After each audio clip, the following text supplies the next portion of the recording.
are back.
صراحه حنا كالتيم كنلعبوا من شحال هادي، شاركنا بزاف ديال التورنوات جلوبال وبزاف ديال الحوايج. الحمد لله ترينينا وجينا وداك الشيء اللي كنا موجدينه راه درناه والحمد لله توفقنا وخدينا البطوله.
Gaming Expo tournaments are back.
صراحه حنا كالتيم كنلعبوا من شحال هادي، شاركنا بزاف ديال التورنوات جلوبال وبزاف ديال الحوايج.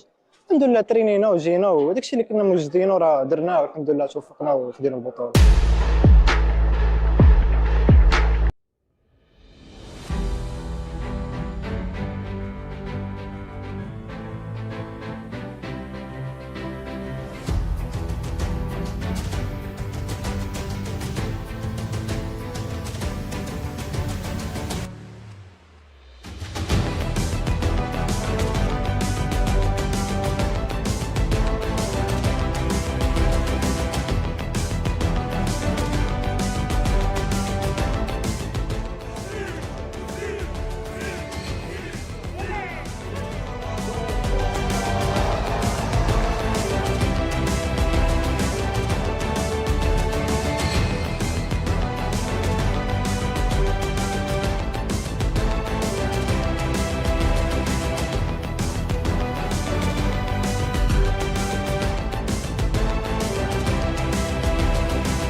Are you ready? Morocco Gaming Expo tournaments are back.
صراحه حنا كالتيم كنلعبوا من شحال هادي، شاركنا بزاف ديال التورنوات جلوبال وبزاف ديال الحوايج.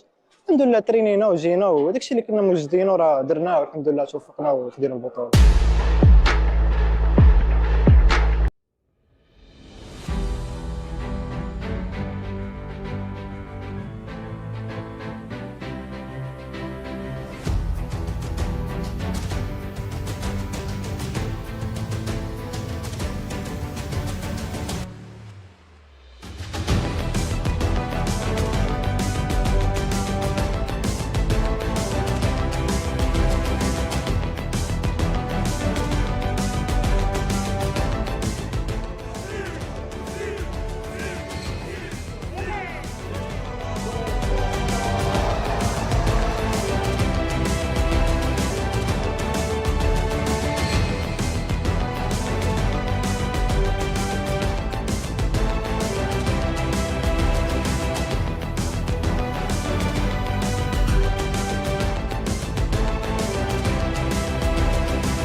Gaming Expo tournaments are back.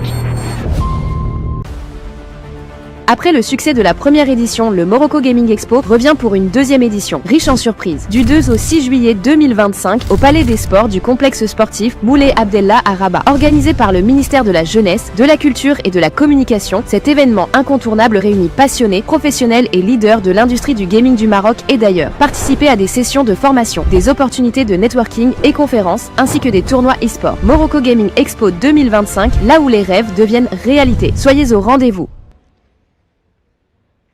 بعد النجاح الذي حققته النسخة الأولى، يعود معرض المغرب لصناعة الألعاب الإلكترونية في نسخته الثانية المليئة بالمفاجآت، وذلك من 2 إلى 6 من يوليوز 2025 في قصر الرياضات بالمجمع الرياضي مولاي عبد الله بالرضا. ينظم هذا الحدث البارز من طرف وزارة الشباب والثقافة والتواصل، ويجمع بين عشاق الألعاب وقادة صناعة الألعاب من المغرب وخارجه دورات تكوينية، فرص للتواصل، مؤتمرات وندوات ومسابقات في الرياضات الإلكترونية. معرض المغرب للألعاب الإلكترونية 2025، كونوا في الموعد.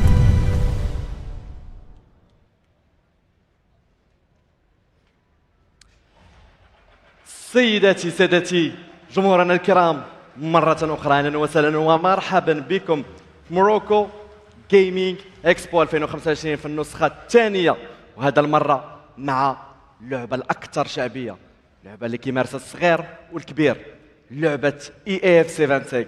كبرنا معها في ليسيبر، والآن كنشاهدوا أبطال هذه اللعبة حاضرين في بطولات عالمية وحاضرين معنا في بطولة موروكو جيمنج اكسبو. معكم أوميزون دائما لتقديم طيلة هذه الأيام المتبقية من هذه التظاهرة الرائعة، ويسعدنا أشارك هذا لارين وأشارك هذه الفقرة طيلة هذه الأيام المقبلة مع مقدمة رائعة، مع شخصية كبيرة في الإسبور العالمي. مرحبا بك جيني. Shukran. Hi everyone, I'm Ginny. I am super excited to be here, and I'm going to be presenting and hosting alongside my colleague for the EAFC, the competition that we have going on here at the Moroccan Gaming Expo, live from Rabat in the Sports Palace. Thank you so much. الآن كما قلت بداية تظاهرات في لعبة EAFC اللي غادي نبداوها وبديناها تقريبا هذه شهرين بعد إقصائيات كبيرة اللي كانوا حاضرين معنا طيلة هاد الأسابيع ديال القتال، ديال التشويق وديال الإثارة. دازوا معنا 2 ديال اللاعبين، ولكن معنا 10 ديال اللاعبين، ماشي غير مغاربة، أبطال مغاربة نعم، ولكن كاينين أبطال عالميين في لعبة EAFC. إلا ذكرنا الأسماء ديالهم كيلعبوا بطولات العالم الكبرى في هذه اللعبة هذه. والآن دائما نشرحوا كيفاش غدوز هذه التظاهرة في هذه اللعبة هذه.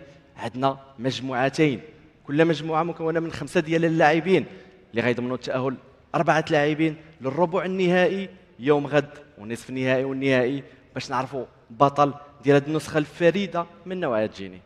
We have the EAFC Championship here at the Moroccan Gaming, and just so you guys know, there are a total of 2 groups. We have Group A and Group B, both with a total of 5 players. Now the players are actually a combination of those who have been invited and those who have made it through a qualifier. Not only Moroccan players are going to be here on the stage, but we also have international competition, which is a little different than last year, because last year it was only local, and this is the first time that some of these will have a chance to taste what it's like to go up against some of the best. As a reminder, they're going to be playing up against each other in a round-robin format within their groups, collecting points, with the top 4 advancing to the quarterfinals tomorrow, and then we'll see who's going to be heading over into the finals.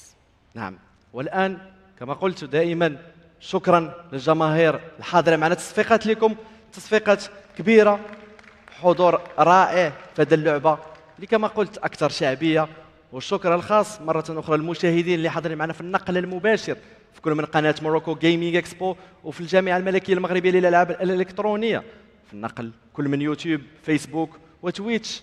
الآن سنمر لتقديم لاعبي المجموعة الأولى. بالتأكيد جيني. Thank you, everybody, for tuning in, whether that is on Twitch or YouTube or those who are watching from wherever you are. And thank you as well for those who actually came out today. I know it's a little bit hot outside and a little bit hot in here, but I do appreciate the presence. We're ready to introduce our first players that are going to be competing from Group A, starting off with the winner of the FIFA E-Club World Cup in 2023 and the FIFA E World Cup in 2022, amongst many other national and international appearances. He is here today to prove why he is one of the players to beat. Let's hear it, everybody, for Umut!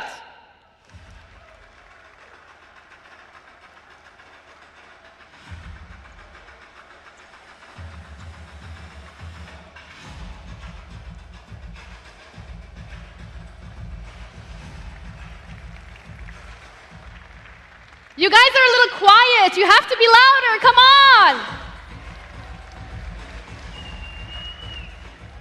Umut, thank you for joining us here. So welcome to Morocco. This is a little bit of getting your toes wet when it comes to that international experience ahead of the EWC play-ins next month. Any learnings that you're going to be taking from this?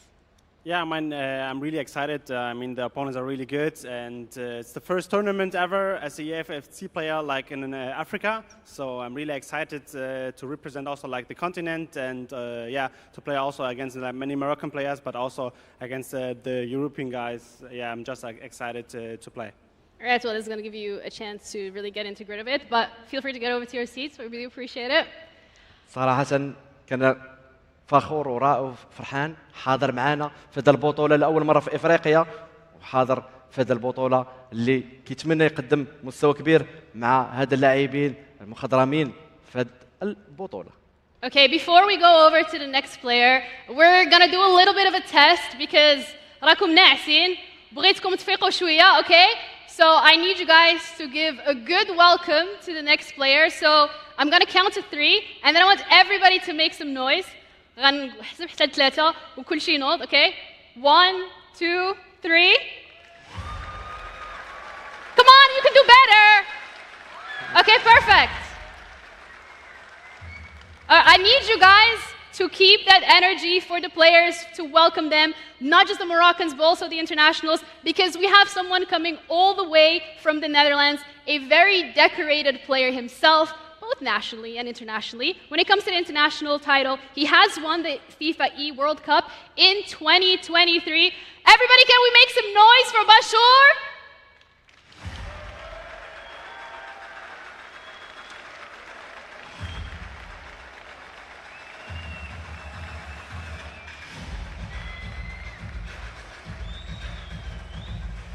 Welcome. How's it going? No. Okay.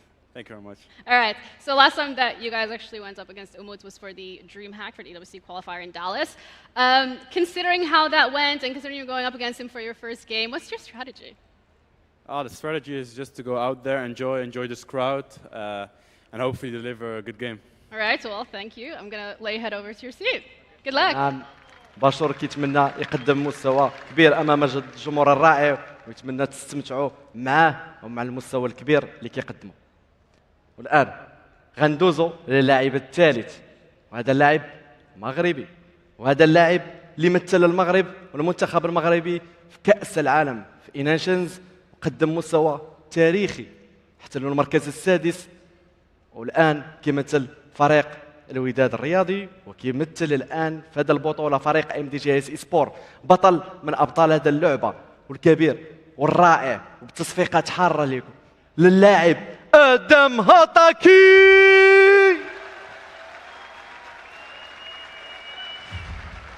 تصفيقات حاره. ادم هاتاكي لاعب فريق MGE سبور. مستعد امام هذا الجمهور؟ مستعدين ان شاء الله. مستعدين تقدم مستوى كبير. يعني كي جاتك بعدا هذه التظاهره هذه تبعتي الاقصائيات شفتي اللاعبين اللي كانوا مشاركين كي جاتك المستوى؟ الصراحه المستوى هذا العام طالع بزاف حتى جايبين لنا لعابه من احسن لعابه الا كانوش احسن لعابه في العالم وحتى النيفو ديال المغاربه تبارك الله راه يقدر يكومبيتي معاهم دونك نيفو طالع الحمد لله. الحمد لله. شكرا لك ادم هاتاكي. المكان ديالك باش تستعد للمقابله الاولى اللي غادي يكون عندك. الان عندنا اللاعب الموالي لاعب اللي عنده عقد احترافي، سيناه ديرنييرمون مع فريق الفتح الرياضي، واصغر لاعب حاضر معنا وغادي نكتشفوه في هذه البطوله.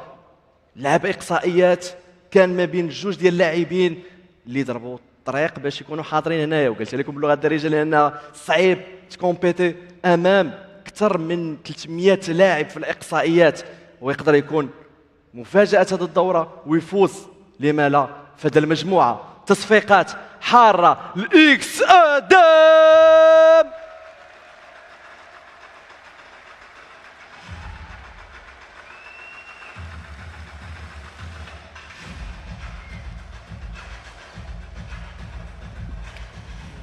سي ادم، يعني سيدي ديرنييرمون مع فتح الرياضي، فخور باش تمثل هذا الفريق، باش غتقدم المستوى اللي قدمتي في الاقصائيات. ونتمناو نديروا شي بيرفورمانس زوينه في هذا التورنو اللي اكبر تورنو في افريقيا، وان شاء الله فهمتي نبينوا باللي المغرب راه واعر قادر لهذا الشيء. فهمت صافي شكرا لك حشمان معنا، ولكن عارفك غتقدم مستوى كبير. تقدر تفضل المكان ديالك. جيني اللاعب الاخير معروف، وهذا اللاعب في هذه المجموعه هنا نعتبرها مجموعه الموت امام لاعبين كبار عالميين ومغاربه.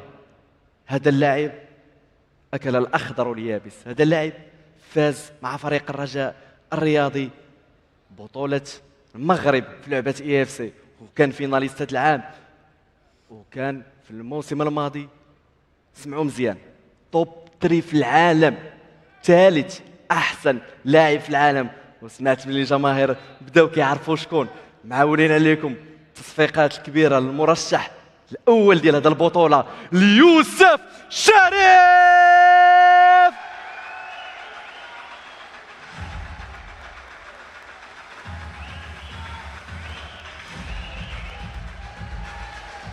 مازال ما سمعت والو، تصفيقات كبيره. يوسف خويا، شوف لعبتي في بطوله العالم، لعبتي في بطوله المغرب، ديتي كل شيء، واش جاي دي MGE؟ فصراحة أولا كنبغي نشكر هذا الجمهور اللي حاضر معنا اليوم، والصراحة هذا التورنو شي حاجة اللي واعرة بزاف، لعبنا بزاف ديال لي كومبيتيسيون الحمد لله، مي هادي باش كتلعب وسط بلادك وكتشوف الصراحة التنظيم هاد لورغانيزاسيون اللي زوينة، كتشوف دي جوور انترناسيونال دي شامبيون دو موند اللي حاضرين معانا، صراحة كتبقى شي حاجة زوينة بزاف. كنبغي نشكر أي واحد خدم على هذا البروجي هذا، وبغيت نوجه واحد التحيه سبيسيال لخويا سعد باسي على الثقه ديالو وكاع الخدمه اللي كيدير، وخويا اوميزون على الكاست ولي زيكيب كاملين اللي خدامين، ونتمنى ان شاء الله نديروا شي ريزولتا اللي مفرح ونفرحوا هذا الجمهور هذا ان شاء الله. ان شاء الله. تصفيقات حاره مره اخرى، تقدر تمشي للمكانه ديالك. جيني اللاعبين كيستعدوا باش يبداو المقابله الاولى ديالهم، اميد ضد باشور او شريف ضد ادم، ولكن مقابلة بدون معلقين ما يمكنش. Absolutely not. The players are ready to head into the first game of today, and so are we. I know everybody has been waiting for the last 2 hours at this point to actually see the games getting started. We have Umut going up against Bashor for the first game on the stream that we're going to have a look at. So we're ready to head over to the casters. When it comes to us, we have some of the best names in the business on the English side of things. We have casters of Esports Award winner, 2024 Commentator of the Year, who is Brandon, and then this guy joined him, and his name is Hakim. وعندنا في التعليق على اللغة العربية والتعليق الكبير معلق ذو الحنجرة الذهبية، وكما أقول دائما أحسن معلق عندنا في المغرب، عندنا مروان الريفن. تصفيقات حارة ليه بعدا، تصفيقات كبيرة لمروان الريفن اللي دائما كيقدم لنا طبق كروي الكتروني رائع، وكنستمتعوا بالتعليق ديالو. وبيان سور غيكون معنا المحلل اللي غادي يجبد لنا النقاط السلبيه والايجابيه لاي لاعب حاضر معنا في هذه المقابلات. تصفيقات حاره الارتشيني حتى هو اللي حاضر معنا. الان كيبان ليا ندوزو عند لي كاستر ديالنا، وكنتمنى فرجه ممتعه للجمهور ديالنا اوف كورس. And with that, we're going to be heading over to our casters for the first game of the competition. Guys, take it away. Thank you very much, Jeannie. Here we are. We are in Rabat in the biggest of its kind for an esports tournament in Africa. Myself, Brandon Smith, and Mr. Dory Hakim How are we doing? I mean, I guess thank you for letting me come over to Africa. You've spoken more than most about, and we've seen more than most in the last year or two, how big Africa is when it comes to esports. The Moroccan talent that's come through, such as Tarif. We've got such a huge round of applause here. What can we expect today, tomorrow, and more importantly from this Morocco Gaming Expo? First and foremost, marhaba, welcome in Morocco, Brandon. We might get there tomorrow. Maybe. So, yeah, we have been talking about Morocco quite a while. We have been talking about how good we would be if we were eligible, if we were there, if we could play, and now we can finally show it. So here we are in Morocco, in Rabat. Today there's a few things that are going to happen. Obviously, we have the international players playing, we have some of the local players playing. It's going to be interesting. So, for me, today, I just want to see vibes. I want to see goals. I want to see celebrations. I want to see applause. That's what I'm looking for today. Well, we've already got a crowd here, haven't we, that have been waiting quite some time for us to get going. If you're unaware of how this format is going to work this year at the Morocco Gaming Expo, it's a $10,000 competition. You can translate that in local currency for me. 100,000 dirham. So 100,000 dirham. Exactly. And there's also, as we said, 4 international players here, such as Tex, Mani Bashore, Nicholas the Iceman, Umit's here as well. And then we've got 6 local players. Some have been invited off the back of what they've done in the local league, the Ibotola, those that have represented the country well in past FIWCs, international E-Nations tournaments, such as Adam Hataki, for example, who's been part of that team. You were the coach of that team. Exactly. Quite some time ago. Then there's also been a competition as well, hasn't there, running for locals that can get involved. I think over 2,500 people signed up. 2 of those winners have come through. So across the board, you've got 2 groups of 5. Top 4 go through tomorrow to the knockouts, and a really good chance to just play against some of the best in the world. Exactly. Like, if you're from Morocco, if you're playing here, you always watch those streams. You see Tex, you see Nicholas, you see, well, more recently, I'd say, Manuel and Umut coming through. And now it's their chance to try and beat these players as well on a LAN event. And how can you learn better? What is the better experience than being on a LAN event and actually playing against them? Can they beat them? I mean, in Morocco we say, impossible is not Moroccan. Impossible is not Moroccan? Everything is possible. Everything is possible. I mean, look, there's 6 Moroccan players in the competition, 4 coming from outside of that. The players have had a good few days here just to get themselves immersed here in the capital of Morocco, in Rabat. I mean, what have they been up to the last few days? I came in pretty late last night, but I know there's been dinners, there's been tours, there's been a lot of local culture and cuisine that's been immersed in the last few days. How have the guys been getting on? So the international players were indeed invited to get some of the local cuisine to get it going. Obviously, we are here with the Ministry of Youth, Culture and Communication. So it does help that these guys are really getting the full experience. They are not just here to play a game. Let's just be honest. It's more than just a game. Like you always used to say, Brandon. It is more than just a game. For more than just a game. They had local cuisine. They saw some of the culture. They went around the city in Rabat. And I think for them as well, it's a nice thing. You go to Morocco. How many times have they come here? Most of them would have. So my first time here as well. And as you said, it's the first time that this has happened in Africa. It's already a huge moment in this e-sport. And it's an interesting time of the year as well, because we are in just 6 over to July right now. In roughly less than 30 days' time, there'll be the last chance qualifier, then there'll be the play-ins, where there'll be a few opportunities to get through to the Esports World Cup finals, where our championship event will be this year, $1.5 million EAFC 25 tournament. This is a great opportunity. I know we're still quite a distance away from it, Hakeem, but to get the practice on the board for these guys that have had a few weeks off or didn't play in the Champions League or got knocked out of a league, for Sharif, he's had quite a long time to wait to get playing again, right, hasn't he? It's his time to shine, because indeed he's going to play those play-ins. Sorry, the last chance qualifiers, I have to say. Other ones are playing the play-ins. So for them, it's also a time to ramp up, get back in the groove. And where can you do it better than here on stage with a good prize money, I'd say. $10,000 is quite a good prize pool to play in.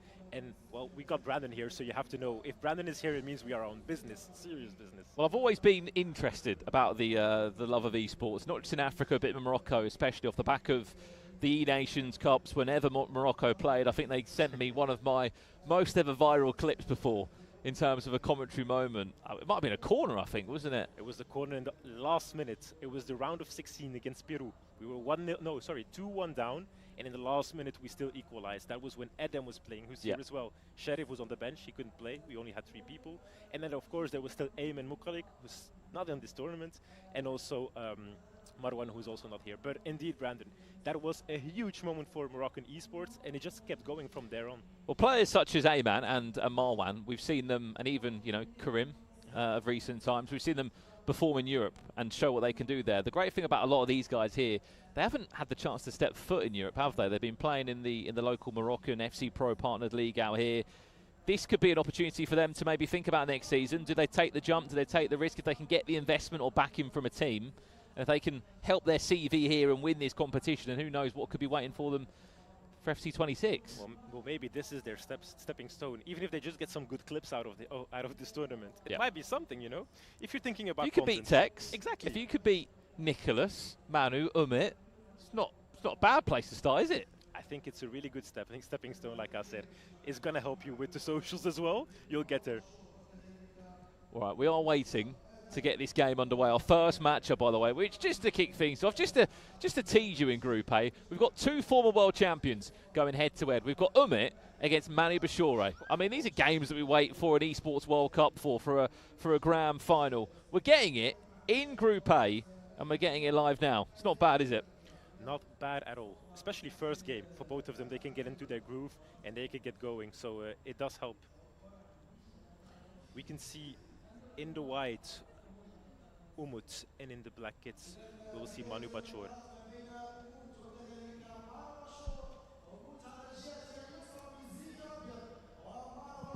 Well, it's an interesting format here. The Morocco Gaming Expo. The players that have travelled in here to Morocco are using their own account. No special, tournament mode EA accounts that you may have seen before where you can choose any player in the game. There was also a ban list that went round as well between all the players of certain players that would not be allowed to feature in the competition. Speaking of some of those banned players coming into it, Umit decided to ban any version of Harry Kane, and Mani Bashoure decided to ban any version of Vieira in these teams. What do you make of that? It's the first time we've had sort of a pick and ban situation in any tournament. There's always that one player that you really despise, Brandon, that you really don't like in the game. And I think this is their chance to get it out. For me, personally, at least they won't have any excuses. Yeah. There's no excuses. You had the opportunity to ban a player. So it will be an interesting one. What's more interesting as well is I'm looking across the list here of all players that have been banned. So these are players that will not be featuring here in Rabat, in Morocco, across these next 2 days. Are we in for our first goal? Yes, we are. It's a fortunate cutback to Hyun-Min Son. And it is Mani Bashoure that leads this game after just 7 minutes. But there's going to be no Hullet, no Virgil van Dijk, no Omri, Kane, R9 will not feature, Mbappe, Kaká, Cruyff, Griezmann, Vieira. They're not going to be featuring. Here we go. That was the first goal, but now Umut is finally back on the attack. We're trying to see some goals here, Brandon. Honestly, this has been going head-to-head at the start of this game, and now we're waiting for the next attack. Manu is pretty much in the lead, I'd say, here in this attack. He has the ball, a little bit monopolized.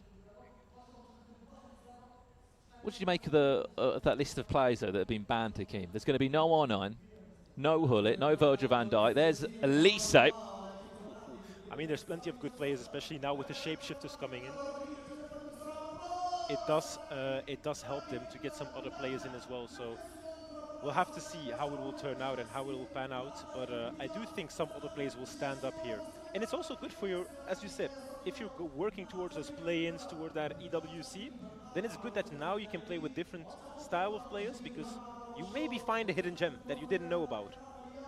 Well, speaking to Manu, who even in fact said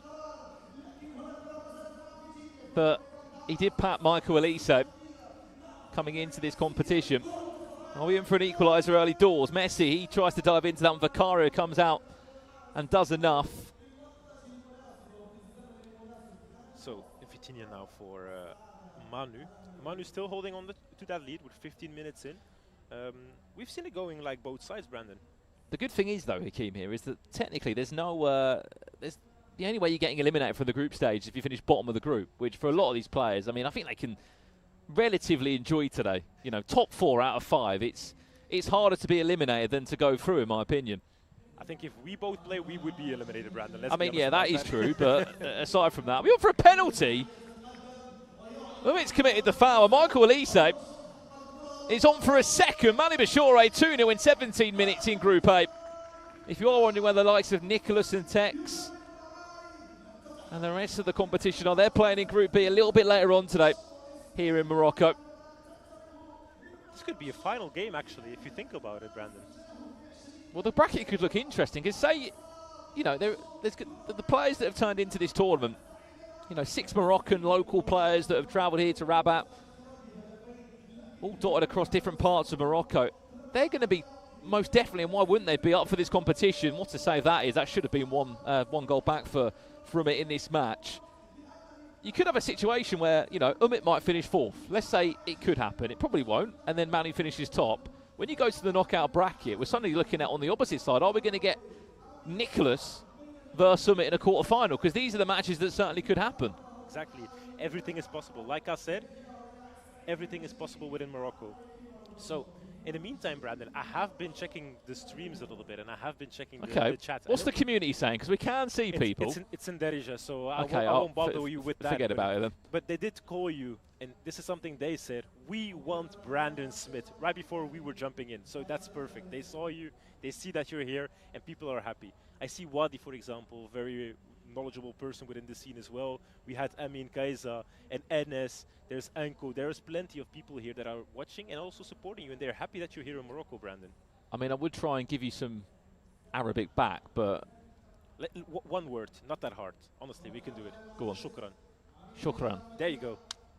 Means thank you. Shukran. Shukran. Again, chat, we can see, because we are live in multiple different places, I think, for different audiences. I think Tex might be doing a stream on his channel.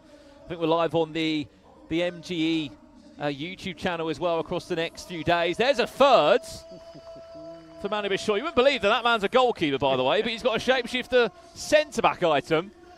Mamardashvili, what a goal. What a pronunciation. Yeah, I've been studying them. Don't worry. Mamardashvili. Mamardashvili. Dashvili. Dashvili. Dashvili. Mamardashvili. Yeah, close enough. From Georgia, right? Yes, from Georgia, yeah. Same as Kavica Kvaratskhelia. Kvaratskhelia. Yeah, close enough, Brandon. I had that against PSG a little while back. That was hard enough. I said about 17 different ways. You can also say Kvaradona. Makes it a little bit easier. He was seen as the new Maradona. Really? So Kvaradona. All right, but I think Manu doesn't really care about Kvaradona or anything or Mamadashvili. He just wants to score. Well, he's just been on a few holidays with him. We were catching up to him earlier today. He's just come actually off the back of a few trips to the United States of America. He wasn't there for the Club World Cup, just for a vacation to rest and then get back into the groove of things via this competition. And then he's got those all-important play-ins, which will be taking place, I believe, on the 3rd of August. That live in Riyadh. What I really want to know, Brandon, is in the chat. Let me know. I know there's a lot of Moroccan players, so I want to know, who are you supporting in here? Why did you come? Who are you looking forward to see? And who's actually going to win the tournament? It's a few questions, but then again, let's keep the chat going. I see some Dore Maghrebi that we like. He's calling me Moroccan, so I'm happy.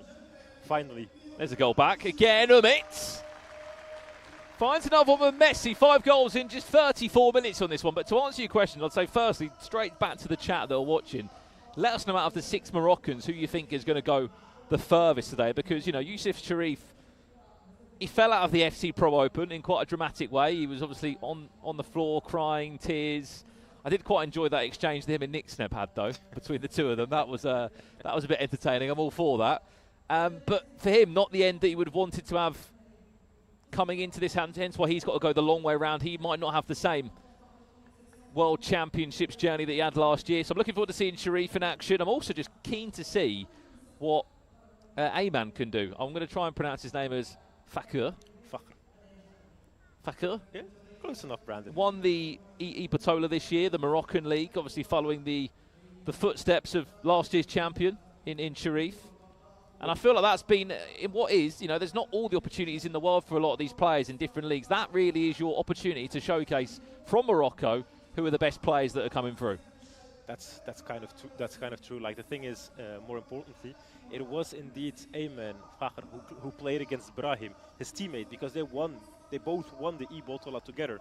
And then all of a sudden you have to play against your teammate. And it's always a hard fashion. We saw it last year with Lord Ayman against Sharif. And now we see it again. And eventually, I think you're not playing just for yourself or for your club, but you're also playing for that other person, Brandon. And that does help you, gives you that little bit of extra, I say, strength, but also that belief in yourself. And indeed, the chat is going with the classical Moroccan lines like Rowena ul Bilbala. That one is too hard, I think, for you, Brandon, so I won't do that to you.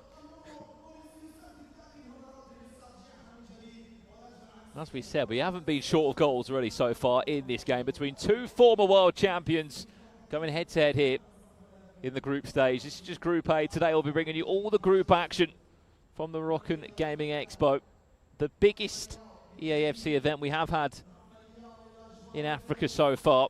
A groundbreaking couple of days with some huge players and prize money on the line. In all of that, under the high patronage of His Majesty the King, Mohammed Sadis. So we have to thank our sponsors, we have to thank, of course, the organization and all people involved in this tournament to get us here, Brandon. How big is it for someone who's obviously from Morocco? How big is this to even be a thing? Because we've spoken before, you've been involved with the national team, the football national body. Hakeem, you've helped develop and push the country forward in this e-sport, but then for the league to then launch officially last year and to run, and then to see what Sharif's all about and to see him come on through the FC Pro Open. Speaking of him, by the way, we are in his game live right now. He's got a red card. He's 2-1 down against ex-Adam. Are you shocked that we're in this stage now, that we're in Morocco? We are all in Morocco together. We're not online. We're in person for a $10,000 competition. We've done a lot of things together, Brandon. Being here with you in Morocco was not on my bucket list. I mean, it was on my bucket list. It was not on my bingo list, I'd say. So I didn't think we would cross that one off. But here we are. So we have to thank everybody to bring us here, I'd say. And honestly, if you're looking at the games, indeed, Sharif, 2-1 down against a player from Rabat. He's playing, Adam plays for Rabat, Fus Rabat. So quite interesting. I think he wants to show as well what he can do, Adam. It's his moment for a little bit of shine as well within this community. And he did play the qualifiers, went through. So for him as well, it will be like an important moment in his career. Could be defining even. How big is it to play on this stage as well with a live crowd, Hakeem? We always talk about it in esports in general, but this is a slightly different. The venue that we're in, a special one as well for the MGE, Moroccan Gaming Expo, which is going to have thousands of gaming fans and EAFC fans coming through these doors across the next days. It runs from the 2nd of July through to the 6th of July. This is only, what, day 3 of the festival.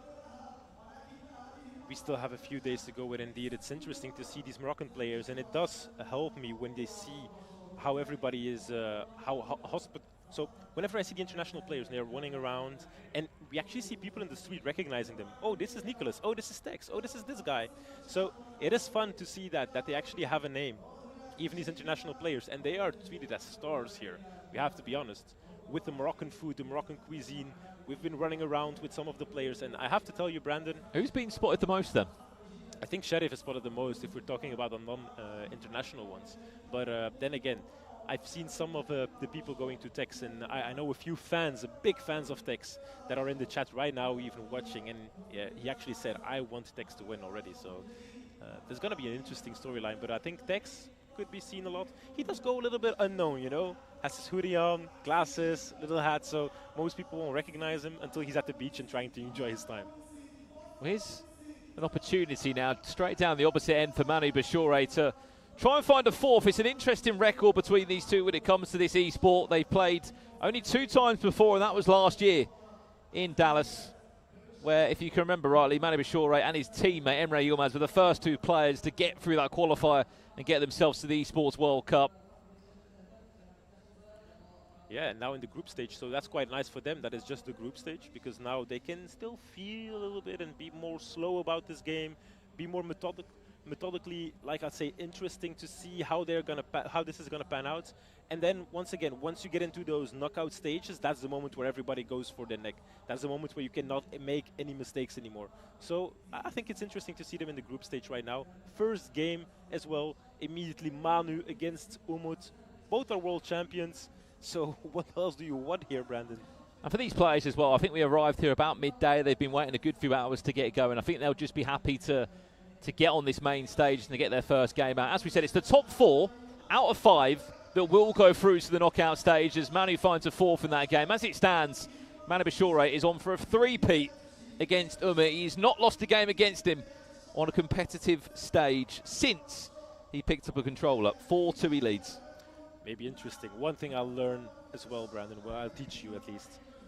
It's when they say, "Oh, pa pa pa pa pa pa pa." It's when you say something very nice. So you can that one. I'm pretty sure. Next goal, we have to bring it in for you. The oh pa pa pa pa pa pa pa pa pa. As the goal goes in. As the goal goes in, it's like the oh what a goal, but like go oh pa pa pa pa pa. All right. If a Moroccan player does it at the right time, I think we can most definitely sort that out. All right, let's get it in. Back to this one for a second. Then speaking of the Moroccan players, it's ex-Adam against Sharif. We've just kicked off the second half here. Again, we've not been short of goals here at all. 5 in that one. Adam still does lead Sharif by 3 goals to 2. He has got a red card, though, by his name. For him, it's going to be a challenge as well, because obviously he's the man to beat. If it's about Moroccans, he's the man to beat at that point. We can see Manuel taking back the possession of the ball. We see some interesting names, though. If I'm going around, I see Neves in Manu's team. There is some João Neves, I have to say. Son on the wing. Olise, as we saw earlier, that scored already, I think, 2 goals now. Bobby Charlton on the side of Umut. So there's quite a few interesting names that we can see and that we can take into account. Isaac as well, that's also a shapeshifter car, has to be. Well, I was looking at a few of the teams in the players area today, Hakeem, and I was, it's been a while since the Champions League, and those squads obviously follow certain squad restrictions. I was looking at some of the teams. Here's a chance now for Umit, gets another one back. Speaking of shapeshifters, there's another one, Martin Odegaard. I was looking at Umit's team in particular. 9 out of his 11 players are shapeshifters. I sat there and went, why shapeshifters? When obviously it's the most recent promo in the game, but more importantly, the height is there, the play styles are there, the play style pluses are there. Most of these items have got 4 each. And we are at that stage of the year now, Hakeem, where you're going to get the best items. You're going to get goalkeepers playing centre-back. You're going to get goalkeepers in centre midfield. There's going to be some interesting items that come into this game, and I think it's a good opportunity to showcase them here on their own accounts. I think if you go back and think about it, actually here, Brandon. Ooh, the red timing. I was going to say, if you remember correctly, we had some Buffons as a centre-back. We see Milinkovic-Savic as a midfielder. Remember the goalkeepers? Even Petr Cech as a striker. Yeah, Buffon, the centre-back, right? The centre midfield. Lev Yashin's been a centre-back before, hasn't he, with his famous cap. That one goes wide from Rafael Leo. He's one of their objective players. Immobile at the left as a left-back. That's also quite interesting. We keep going with the shapeshifters. Even on the bench, there are so many shapeshifters in Umut's team. He must love them. In the meantime, still 4-3 for Adam against Sheriff, and I think here comes a quite an interesting opportunity with Vitinha. How good has he been this season, Vitinha, as well? I mean, still incredible. Getting better and better at that Club World Cup at the moment, but won the Nations League. They won the quadruple in France at PSG this year. He's on paper, it's the most successful PSG side they've ever had. And the right back in that team, Brandon. Ashraf Hakimi. We are going for shouts of Ballon d'Or right now for Hakimi. Actual shouts for Ballon d'Or. He can be in the list. No. He's not going to win it, though. Brandon, you're not going to get a life from this country if you don't go for it. Sorry to the Moroccan audience that are watching. He can be on the list. No. But where does Dembele go? No. You can see the impact Hakimi has on PSG compared to what Dembele has done. We have to give it to Hakimi, and here is Leao in the meantime. But you see, if that was Hakimi, it would have been a goal. Let's just be honest about it. This guy has been going crazy. What about CAF player? No. We don't go there. No, we don't go there. I'll say that for another day. That's for another day indeed. Hakimi Ballon d'Or. Let's make it trending, guys. Come on.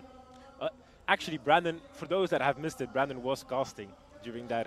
I did get his last goal, Hakimi's last goal for PSG, with his famous penguin celebration that he always brings out. But imagine you're scoring in the quarterfinal, semi-final, and final of the Champions League as a right back. You created more goals and assists than Lamine Yamal. Scored in his last 2 games as well in the Club World Cup. Exactly. So how can this guy not be in the shout? He also played the Olympics last summer. Can't forget about that. Champions League winner. France, everything. He won everything. And Dembele, in the meantime, is on the bench for PSG right now. So we cannot compare. These guys are incomparable, Brandon, honestly. We're into our last 9 minutes now. As it stands, Manu is going to potentially go top of this Group A. It is just Adam Hateke that is waiting in the wings. Here comes the chance. There's the 4-4. Leo Messi with a very good equalizer. Maybe the easiest goal he will ever score. Just a simple tap in. Umut has been showing a good resilience to Manu's attacks. But I do think that we'll still see a goal. I think there is more in this game, Brandon. There's going to be more goals. Isak on the ball right now. Plays it to Alexia Putellas. Now all the way to Messi. Messi on the left-hand side, but a good interception from Cesco. Rafael Leao gets to Vitinha. Vitinha, Messi, and that's a good interception once again. It goes from left to right. We don't even have time to think here. We just keep going. The equalizer was there, and now Umut is searching for that winner. A little bit fortunate here, this touch, but Tosin does recover, and now Cesco can go onto the attack. Now there's Manu once again. Watch out, because here a lot of players, a lot of bodies going forward, but a good interception there from Rashford.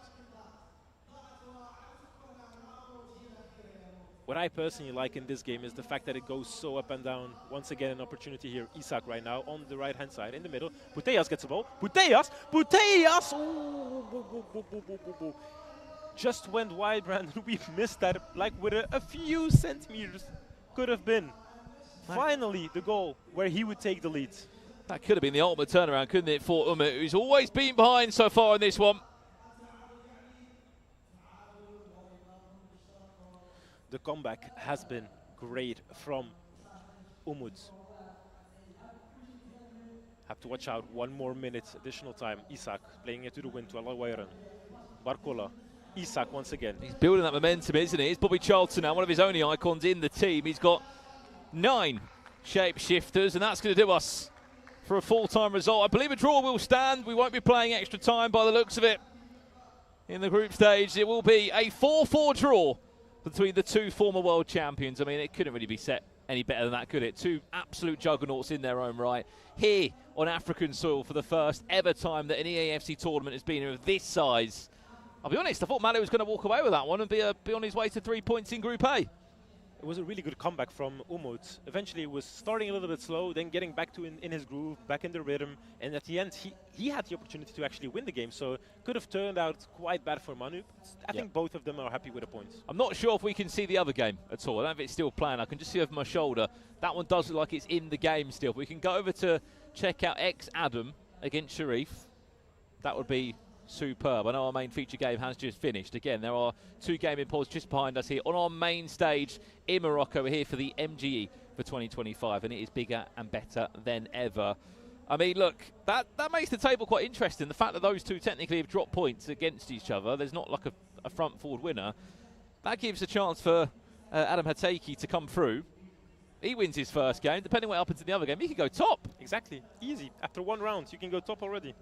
That would be great for them, especially also for those Moroccan players then. If they get a draw or they get a win even against one of those international players, well, at that point, you're already golden, like at least against one of those, because they drew against one another. So quite interesting, I think. It's going to shape up pretty nice throughout the rest of the day, and I hope we can see some big upsets as well. Absolutely. Well, can we go and check out the other game, if possible? There we go. Here we go. We're into it now. David Beckham. I see Romelu Lukaku as a centre-back and my heart started pounding. It was a red card, wasn't it, for Sheriff? It's Marmadashvili. Would have been like, he was a centre-back, so I assume it's going to be like a tackle to get it out, and we'll see soon how that will pan out. Alouairan at the left back, that's what we saw already. Vitinha as well, seen that player.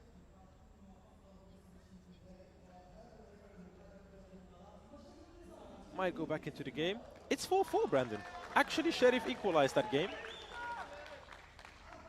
And still a bit of time left. Well then, 12 minutes left in Group A. Are we in for 2 draws, 2 opening draws in the group? It will end as a draw. There's no playing on for a match winner. 5 play style pluses on him, Eusebio.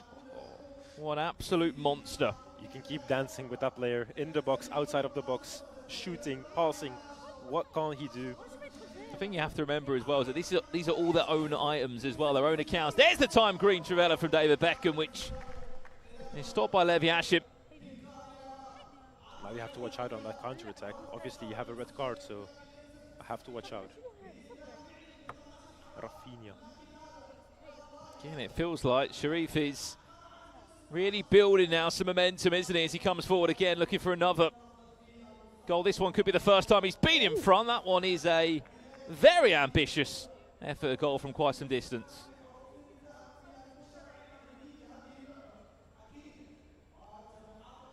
Be curious to hear from the chat as well. Are they all behind Sharif? I'm guessing, has he been the... I see some Hatake. I also saw some Hassan Wright, who will come later on. So it's a little bit, let's say, mixed. Split. 7 minutes left, Brandon. Are we going to see goal here? Because now they're both Moroccan players playing, right? If they score, I want to hear the pop. You got this. I can't give that to you yet. We're only in round 1 on group stage. Come on. It's a knockout play, that. It's a knockout play tomorrow when someone may potentially scores a match winner. Right, there we go. Here it comes, potentially so. Ousmane Dembele finds Eusebio, and that one there. I'll give it to you, Brandon. Oh,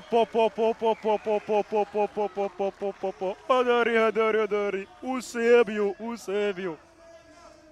You see, even the chat is going, Brandon, you see? That could be the match winner in our first round of matches in Group A. It looks as if Sharif is going to snatch the 3 points, and that would put him top as it stands. He's only got 10 players on the pitch. Everyone's forgetting that. He wanted to change even more, but he just ran out of subs here. So now it's going to be interesting for those last 2 minutes. Is he going to just like close it down, or is he trying to build that momentum and even get that extra goal? Make sure you have that extra cushion, because it's only the 86th minute, Brandon. So it's going to be interesting at least.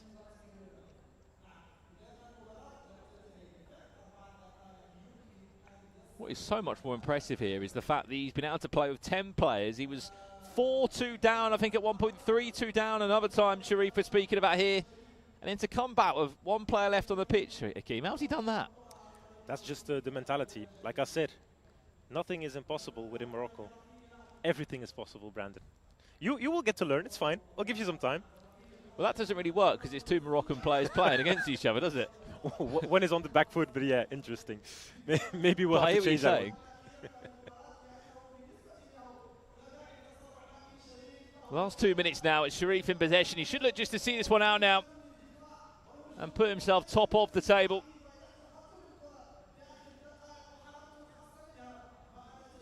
That is Kanate in goal, believe it or not. Some of these items have surprised me. He's got to be careful here. Sharif will play long, does give possession away, and depending on added time, which is 2 minutes, this might be interesting. He will give Adam one more roll of the dice. Or not. Defends that one just about well. 1 minute play. Gives it away again, Hakeem. This is a possibility for a goal. Wins a free kick. No advantage played. That time it is well won by Alawiran. And that should do us for round 1 or not. It's just inside his opponent's half. Don't come back to us just yet. We've got about 10 seconds left of this. There we go. There's your full-time result. And well played to Sharif. He is the man they've all been cheering for here in Rabat at the Morocco Gaming Expo. And there is no surprise for that as well. He only had 10 players on the pitch. He was down quite a few goals, Hakeem, and he came back. He's currently top of Group A. Number 1 for now. But there's still a few games to play, Brandon. So we got some time to see how the other ones are going to pan out, how it's going to run. Is he actually going to hold that same strategy once again? And he's pointing to his coach. Osama has been, he's telling the whole crowd, like, this is the guy. He has been telling me what to do, and he got it back for me. So, yeah, a great team, obviously, between them, Sharif and his coach. It's always interesting to see for Sharif. They should put a camera on him for, like, I'd say at least 10 minutes after a game. You just keep watching him. He does the most crazy things. Sharif. You will see. What will he do? You will start doing those weird movements and starts laughing. And we had quite a bit of fun, especially with the national team as well. There are some stories that are better not told on the stream. But I will say there were some slippers going around. Slippers. Yeah, there was a broken glasses. Somebody cut his foot. So there was crazy things, but all in a nice and playful way, I'd say, obviously. But we really had a great time, and it's good seeing these guys actually performing as well within the international scene and not just locally. Obviously, that's already the first step. But then from there on, and I think that's the perfect story, right? Go from local, go international. Absolutely. I think the fact that you said before, he was in Saudi Arabia at the E-Nations Cup as a substitution, right? He was never playing, realistically, was he? He was never getting involved, but he still travelled out with the team. He was in the boot camps. He was playing. And to do that, knowing that you're not going to be involved at all, says a lot about him. And the next thing you know, a year or two on, he goes on and wins the league here in Morocco last year, plays in a World Championships, makes it to the Final Four in a World Championships as well. Forget the result against Anders Vergang. He still got so far and really put Africa on the map. Exactly, and I think for him as well today is kind of like I'd say more of a personal revenge as well. It's not Anders, but how much closer can you get to Anders than playing Umut? Yeah. Let's be honest. This is like his team. He wants to beat him. I'm pretty sure he told me already, like, I'm here to beat everybody. But I think specifically he would want to beat Umut. And they're in the same group, so that will be interesting to see as well. Well, as we look forward to round two now here in Group A, I'm just looking down in front of me. Adam Hateki will play against Sharif in this next game. And ex-Adam will stay on the stage to play against Umit. So by the looks of it, Umit will be staying still. There will be a moment just to change over the consoles, the PlayStation 5 consoles, to ensure that the accounts are all right, because everyone is playing on their own account, which sounds crazy to say. There's not been in the tournament, Hakeem, in quite a while where players are playing their own accounts because of the community guidelines here and the tournament rules that we're following. That's just the rules. But what they have done is they've added a ban list on. So one player from all the players that are playing have been able to ban one individual player. For the chat that can hear us and see us, I know we're live in multiple different places. Who would you ban? I mean, I'll ask you as well, Hakeem. Who would be one player that you'd ban? Who's that one player that does your head? And I'd say a few years ago, maybe like a Ben Yedder, but in this day and age, it's probably Virgil van Dijk or it's Ronaldo Nazario or Mbappe. For me, honestly, the one player that I actually get like the creeps of if I see him in the opponent's team, Konate. I'm not even talking about Konate. Not the goalkeeper version, though. Even the goalkeeper version, same thing. I don't care. Whatever Konate I see him, honestly, at that point, I start shivering because I know I lost this game. And that's just the mental part of it, right? Because if you have the mental, I say, resilience to get back in the game, and you'll see he's not that good. But it's just that's why I'm not a player, Brandon. I'm not sitting there. I'm standing here, and there's a reason for that. Well, the Moroccan community might love me for this, but there was a certain Moroccan player that I absolutely used to love back in the day. EAFC 13, we're talking here. So 13. Like 13. Who is it? Who do you think it is? There's a few. If you like dribbles, if you like... Nah, he was a finesse monster. I don't know how, but I just found this perfect finesse. Who? Adel Tarab. No, it's not Tarabbas or Tarab as we would say as English people. Streets will never forget. This player played for Bordeaux. Shamak. Marwan Shamak. Oh my days. Marwan Shamak was... He used to go to Arsenal. He was at Arsenal. He was Arsenal for a bit, yeah. He actually went to Crystal Palace as well, who's the rival club of the team I support, and I still used him in my team. I was absolutely a massive fan. He never had a good eye in Marwan Shamak, but for some reason he could finesse them in, and for the price of about 300 coins for a gold player, I was having the time of my life. I just found the perfect animation on the edge of the box every time. Scoring goals. And we've been wondering why we're going completely off tangent here. We are waiting to set up our round 2 matches, so expect a lot of this this chat between me and Mr. Dory here. In terms of the players, did anyone say anyone in the chat about who they ban? Who's a player that would... I think nobody actually said anything about the banning of the player. We just got Enes, who's talking about Alihan and Samu Gamer, of course, as young stars, which is obviously true. But we want some Moroccan names, Enes. We want some Moroccan people in there as well. So we hope to see if they can make it onto the stage as well. Somebody's asking if Hatake is playing now, Edem. We already went through the games, but maybe we can go through them again the next round that is being set up. Yeah, we got Adam. I'm going to say his man's now. I've said about Hatake. I've said it Hatake. Sorry, Adam, if he's watching this back. Against Sharif, he's going to stay on stage now, and it'll be ex-Adam against Umin. Hence why you can see just behind us, one player stayed on stage, one player's moved off. We can see Adam now coming onto the main stage, where he'll be getting ready to get going for our round 2 today. But as it currently stands, it is the Moroccan in Group A of Youssef Sharif, who is top of the table. He's on 3 points. Umit and Mani Bashoure drew their first game 4-5-5? I think it was a 4-4. So a 4-4 between the two. They've got a point each. And as we said, it's the top 4 that go through. So realistically, today is a really good chance just to get used to this stage. Used to playing on your own account, which sounds crazy to say, but for a lot of these guys, they would not be used to playing on their own accounts. Remember, we've had before, you know, Wicked Wednesday tournaments, online cups, and players have turned around to me and gone, my team's not very good.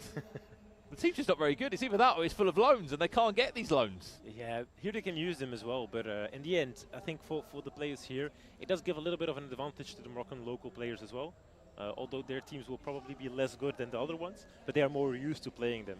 Whereas the international players are used to having those unlocked accounts on a LAN event, and they know which players to pick and how to go. So it's a little bit of a, I'd say a small edge, but I personally like it as well. Somebody that has been working hard throughout the year, trying to rack up those coins, trying to get the good SBCs in, will have an advantage over the other ones. So the luxuries, isn't it, of having basically any player on the game. If you've got the coins and you've got the fodder for SBCs, which are allowed, of course, the SBCs you probably want aren't allowed because you probably would want Ruud Hullet, but you can't use him because he's on the ban list.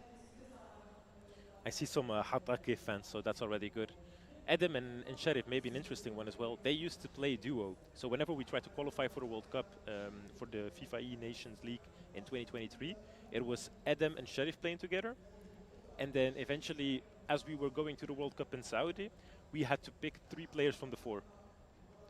And at that point, we said, okay, we'll put Adam and Sheriff against Marwan and Ayman. Winner is secured of a spot within the team. Okay. Obviously, Adam and Sheriff didn't win that game. They lost. I think it was a best of 7, and it was 3-4 in the end. So it really came to the last game.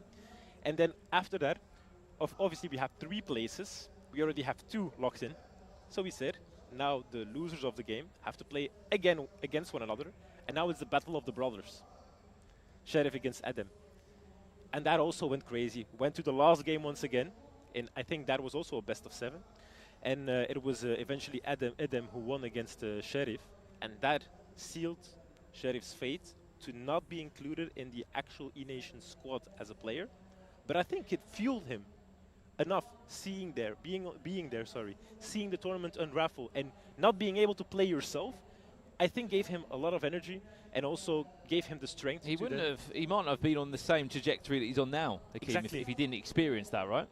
I think it's the hard pain. Sometimes you learn the most whenever you experience pain, and it's an easy thing to say, obviously. But when you're going through it, well, let's say grief is a good teacher. Yep. Well, it's not a good sign at the moment because I can't see, unless Umit's just laying in his chair, I can't see anyone on our... coming. Oh, he's back. He's back on our main stage, as we said. Ask whatever you want in the chat about this competition, about us being here in Morocco. We are in Rabat. We're here today and tomorrow for this $10,000 competition between 10 incredible players, 4 international players. Again, it happened last year, this tournament, didn't it? But with only local in-house Moroccan talent. Exactly. And now they said, like, you know what? Let's bring in some international players. They did go up quite a bit, didn't they? Not just in the prize pot, but in the players they brought over. They brought over 2 world champions. They brought over one of the most consistent players this esport has ever seen in Nicholas 99. You feel like if he was to win a world championship, it would complete his story. Then you bring in Tex, who had the year of all years in that 19 season, where we've never seen dominance like that before. All that's missing really is an Anders Vergang to pop up from somewhere. Maybe like a hidden champion, like the final you have to play against Anders. That will be unfair, I think, but it would be quite funny. Well, I think there can only be one player from the RB Leipzig way, and I think for them it was like, who's going to get this chance to play? Maybe they looked at the angle of them it being, right, he's got a playing to do, he needs these extra few reps, a bit of travel to get back in the mindset of competing again, and they've gone for him in the end. As it stands, they said they're both unbeaten in this group stage, and yeah, we can't wait to get going for our round 2. I've got another question for you, Brandon. You better have a few of them, because we're going to be waiting a little while for these games. For you. Do you know any of the Moroccan teams, football teams in First Division? Yes. You know at least 2. Yeah, no, don't watch your screens. No. Raja Casablanca. There you go, that's one. Raja Casablanca. Is there another club in Casablanca? Yeah, sure. Starts with a W. They were at the Club World Cup. Oh. Is it? Yeah, you're going the right way. I can see. Wydad Casablanca. Wydad Casablanca. Wydad Casablanca. Red and white. They played against Juventus, City. Man City, yeah. In that group. And Al Ain. Because I got confused with Al Ain. Al Ain. Yeah, they're not from Morocco, are they? No, they are not from Morocco. But the striker is Rahimi. Plays at the national team. Yeah, he's Moroccan, so he plays there, and he was like one of their standout players. Okay. So that's maybe why you confused it a little bit, but I understand. Other than that, in terms of Moroccan sides, I don't think Rabat FC. No, close enough. You have Far, and of course also the Fuz Rabat. So there's two teams of Rabat as well, and Adam is representing one of the Rabat teams. So there you go. That's that. You've got 4. I count it as 4. I'll be honest. I'm only going to give myself Raja Casablanca there. That's all I'm going to give myself. Who, to be fair, yeah, they often do quite well in the CAF Champions League. Exactly, but now there is another team like really embarking into the space of African football. But I think they will go further than that, and that's Berkane. They will know for the orange. You'll get to know them. Not this year, maybe next year, maybe later on. Berkane. Aywa. Okay. That's it. That's the orange city. That's the only thing you need to know. Orange city. Orange city. There you go. Brandon is getting. I'm giving him a short course in Morocco. Like the city's orange, or are you just comparing them to no, Man they City? have oranges as their main symbol. Like the fruit, okay. an orange is actually their main, I'd say, identifier for the city. So we've got a team like that in England. It's called Blackpool. There you they go. Call themselves the true. Tangerine Army. They also play in orange. And of course, there's one, and I've heard you said it already, but you probably forget. But that's Kukap. Kukap. There you go. And I'm sure somebody's watching at home and is going to go crazy. Someone's watching home thinking, what are we speaking about? I can tell you right now, we are waiting to get these matches underway. I promise you. We've already had one round in Group A. My interesting point is, what time do you reckon we're going off air tonight, Hakeem? Because we were originally meant to be going live at about 1, which is fair enough. There's been a few technical issues along the way. But this is only Group A, and this is only round 1 done of Group A. There is still a lot more to come. What do you reckon? It's going to be an interesting one. I just want to see it pan out, and I just want a really nice... Did you already enjoy the Moroccan cuisine, Brandon, or not yet today? I haven't had enough of it, I'll be honest. I missed yesterday's dinner because my flight was delayed. I didn't get in till late. I did have some sort of chicken... Bastilla.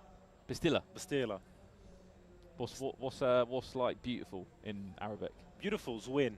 Zwin. Oh, Zwin. You can say different things. It's all good. It was very good. It was very you good. had some Bastilla. We'll see tonight. Maybe we'll get you a nice tagine. Or maybe it's Friday. Say that again, first word? Tagine. I've heard that before. Tagine. 100% you've heard that. And actually in the hotel we have a really good one. So I'll bring you there and we'll get a nice bite. And there's depends what time we get back to the hotel because we might be here until about 2 a.m. And one other thing that's also very important is couscous. Say again? Couscous. Couscous. Yeah. Couscous. You do know couscous. There you go. A real Moroccan one. But more with of raisins in. Yeah, but peppers, I know how they are in England, so... Anyway, right, we'll speak more about that because we're going to go to a quick break. And when we get back, the Morocco Gaming Expo will continue in round 2 in Group A. There is still so much more EAFC to come. We'll see you in a few minutes' time.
Morocco Gaming Expo tournaments are back.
صراحه حنا كالتيم كنلعبوا من شحال هادي، شاركنا بزاف ديال التورنوات جلوبال وبزاف ديال الحوايج.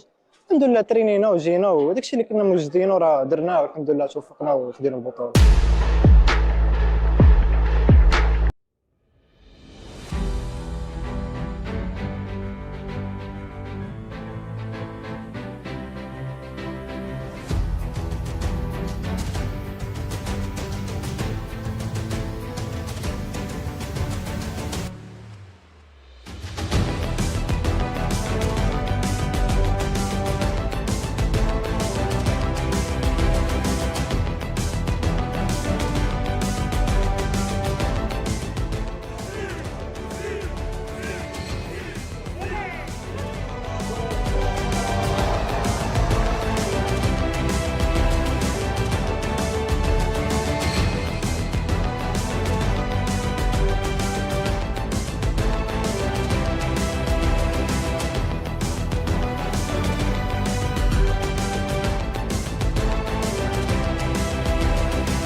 Morocco Gaming Expo tournaments are back.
صراحه حنا كالتيم كنلعبوا من شحال هادي، شاركنا بزاف ديال التورنوات جلوبال وبزاف ديال الحوايج.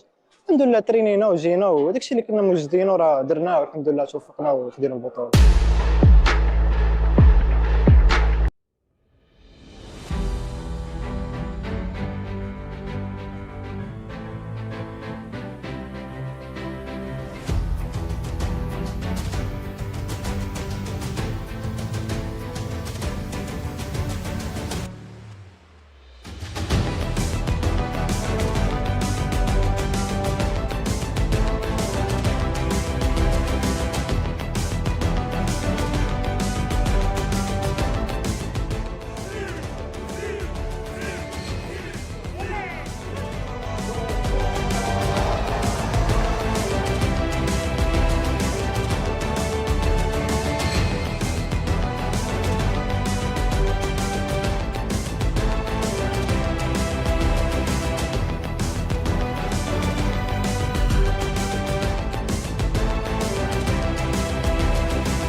Brandon, so we're back. Welcome back to Rabat here in Morocco for the MGE, the Morocco Gaming Expo, a $10,000 EAFC tournament. Apologies for the small delays in getting some of these games going for you. We're going to try and get round 2 of Group A underway as soon as we can. The headline news in this group is that Sharif is currently top of the table. He's got his first win next to his name.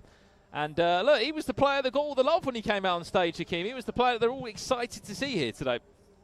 Exactly. He's a big name. He's a household name now in Morocco. So he has a huge fan base already created because of his international accomplishments. But also playing for Raja Casablanca does help. I'd say that. If we can have a look at some of the graphics and the players that are involved here today in Morocco. Again, there is 10 players involved, the $10,000 prize pot. There is a few graphics that will explain that for you in terms of all the players that are involved. There were 2 winners from a tournament competition, and then there was 8 players that have been invited here this time round in the tournament. Again, it's an opportunity for those winners that came through. I think there was 2,500 players that tried to compete and get here to Morocco. Even for them getting to this competition and winning that online cup, Hakeem, says enough for these guys. Yeah, they come in and they just had an opportunity in those tournaments, so they had a little bit of momentum coming into this tournament as well for them. So I think for them, every single game is like a win. Even if they lose the game, it's still a win. Well, we're hearing that the game is going to be underway any second now in round 2. I believe we're going to be keeping a close eye on that all Moroccan affair. Adam Hataki against Sharif. We are loading in. We are locking in. We are going to be locking in any second now. Sharif against Hataki. What a game that will be. I think in the pink we will see Sharif, and then in blue we will see Adam Hataki. Maybe interesting, Brandon, to you as well. But we've just seen, and just a new introduction, you could tell on Sharif's Instagram page that he just signed as a Red Bull player. Just now? Recently, like I think it was last week. Just because he wasn't wearing a hat a second ago, now he's got his hat on. He has his hat, indeed. He has it with him. So, yeah, it's quite interesting. Right. Hope you guys still have the stream going for you. In the meantime, we can see still the game on another screen, Brandon, so we got this as well, right? Absolutely we do. It was an important loss of the ball. As we said, this is only second matchup in the group. It's all good. I think the people at home, they still have the stream, so I think it's just our feed in front of us that's disappeared somehow. no worries. Vitinha on the ball. Turning, twisting like we know how he can play. Leao back to Bruno Fernandes, goes into the middle, but a good save by Martashvili. He's actually back in goal now by the looks of it, not playing centre-back.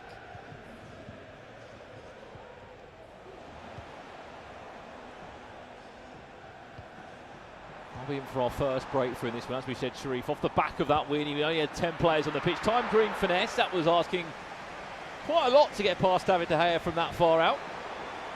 Might be able to make the most of this mistake though from the back. Not the best of starts from Adam in this one.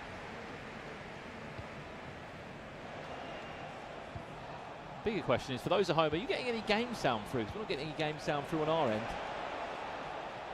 Try to see if they get anything. Let us know in the chat. Right now, we're also monitoring the YouTube chat, so keep the things coming in there. Entertain us as well. The game is entertaining us, but in the meantime, why not the people at home as well, Brandon? Absolutely, keep your questions coming into myself, Brandon Smith, and Mr. Dory, you'll know him as. We'd love to get involved in the conversation across the next 2 days, but we are going to be here in Rabat.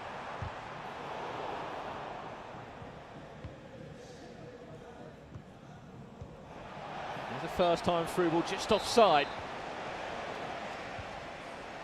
Just so interesting. Of course, we've got Team 4 of Shapeshifters, which is coming out just under an hour's time, in fact, from where we are in Morocco now. We're on the same time zone as England, so yeah, that might have to round. Now, it's a bit of an interesting one because we fly over Spain to get here. Your time zone changes, then it flips back again to England. Yeah, there you go. In the meantime, I've got the Twitch chat back open. So if you have any questions for Brandon or for myself,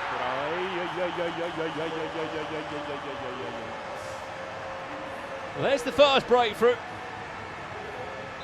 Ousmane Dembele opening up the account this time and ensuring Sharif does go up by a goal to nil without getting a player sent off. He was down to 10 men in his last game. Hopefully it'll be a bit of a smoother ride this time round.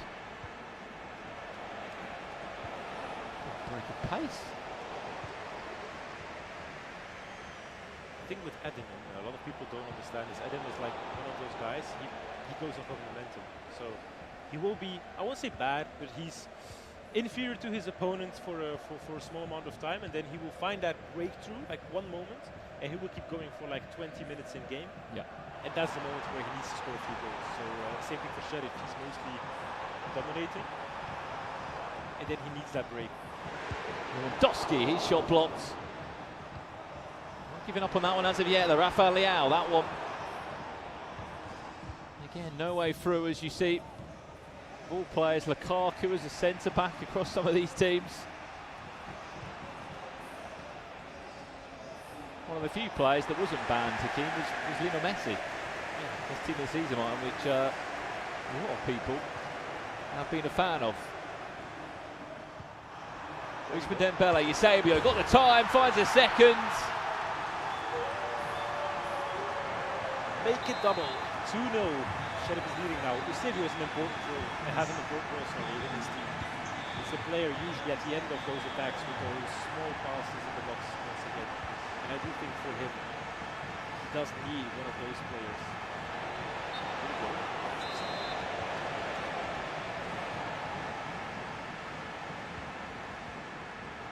Hang on. This time Dembele isn't offside. Little chip off the bar. And the rebound nearly falls back. The PSG's forward way. That would have been a disastrous first 28 minutes or so. He's had to wait a first round to get on this main stage as Adam. That's obviously also a thing. If it's your first game, you're still a little bit nervous. You're still playing with some of the nerves, just like Sheriff had to do. And but Sheriff actually took a red card, and it took a lot of goals against him to get back into that game, get back into that groove. So we can't blame Edem for that. Let's see if he can turn it around.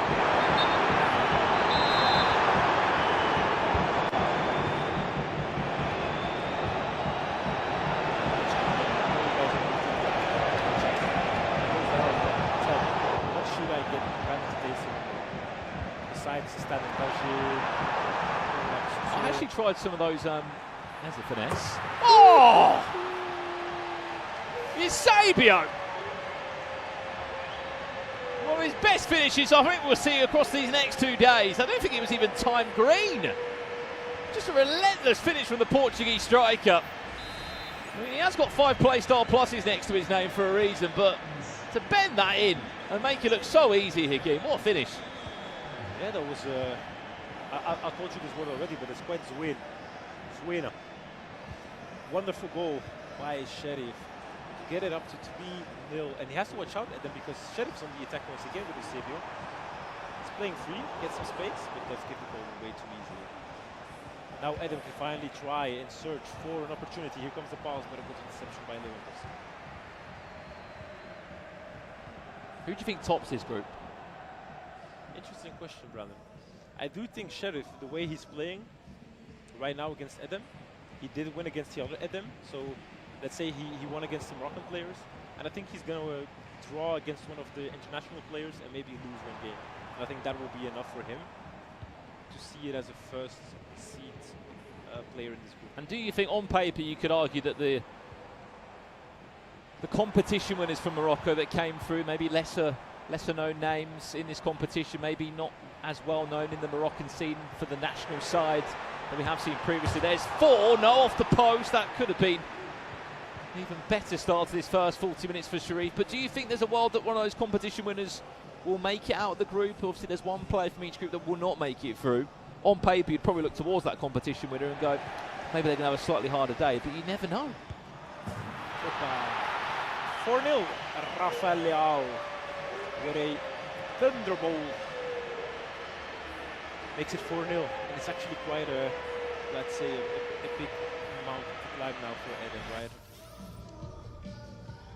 Sheriff actually goes to stand up, takes a sip of water, 37 minutes in. And his... Well, he was thanking the coach in his last game, wasn't it? I mean, probably hugging him now. Have to be said. Ain Atlas, as we said, as one of the sponsors, he had to sip a little bit of water.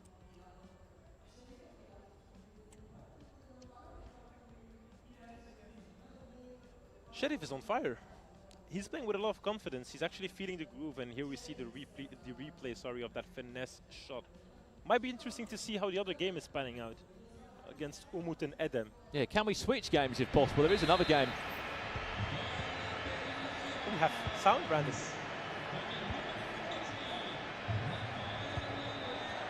Here we go. Leao plays it in. I think the audience has it at home as well. If you're hearing the game, Sam, let us know.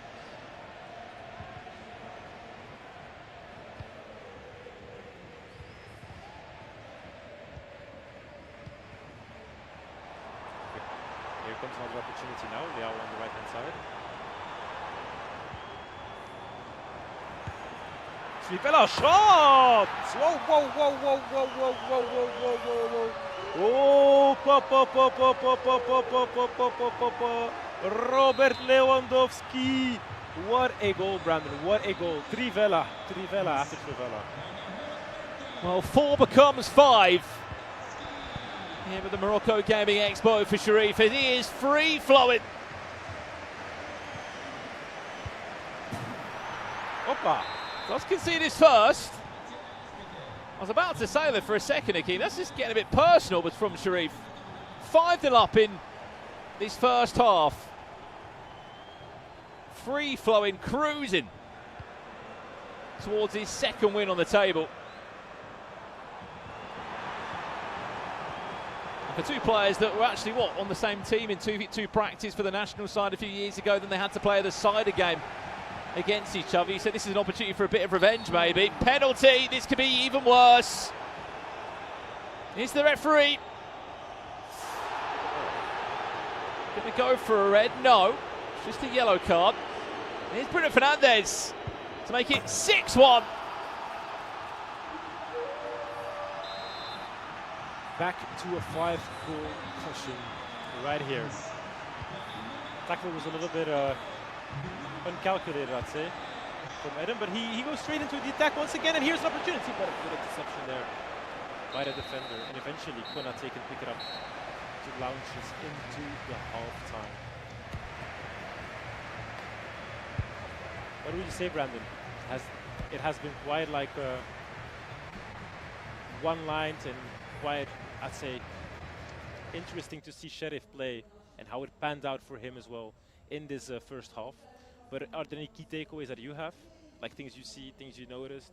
Yeah, Sharif's an absolute joke at the moment. He's absolutely flowing. I don't know if we could change games if possible and go over to the other matchup. That would be amazing to see how Umit is getting on. We're back on the way here in the meantime.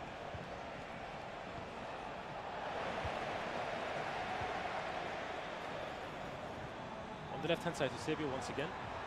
Big step now coming into. There goes a fake shot, goes back inside. We get another opportunity.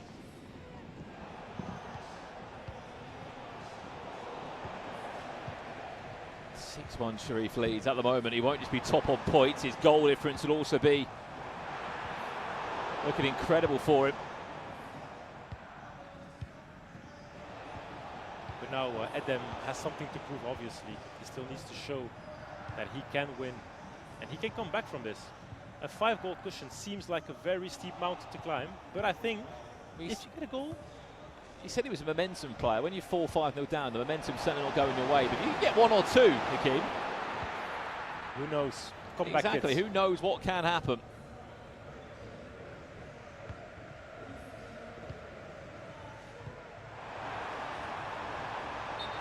Offside is Rafael Leao. If we can, we'll jump games over to the other matchup that's taking place. It's Ex-Adam against Umit.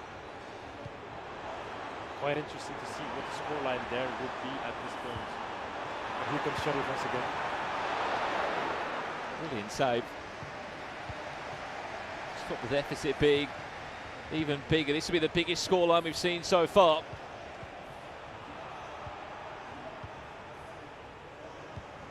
Remember that following this action, a little bit later on, Nicholas will be in action against Tex. Ayman, Brahim and Hassan. Two groups of 5 here at the Morocco Gaming Expo. Here's Bruno Fernandes, scored that penalty. Recycles that one well, Rafael Leao. 6 becomes 7. And it really does start to get out of hand here. Wonderful done by Sheriff. He was just waiting until the space would open up to pass it in there. But yeah, it's about that waiting game. It's about having that strength to not just overplay it and play too fast, but actually take your time, think about it, wait for the moment to open, wait for the passage to open up, and then get it in there.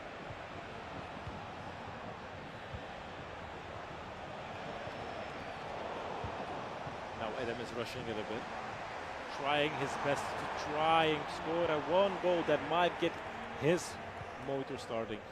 I mean, look, I know it's not the most logical thing to say at the moment, but there is a goal difference swing that could come into play potentially down the line. It is 4 out of the 5 that go through to the knockouts, which does give you the opportunity in this sort of group format, Hakeem, that, you know, if you lose a couple of group games, it's not the end of the world. If you lose every group game, then maybe it is the end of the world. I mean, at least you can enjoy this crowd and you can sit here in Morocco trying to enjoy some of the, like I said, the good culture, the good cuisine, the hospitality of the people here. So there's quite a few good things, obviously. But when it comes to EFC, I do think you want to win your games and you want to score goals and not concede 7. What will the support be like here in Rabat for this event in particular and esports as a whole? I think in Rabat there's quite a bit to watch out here. I think in Morocco in general, EFC is one of the biggest games. So if you're talking about like football in general, it's massive. And that's something I noticed during our World Cup run with the national team of esports. The support we were getting was insane. And I think you noticed that as well, Brandon, with the clips you had, the people that were reaching out to you, even on social media. you just have to understand that if you see like a young Moroccan guy coming through, and I'm not going to bring like the sob story of somebody that comes from nothing and builds his way up all the way to a very important person within the esports scene, but still, there is a storyline here as well for those young kids trying to push their career into esports. Hang on. Eusebio! What a save! He's deflecting everywhere and it just isn't going. Adam Hatake's way. He is 8-1 down. Where he's only in the group stages.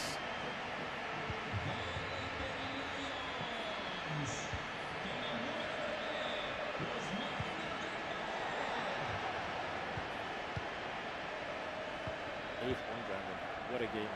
What a game we have here. It's a great game on Sharif's side. And that's a good game if you're on Adam's side. Imagine this is your first game in the tournament. It's not a great confidence booster, is it? But maybe it's enough for you to like really start and have that heat in your body. And we know Moroccans, they can be fired up by their emotions, so it might help Adam as well.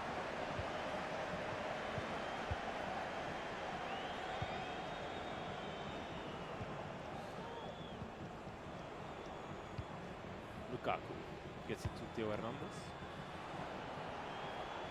And Diego Armando Maradona. Here we go for Adam. This is an important one. Just for your own sake, in this tournament, you want to score one. Wrong turn there.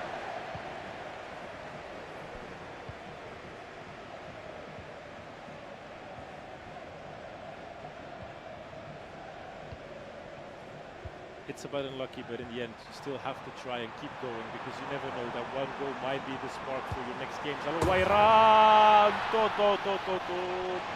9-1, Brandon. 9-1. 9-1. Are we in for our first double-figure game from one individual player here in Morocco? He is absolutely cruising, isn't he, Sharif? You would never have given him, in my personal opinion, this mindset going into this game off the back of what we saw in the last one. It was a bit desperate, it was a bit scrappy. There's only 10 players on the pitch. Fair play to him. He was able to turn it around and come out with an all-important win. And now here, 9-1 up against his fellow countryman, his former national teammate. Is this the revenge from 2 or 3 years later? I think so. I think so. And here is an opportunity now for Adam, but the ball didn't fall his way. Now he's going for that tent. He's not done yet. Leao. Twisting, turning, finding space. Bruno Fernandes now for the Trivella. Didn't go with Vitinha now instead. Eusebio. He's trying to fight some space there in the middle. Got that Trivella off, but didn't work eventually.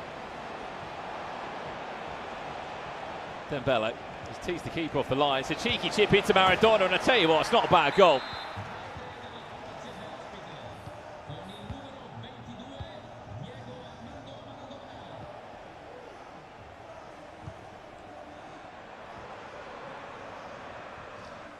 Well, hopefully, we can change games.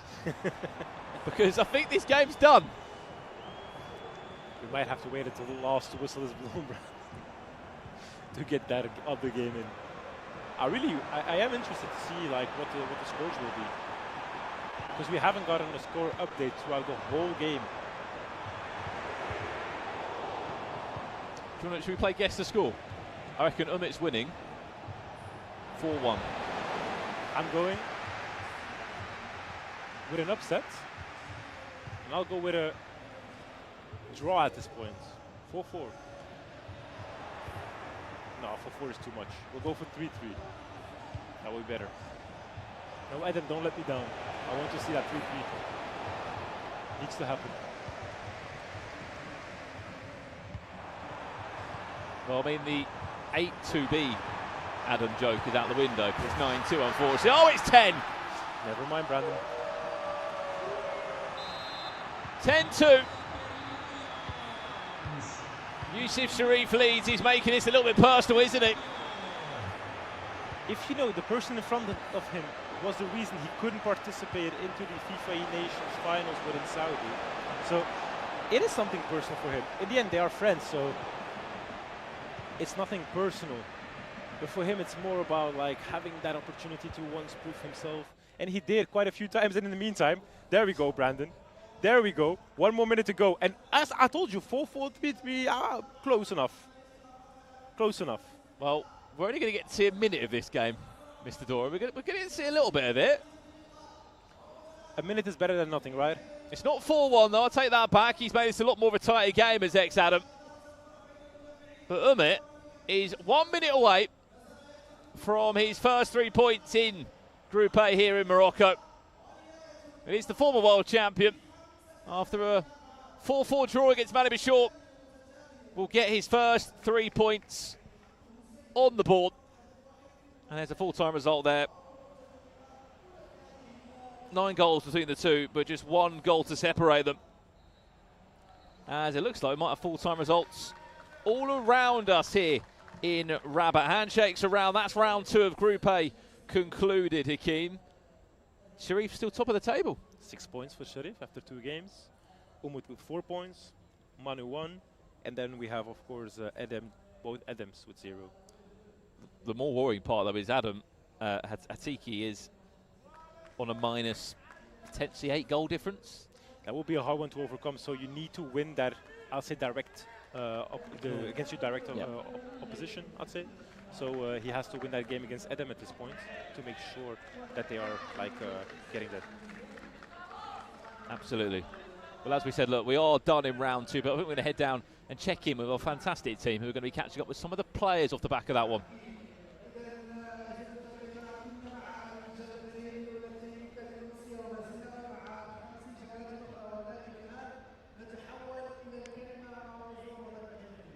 شكرا ريفن، شكرا نارشيني، شكرا معلقين مغاربه. مقابلة رائعين قدموا لنا اللاعبين في هذه المجموعة الأولى.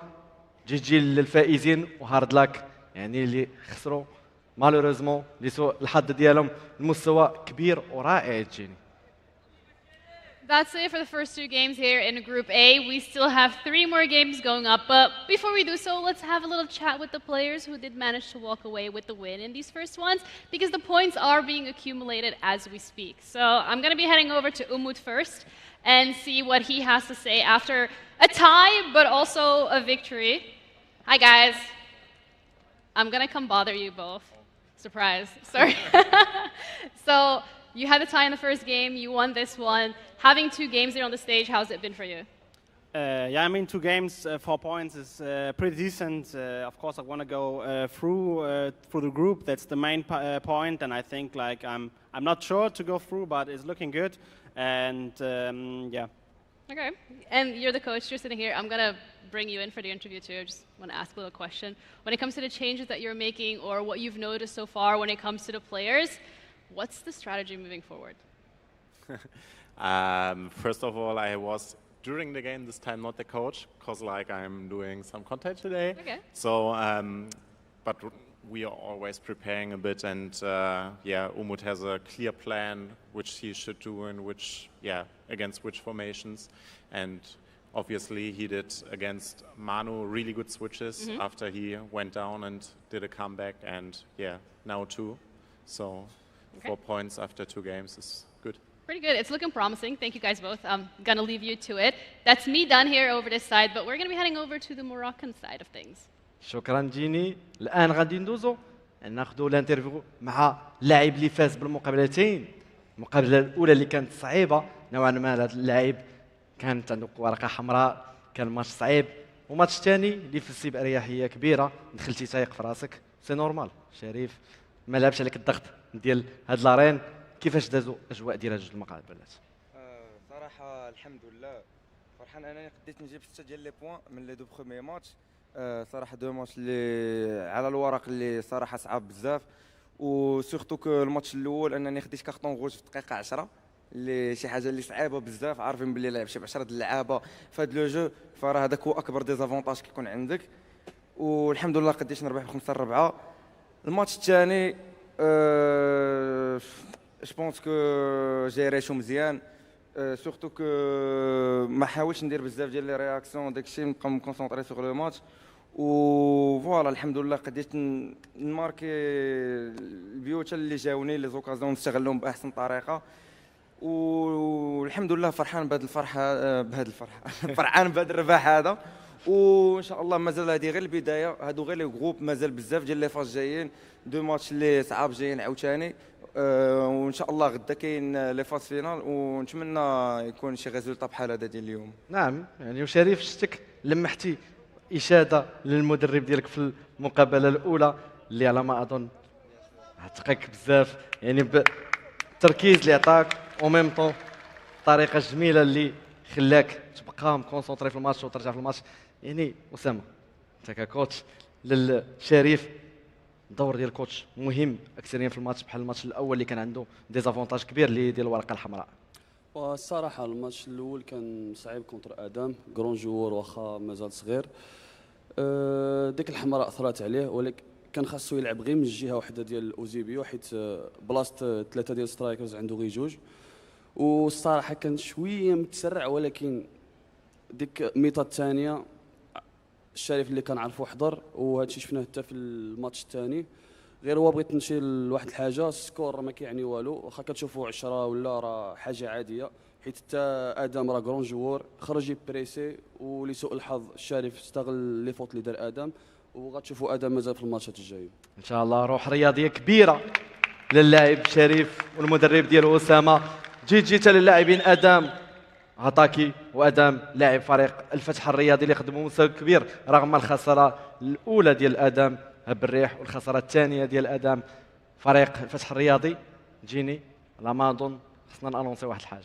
Yeah, it's been 2 games already back to back. We're going to have a little bit of a break, and we're going to be back with even more games here in the Group A to allow some of these players to qualify for the quarterfinals tomorrow. So don't go anywhere because we'll be back after the break. كما قالت جيني انا عندنا فتره استراحه قصيره غادي تكون باش ندوزو ونمروا للتتمه ديال المقابلات ديال المجموعه الاولى من لعبه EAFC في بطوله موروكو جيمنج اكسبو 2025. Nice.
Expo tournaments are back.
صراحه حنا كالتيم كنلعبوا من شحال هادي، شاركنا بزاف ديال التورنوات جلوبال وبزاف ديال الحوايج.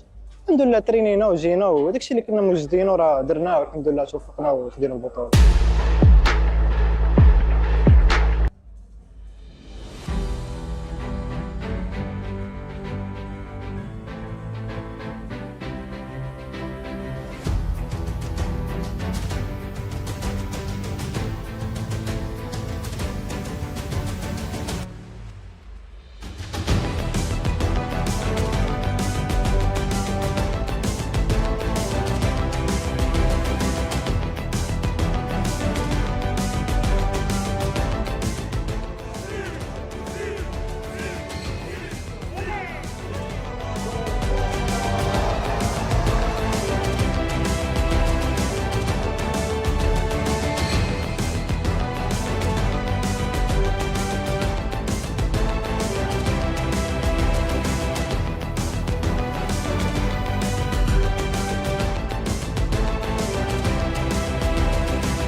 Gaming Expo tournaments are back.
صراحه حنا كالتيم كنلعبوا من شحال هادي، شاركنا بزاف ديال التورنوات جلوبال وبزاف ديال الحوايج. الحمد لله ترينينا وجينا وداك الشيء اللي كنا موجدين وراه درناه والحمد لله توفقنا وخدينا البطوله.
Welcome back here to Rabat in Morocco for the MGE for 2025. Myself, Brandon Swift and Hakeem, aka Mr. Dory, are guiding you through the action here in Group A. So far, 2 games down.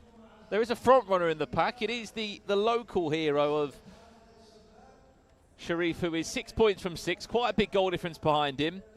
Is this where the gap starts to appear now in the group? We're about to go into round 3 now. He has, of course, some games still left to play, and it's both international players. And this is the group standing, Brandon, as of right now. We have Sharif, number 1, 6 points, 2 games, 2 wins.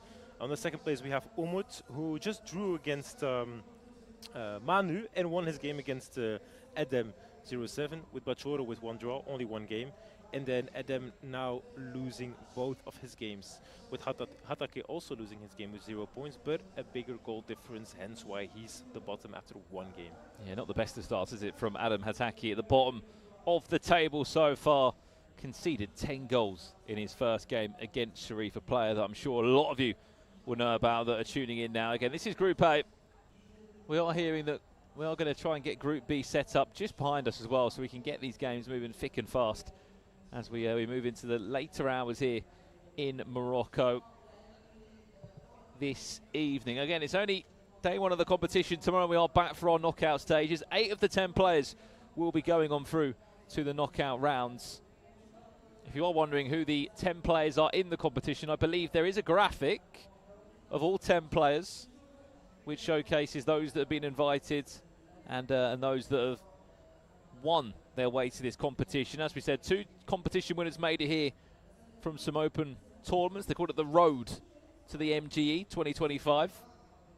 One of those players in X-Adam has already been involved. He's played 2 games, unfortunately.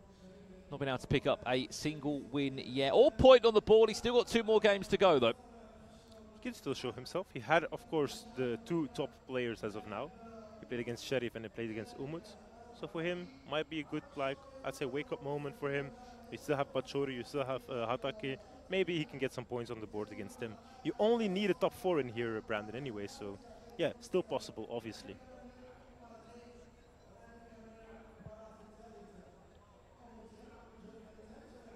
As we just look around us now, we are waiting to kick off round 3. They'll be ready to go any second now. Sheriff still on top, has a good goal difference, scored a lot of goals in that last game, which does help him obviously set up for some success. Because if you will come on the same amount of points, the goal difference will be the first, yeah, I would say Tiebreaker. Yeah, tiebreaker. Thank you, Brandon. Then a goal scored, I'm sure, will be in there somewhere.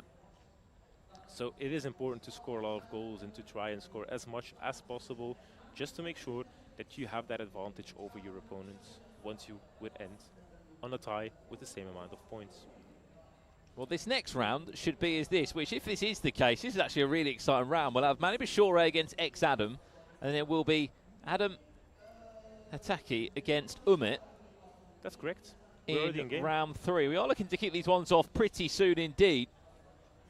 Mani Bashore has only played 1 game. He sat out round 2. He'll be playing every single round now until the end of the competition. Here we go, kickoff in this match, Brandon, as well. Like, finally we can go again. Match number 3 of this competition, and it's Adam representing FUS, so Rabat in the white, and Manuel Bachore in the black. Barcelona kids, I think it is. Van de Ven, haven't seen him before. Maybe I didn't notice it in his first game, Manu. Ooh, but here we go, first. Is this the breakthrough? The player that he packed, in fact, off the bar from Michael Elise. Rafael Leao on the right-hand side.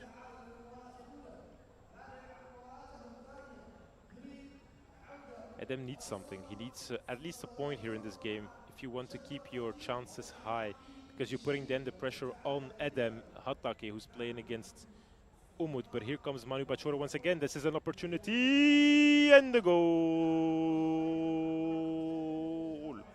Olise makes it 1-0 to Manu Bachore. Immediately after, we get another opportunity with Casillas with a Trivela. Oh la la la la la la la la la la la la. Iker Casillas, son Iker, with this Trivela, Brandon. Whew. You thought he was a goalkeeper, didn't you? Iker Casillas. Apparently not when he's drilling them in like that.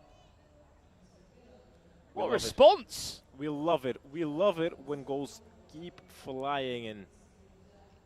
What a response from ex-Adam, who is still without winning the competition. It might not last for too long, though, as Rafael Leao is straight down the other end, cuts it back, can't find Elise because he has got 2 defenders helping him. And now we do get Adam back on the attack. Can search for that 2-1, trying to get like a goal ahead. Kingsley Coman. Switching, turning, trying to find that space, but a good interception by the right back, and now we can go back, but Magnon now, goalkeeper, he does Coman, red time, but it was offside as well. Again, as this game is underway, there is also the other matchup. It's Adam Hataki against Umit. There's the cutback again, off the line, saved that time by Levi Ashton. Again, if you're wondering why there's such a difference in so many of these teams, it is their own ultimate team accounts from home, which has allowed for a real array of different squads to be used. But it's Mani really pushing forward, trying to get that goal now.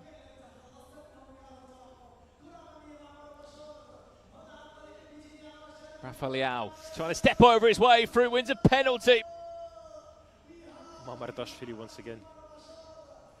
Mamardashvili, the culprit. Up steps Elise. Mani Bashore leads by 2-1. The second time he's led in this game. You have to appreciate the build-up that he was showing, and it was just about who would fall into the trap of diving into a tackle. We've seen Adam do this before. He goes down and he scores straight on the other hand. It's a crazy, like, I feel like he can only score once he conceded, Brandon. Well, it's the second time he's responded on and under a minute, hasn't he? That's an insane skill to possess. If you can harvest that correctly, you can just like wipe out your opponents. Hong-Min Son on the left-hand side. Watch out for that finesse because he's a finesse merchant, that Son. Maybe not this time. Elise Liao deflected. Out for a corner. Where's that one going to go? It was a bit of a commitment to make there from Lev Yashin.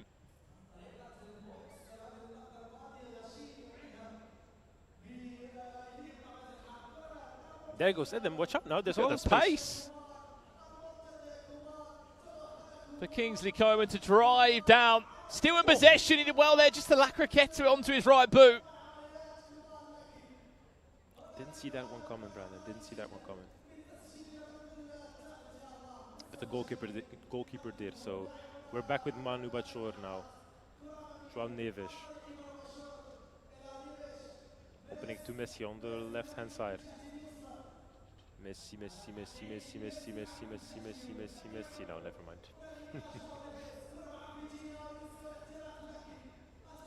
It looks kind of scrappy, like every single attack I see like those last second jumps by the defender, those lunges that are just coming in the right time. But look at this pass, what is this? Kingsley Coman once again on the right hand side. What now, a first touch. Watch out. Because Van de Ven.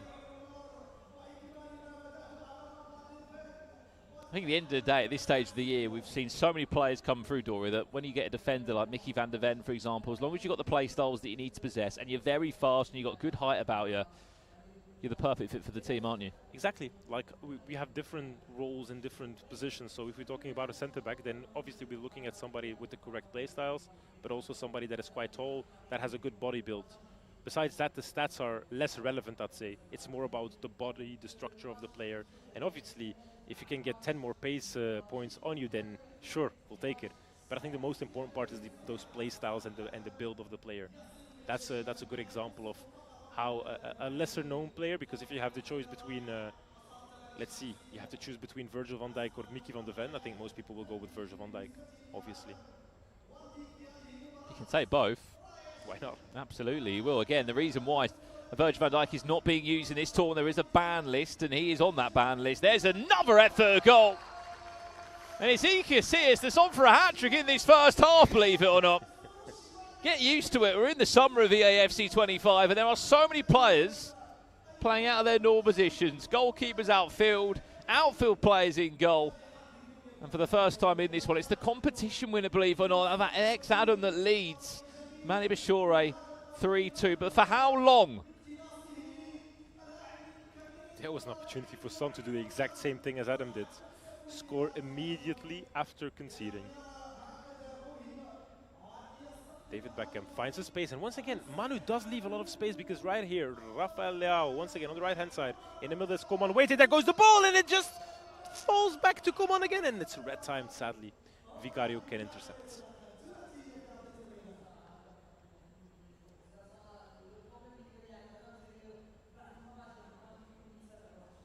The man-backed Olise, left-hand side. Tries to find some space, tries to find that cutback, but Beckham is defending tremendously, and he has to watch it. And it feels like yesterday, didn't it, Hakeem, that we were speaking about Michael Olise's Thunderstruck item that was so popular. It's still one of the most popular items used on this game. The community absolutely love him. And now you look at his, Thunderstruck item now, which is even better, no doubt even more expensive. And he's just, it's one of those players that is really good in game. He isn't having the best of seasons in real life, I'd say, but he's doing well, but watch out here. Messi Elise all the way round to Leao. His shot's blocked, that'll be a corner. Interesting to see, and I want you to maybe wait a little bit. Mickey van der Ven, 3-3 rule square. When you see that ball coming in, you know it's going to be a different one. It's not going to be the one where you defend it, where you can defend even. Mickey van der Ven heads it home. All equal once again, but we know how good Edem is on this one, so Manu had to step up and intercept that ball quickly. What I was going to say, Brandon, is if you check the way Edem defends, there's a lot of flying tackles in there. he presses that circle button quite a few times. So he has to watch out because Manu is going to notice that pattern because he has his coach next to him, of course, Renzo. We do know Renzo from all these different games, all the different years we had, all the iterations. Former player as well, hasn't he? Exactly. He will know that and he will see it. And Manu will adapt to it. So he has to watch out at him. But he's putting up a good fight, right? Here he goes again. Look at the pace from Liao that time. Tried to find Coman there in the middle, but pass didn't connect.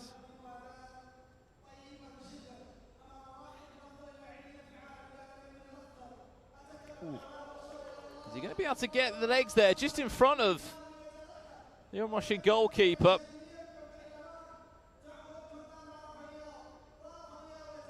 Liao again, relentless with the amount of pace he's got, pulls away from Van der Ven, not for that long, he recovers well.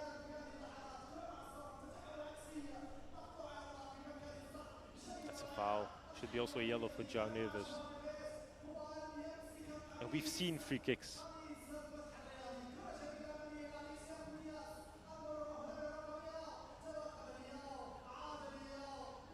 There goes a chance. Falls back to a player of Edem, but eventually Manu has to put it out. Quite an interesting first half, Brandon. I was quite entertained. What about you?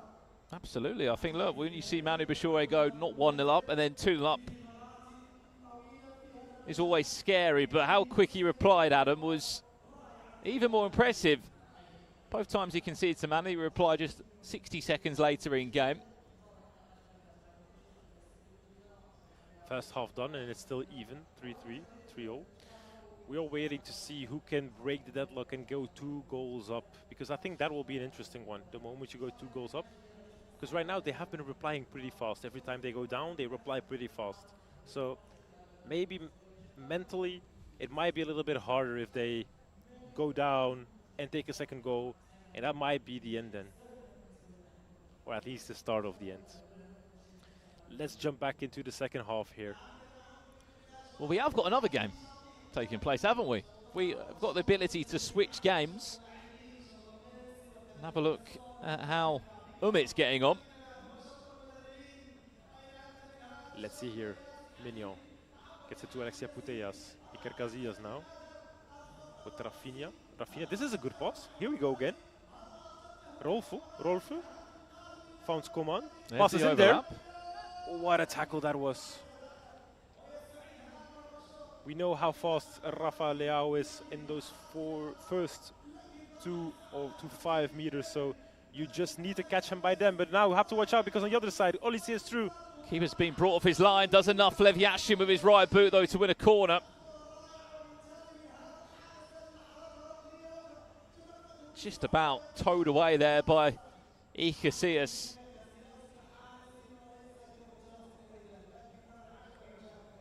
Still not done though, Manu. He's just reworking and recycling the possession.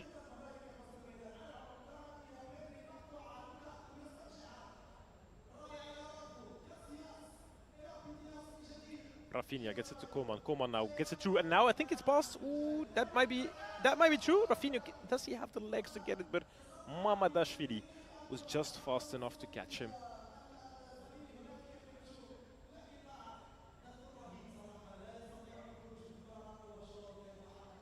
Trying to find these through balls. It's a really high line that Adam's playing at the moment. He's been able to deal with the ideas of Manu Bashore. He might be able to make the most of it on that counter-attack.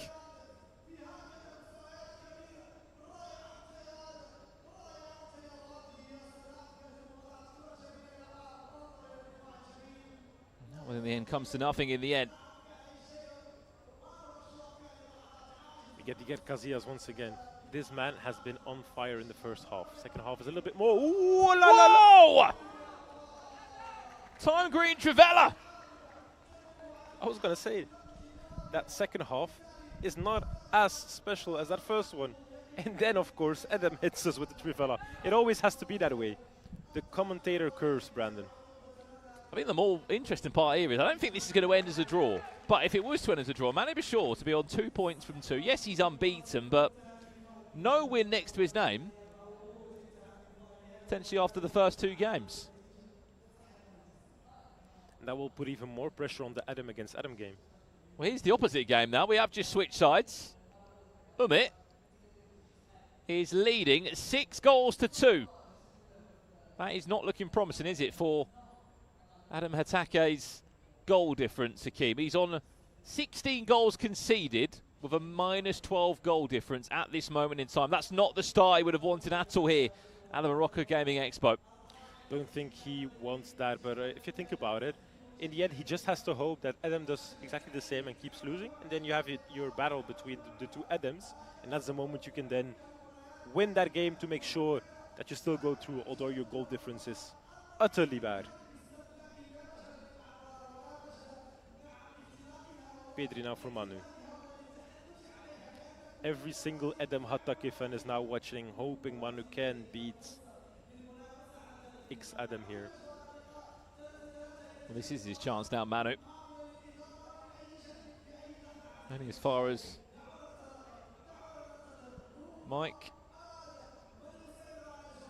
Miagnan, who is playing as a centre midfielder by the looks of it. Another one of the surprises here on FC25 Ultimate Team of players that are changing their roles. Speaking of which, I believe we are 4 minutes into the new Shapeshifters team. Are there any interesting? Maybe the chat will know some interesting. Maybe the chat can tell us who is in the new Shapeshifters side. I don't think they will be available, especially today, unless some players are buying people as we speak. But I feel like we've had to submit their team before they kicked off here tonight. Would be interesting to see if maybe somebody packs one. Open Yeah, a could pack you here in imagine? Morocco. Corner comes in! And it is Mamardashvili. Mamardashvili, the Georgian goalkeeper, now a centre-back with shapeshifter item, rising above the rest. There might not be a Virgil van Dijk in town, but the Georgian is here. And Manny Bashir has just gone 4-3 up in this round 3 matchup.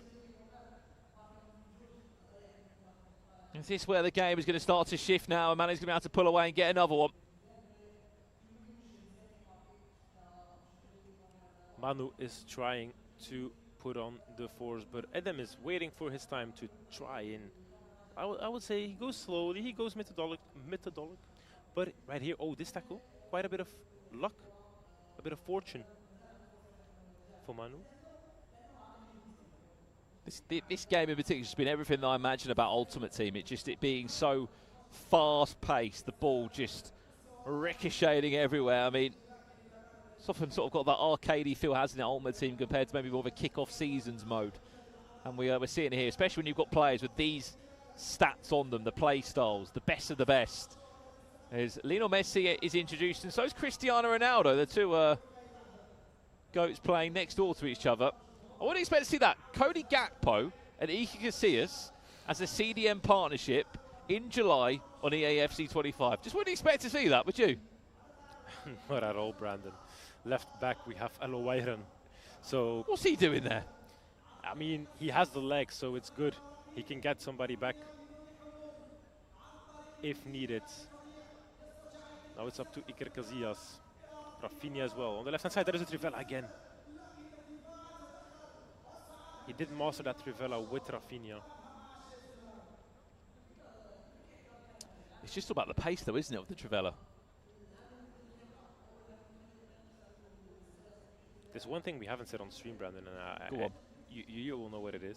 We just saw him pass by. I think it would be important to bring him on one time. I've asked him to come on, but he says he's not that confident in the English language. I think it'd be great. Really good. He's really good. We'll get him on, don't worry. There is a very important person that will come into this stream later on, maybe, or even tomorrow. But we'll keep it a little secret, right? Absolutely, we will. 4-3 it is still in this game. Adam is trying to get that equalizer in. This time, he couldn't find it straight away off the bat, but here, Manu once again. Is that game set a match, maybe? 15 minutes to go. Manu's just got himself a fifth. Hung Min Son. 5-3 up, and we said it at halftime, Brandon. If someone would find the break and get 2 goals or at least get a 2-goal cushion or a 2-goal break, then it would be really hard to come back from this one. And I think now Adam just made it really hard to beat Manu. Don't forget, Manu Abadjour as a World Cup winner still has a possibility here, keeps going, but a good save of the goalkeeper. But he does have some experience, Manu. He might be young, but he's also very experienced for his age. He's also won a lot, hasn't he? Already. He won the World Championship on penalties. 2 Eredivisie champions as well, I think. Maybe even 3, because that one he was a bench or third player even, back in the start of his career. A runner-up as well, of course. He had to play against Levy de Veer and PH Zin last year, and his team was with Emre Yilmaz, which just goes to show how good of a side that was on paper. The Team Liquid, Team Hullet partnership really is bringing trophies into, of course, Team Liquid with Team Hullet being there. Absolutely. The transition was made earlier this year, wasn't it? Team Liquid picking up Team Hullet, who have been on a rampage with talent in so many years now. Hyun-Min Son, it goes one more across. It could be there on a rebound. Well played, Manny Bishop.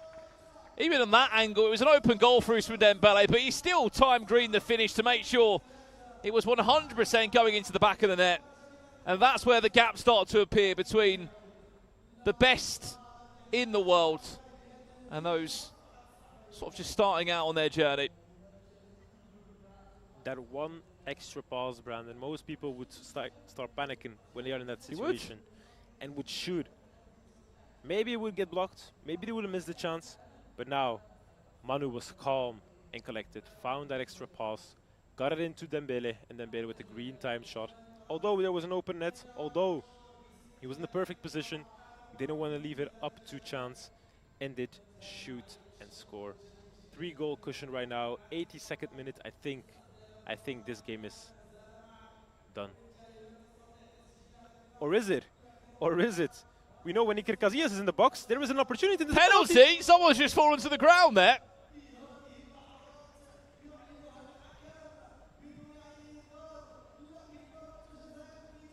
David Beckham to step up. Off the post, it doesn't go in. That was a big, big opportunity. You needed to score that to stay into the game, Brandon. Now you're letting the game run away from you. It would have been tied even if he scored that one. 2 goals would have been maybe too much to overcome, but right now 3 might seem impossible. 85th minutes. I know it's 9.5, so I know you get a bit longer, but the time there just is not enough. Chance to break away now.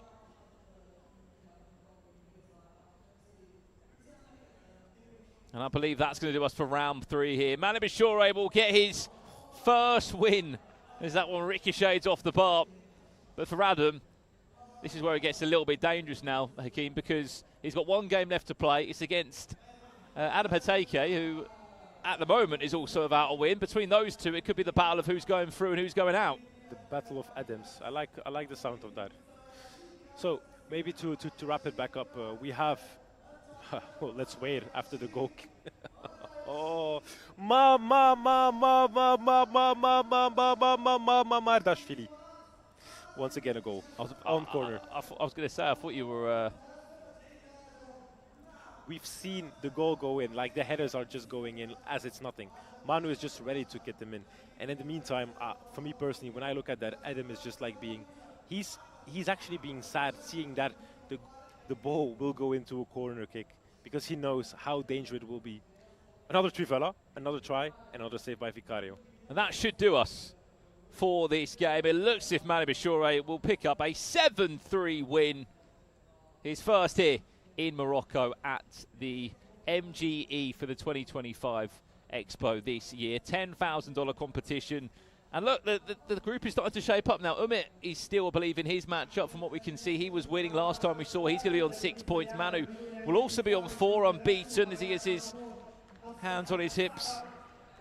But that's round 3 concluded, so we're going to throw it back to our host team to catch up with some of the players off the back of that round. Still 2 more big rounds to come here. شكرا رائع رائع ريفن رائع ارتيني تحليل رائع بالنسبه يعني الفرق اللي كانوا عندنا واللاعبين اللي كانوا عندنا في المجموعه الاولى.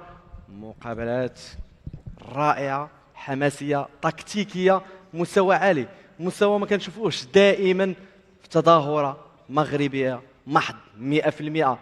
لاول مره بطوله موروكو جيمنج اكسبو كتعطينا لاعبين عالميين، لاعبين كبار ولاعبين عالميين مغاربه مثل شريف وادم بالريح وادم اللي كيمثل فريق الفتح الرياضي اللي قدموا لنا مستوى كبير في المجموعه الاولى. نجيني Yes, that's us done and dusted here on the mainstream with Group A. I know that we've only seen a total of 2 games, which means that the rest of the games that Group A is going to be competing will be off stream and they'll be moving across the stage. This is also the first time that we're seeing some of this incredible competition here at the Moroccan Gaming Expo, giving the Moroccan talent the opportunity to compete on this international stage. But don't you worry, I know we've only seen 5 players so far, and there is 5 more left, and that's going to be in Group B, a group that we're going to be introducing once the break is over. This gives everybody a little bit of a time to swap over, have some food, chill, and relax, because we're going to be back after the break with the second part of the competition.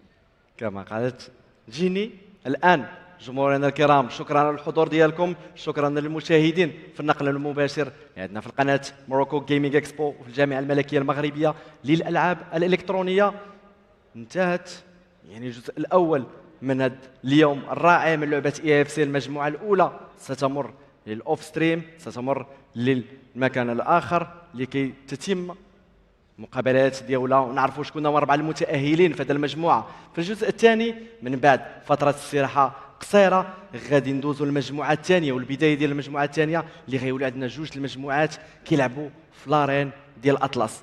2 ديال المجموعات غادي نكون في النقل المباشر وفي الاون ستريم. المجموعه الثانيه اللي غادي يقدموا اللاعبين المخضرمين، لاعبين كبار غيكونوا حاضرين معنا باش نشوفوا المجموعه موت، مجموعه قتاليه. شكرا للمشاهدين، شكرا للجماهير.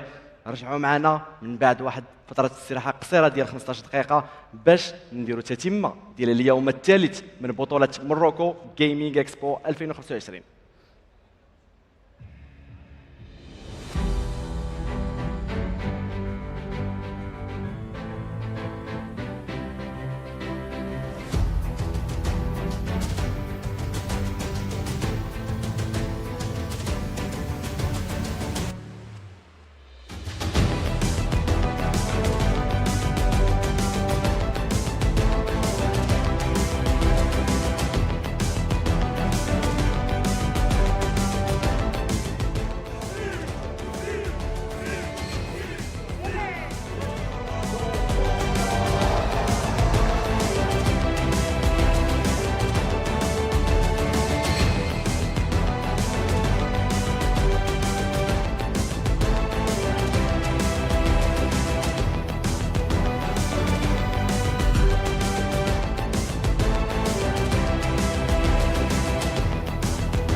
Gaming Expo tournaments are back.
صراحه حنا كالتيم كنلعبوا من شحال هادي، شاركنا بزاف ديال التورنوات جلوبال وبزاف ديال الحوايج. الحمد لله ترينينا وجينا وداك الشيء اللي كنا موجدينه راه درناه والحمد لله توفقنا وخدينا البطوله.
صراحه حنا كالتيم كنلعبوا من شحال هادي، شاركنا بزاف ديال التورنوات جلوبال وبزاف ديال الحوايج.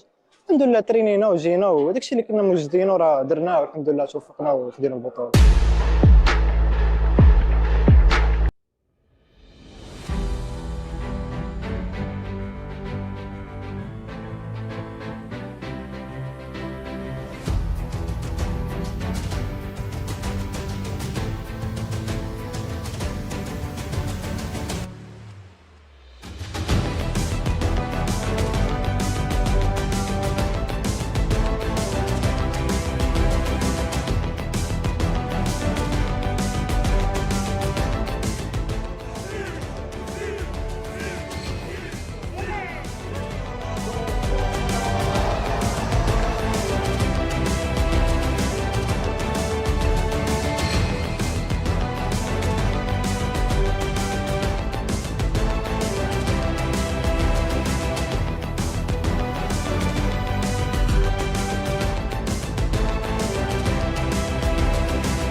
Are you ready? Morocco Gaming Expo tournaments are back.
صراحه حنا كالتيم كنلعبوا من شحال هادي، شاركنا بزاف ديال التورنوات جلوبال وبزاف ديال الحوايج.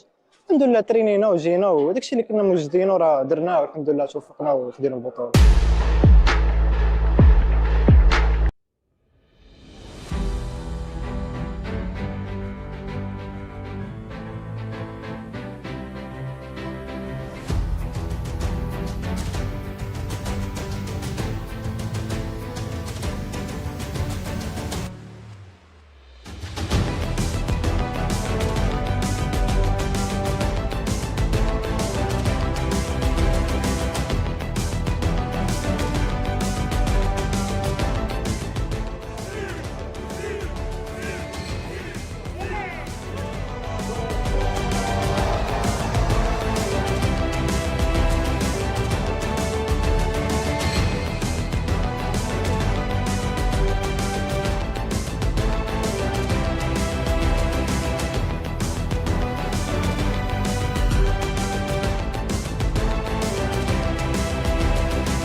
Morocco Gaming Expo tournaments are back.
صراحه حنا كالتيم كنلعبوا من شحال هادي، شاركنا بزاف ديال التورنوات جلوبال وبزاف ديال الحوايج.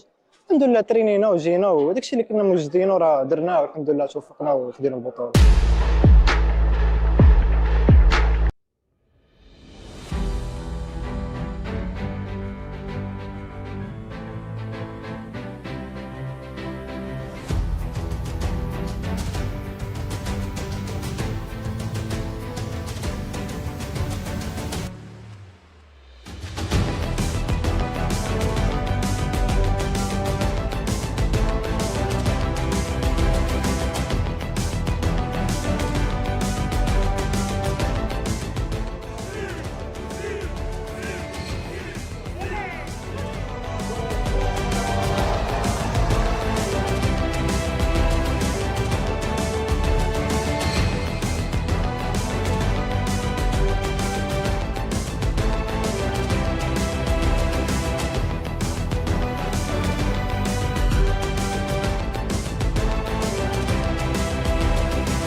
Morocco Gaming Expo tournaments are back.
صراحه حنا كالتيم كنلعبوا من شحال هادي، شاركنا بزاف ديال التورنوات جلوبال وبزاف ديال الحوايج.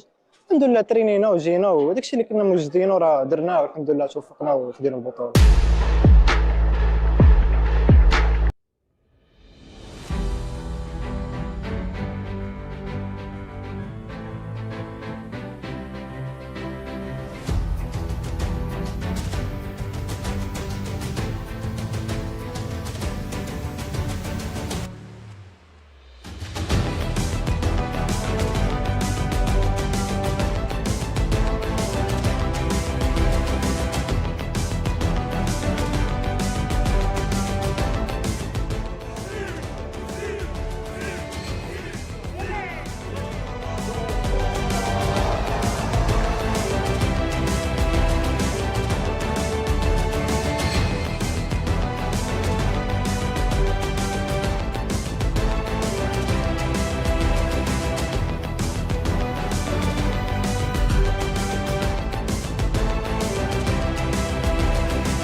Gaming Expo tournaments are back.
صراحه حنا كالتيم كنلعبوا من شحال هادي، شاركنا بزاف ديال التورنوات جلوبال وبزاف ديال الحوايج.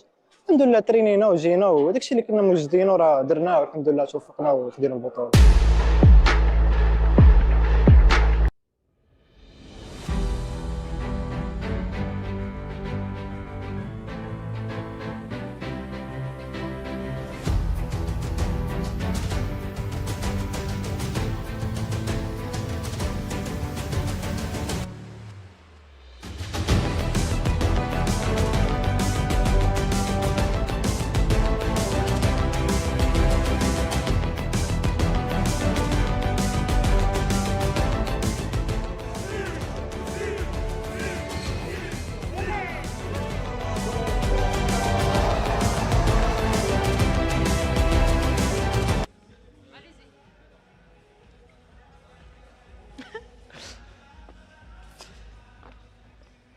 جمهورنا الكرام، اهلا وسهلا مره اخرى في هذا اليوم الثالث من بطوله موروكو جيمنج اكسبو. بعد النصف الاول حافل تنافس بضغط كبير على اللاعبين بجزئيات صغيره اللي كتحسم المقابلات، لان المستوى ديال اللاعبين متقارب اكثر واكثر. نصل الان النصف الثاني من العرض الرائع المشوق ما بين احسن اللاعبين في لعبه EAFC 25، لاعبين تحت ضغط كبير لاعطاء احسن صوره واحسن جيم بلاي باش الجمهور والمشاهدين الكرام اللي حاضرين معنا في النقل المباشر يستمتعوا ويدوزوا وقيته رائعه. Hello everyone and welcome back to the third day of the Moroccan Gaming Expo, where we're hosting EAFC. The first time that we're seeing the international competition here in Morocco, and that we're seeing some of these players on the stage facing up against each other.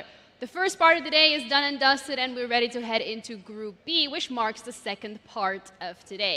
We have 5 more players that we're going to be welcoming up stage, and just a little bit of a reminder, this is a round-robin format. Every single player will play each other once, and the top 4, when it comes to points, will go forward to the quarterfinals tomorrow. So make sure you stick around for that as well.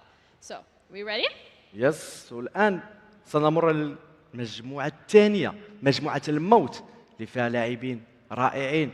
والآن سنبدأ بتقديم 5 لاعبين المجموعة الثانية. But before we do this, قبل ما نبداو, I just want to check the energy in the stage. Can you guys make some noise? لا لا لا لا، بالي ما سمعتوهاش مزيان. Louder. ما سمعتوهاش مزيان. واش مستعدين للمجموعة الثانية؟ مازال. راكم ناعسين، فهموا شوية يلا. ناسين. على ما أظن حيت ما عارفينش اللاعبين اللي كاينين في هذه المجموعة الثانية. So let's introduce them. Everybody, let's hear it for the player who has been to every single World Cup since his first year of competition. When it comes to titles, this person has got it all. E-Champions League 2022 winner with an abundance of both national and international recognition. And don't you forget, money talks, and he is the #1 player when it comes to prize money. Everybody here, let's hear it for Nicholas 99 FC!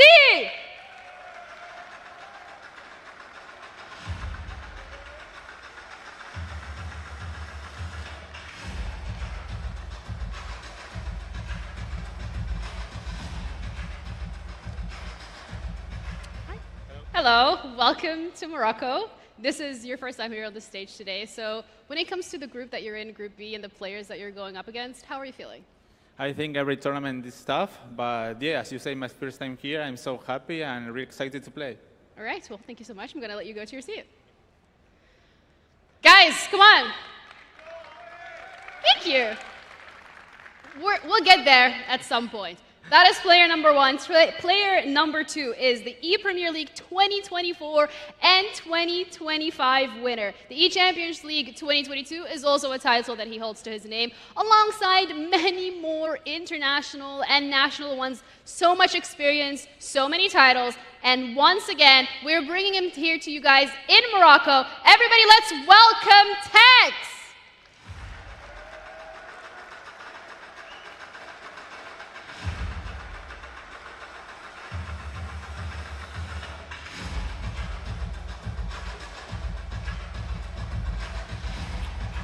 Hello. I see you brought the vlogging camera. That's pretty cool. So you're here in Morocco, first time. We haven't really seen you guys compete yet on the stage. How are you feeling today? I'm excited. Obviously, there's a lot of fans out here today, so hopefully I can score some goals and put on a show. Have you had a chance to see maybe how the other opponents have been doing so far? No, I ain't been watching. I've been sleeping on the sofa, so I woke up and see how I play. All right, well, I respect that. I hope the nap pays off. I'm going to let you head over to your seat. Thanks.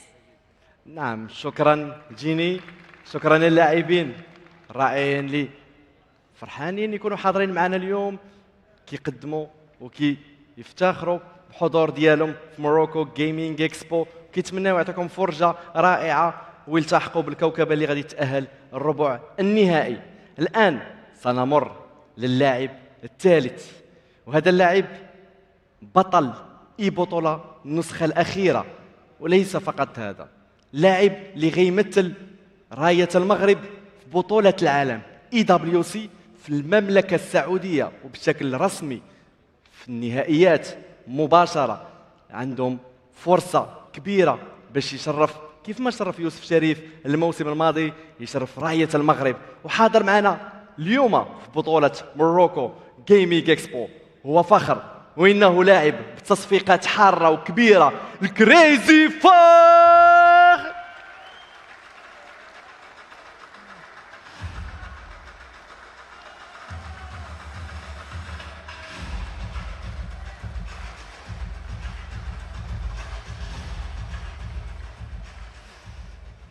شكرا الحضور ديالك فخر، بطل المغرب في لعبة EFC، والآن كنتمنى تكون بطل ديال موروكو جيمينج اكسبو.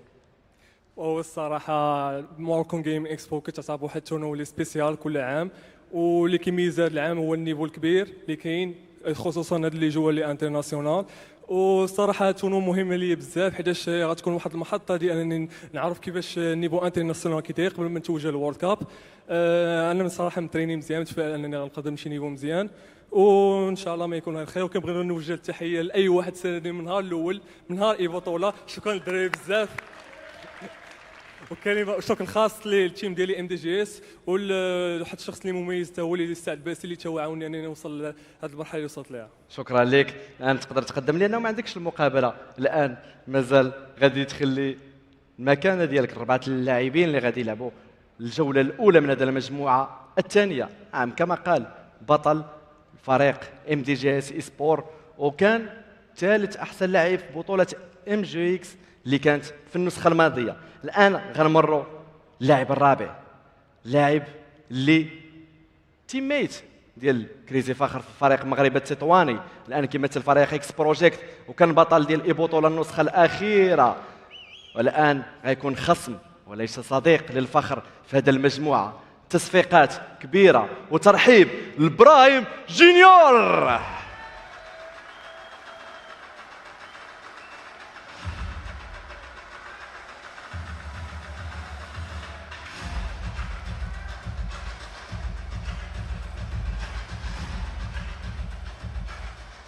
ابراهيم، مستعد ضروري تلعب في بطوله موروكو جيمينج اكسبو؟ صراحه شرف كبير. ضروري موجود. كنبغي نشكر المينستر على لورغانيزاسيون ديال السكند اديشن اوف موروكان جيمينج اكسبو، وباذن الله ربي يوفقني نربح الماتشات ديالي، وشكرا. شكرا لك. تقدر تفضل المكانه ديالك لان عندك مقابله كتسناك. تصفيقات حاره كبيره لابراهيم جونيور، ولاعب الاخير ولكن ليس الاخير في هذه البطوله، انه لاعب اللي تمكن باش يتأهل من الإقصائيات، من الدور الأول من الإقصائيات اللي كانوا حاضرين فيها 300 لاعب. قاتل ولكن تأهل بسهولة، مشى البلاي اوفز وحتى للمركز الثاني في البلاي اوفز، وقال أنا بغيت نكون حاضر هنا في موروكو جيمينج اكسبو، بغيت نخلق المفاجأة. ولاعب فريق الوداد الرياضي في اي بطولة، ولاعب فريق MGE سبور. تصفيقات حارة وكبيرة لحسن رايت.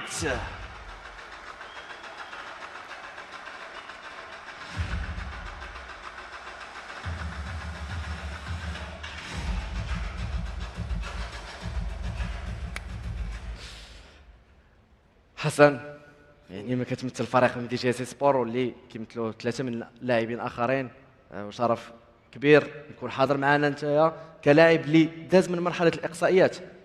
كيفاش كان الراي ديالك من مرحله الاقصائيات وانت دابا حاضر في اطلس ارينا؟ كانت صعيبه بزاف، كانوا الدراري بزاف مسجلين في لي كاليف وكان نيفو طالع بزاف، ولكن تمكنت نتكاليفي من الكاليف الاولى، وواخا ما لعبتش مزيان في الجروب ستيج قدرت نتاهل دابا الحمد لله. عرفتي راسك ما لعبتيش مزيان دونك الان عندك فرصه باش تالق، تمشي للمكانه ديالك وتلتحق باربعه ديال اللاعبين اللي غادي تكون عندنا المقابله ديالهم. تجيني المقابلات الاولى اللي غادي تجمع ما بين حسن رايت كونتر تيكس وابراهيم جونيور كونتر نيكولاس. ماتشات غيكونوا صعاب. Absolutely. Everybody's really looking forward to this one. It's the first time today that we're going to be seeing these players competing, and we're going to have our lovely casters Brandon and Hakeem covering all of the action. They've done a really good job so far today. So from our side, we're ready to head into the game. You?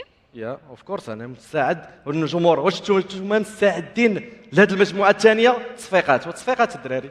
تصفيقات كبيره لدى اللاعبين والمعلقين ديالنا سميت اللي كاينين في النقل المباشر في القناه موروكو جيمنج اكسبو في الجامعه الملكيه المغربيه للالعاب الالكترونيه، ولكن التعليق في الاطلس ارينا عند مروان الريفن والتحليل عند ارشيني. كنتمنى فرجه ممتعه للجماهير، فرجه ممتعه للمشاهدين، واليكم الخط.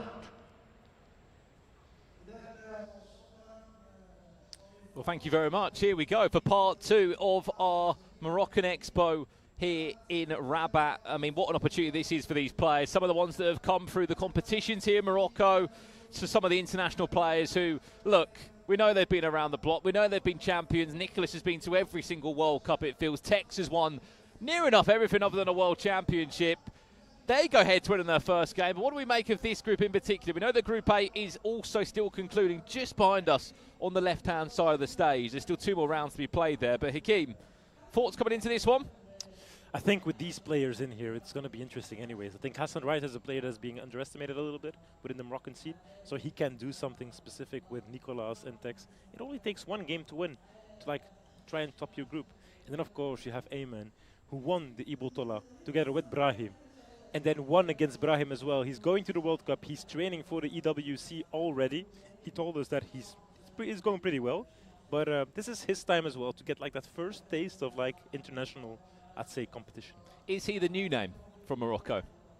Well, he's at the World Cup. It's up to him to prove himself, be there, take some points away from the big names, from the big shots, maybe even eliminate some of them in a knockout and go far. That's what you have to do if you want to represent your country correctly. Oh, absolutely. Again, we cannot wait to get this group underway. This is Group A as it stands, and how it ended, we should say, from the Morocco Gaming Expo here. This is Group A. As we said, it's still not fully finished, but as it looks to be, it's Umit leading the line. He's obviously had an unbeaten day so far in the competition. He's on 10 points to his name. 3 wins and a draw for him. 23 goals he has scored. Manu Bashore did pick up his first win. He's only played 2 games. He's still got 2 more games to be played. It looks as if, on paper, it's just going to be between the battle of the Adams, isn't it, Hakeem, of who's going to be eliminated in the group stage and who's going through. I think that's the last game that's going to be played, and I think that game is going to make the difference. If, Edem Hatake wins, well, at that point, he's going to be sure to go up in the ranking. And if Edem, then FUS Edem wins, well, he's going to be the one that's going through. So, as you said, Brandon, you explained us multiple times, it's the top 4 going through to the next round. So that means you can just not be the last one in the standing. So, I mean, you have to win 1 game at least. It's not, in the nicest possible way, without sounding really patronising, it should not be difficult for a lot of these to get through. Because 4 of the 5 go through, the chances are really in your favour. I mean, you could play pretty much terrible, and as long as you pick up at least some kind of points, at least 1 win, you should be on your way through to the knockouts. As we said, it's all about group stage today, and then tomorrow it will be all eyes on the importance of the knockout stages. Our final 8 battling out for $10,000, as we've said. And this is what's on the line as well. We said it's the biggest prize pool we've ever seen in Africa for an EAFC tournament, Hakeem. This is what's on the lines, of course. I'm speaking in USD dollars, but for more locals, take it away. 100,000 dirhams prize pool, which is broken down to 50,000 dirhams for the winner, 30,000 for the runner-up, and of course 20,000 for the number 3. It's quite interesting to see because, as you said, Brandon, it's one of the biggest prize pools we've seen in Africa. I don't think we've ever matched one like this. And I only think it's going to get bigger and growing. And of course, this is all possible. It's all organized by the Ministry of Youth, Culture and Communication under the high patronage of its Majesty, the King Mohammed VI. May God assist him. So we are here. It's something that is picking up in Africa, I think. Morocco is trying to lead the way, trying to pave that way for other countries to follow up on.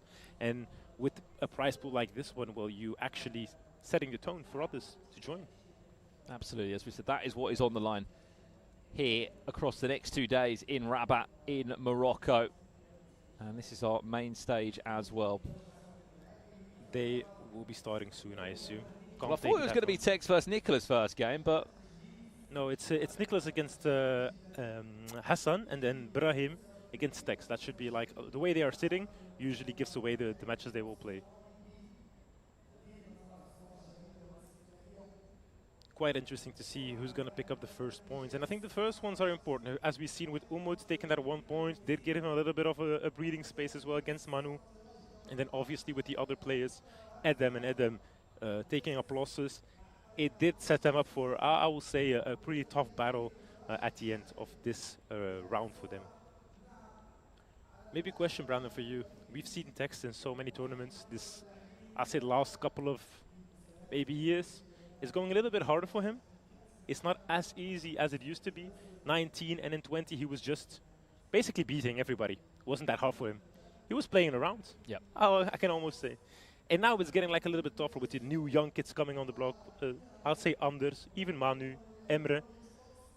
For Tex right now, how are you looking at a tournament like this one? Well, I think, if anything, the pressure's off for him, really, isn't it, for Tex coming into it? I think the issues where Tex lies is he's got such big expectations on his shoulders because of the following that he's got on social media, the name that he's given himself off being so good and so dominant in those years. You think back to 19 and 20 where he was so good. Where he lapped was in the World Championships, wasn't it? He was so good on the season. I think one season he got grouped in the World Championships, and that was always a little bit like Nicholas to a degree of the missing part of the puzzle. I know Nicholas has been in a World Cup final before and lost on penalties to Umit, who's also here in Morocco. But I think for Tex, this would suit him well, a tournament like this. I know he's vlogging as well for YouTube here these next 2 days, so he can have a bit of fun. And I think when he's having fun, it goes without saying, he is potentially playing his most free-flowing EAFC when the pressure's off. There's not a World Championship ticket on the line like there was at the Premier League, which, of course, Manchester City went and won that tournament.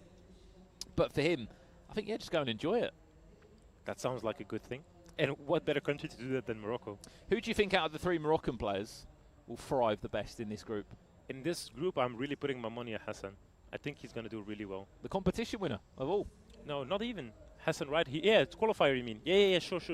Sorry, I thought you meant the Ibotola competition because that's Brahim and Ayman. But I thought Ayman would be your I think Hassan has really something. In the end, you have to think that you're playing in a... It was a 1v1. But with 2 players, right? Yeah. So it's a different structure. Ibotola does give you some possibilities to shine, but in the end, you're also dependent on your teammates, and of course how you're going to handle it as a group. And I think there, he did show what he can do, and I do think that right here, as it's an individual tournament, he's the only one responsible for his results. I think he will do well, but then again, it's just my feeling, I'd say, and we'll see if he can actually make it through and if he actually is worth betting on, I'd say then.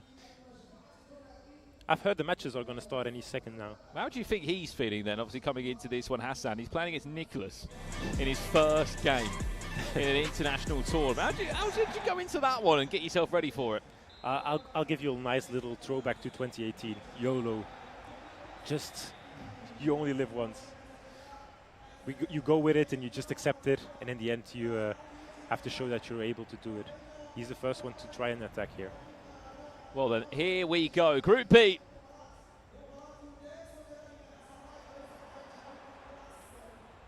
Underway. Ignore the face cams on screen of Nicholas and Brahim. It is Tex versus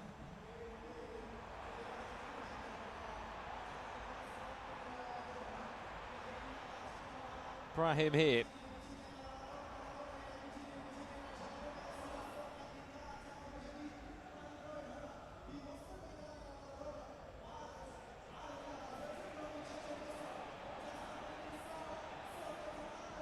Here's the first finesse of the game.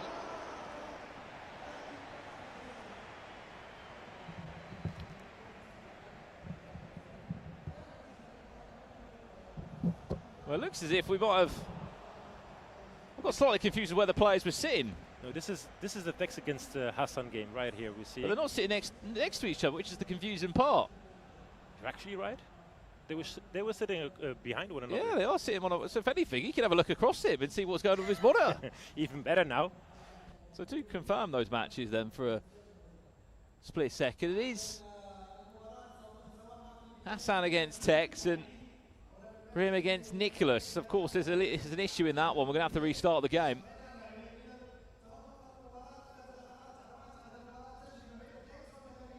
That will just be a quick new invite and hopefully we'll be underway soon.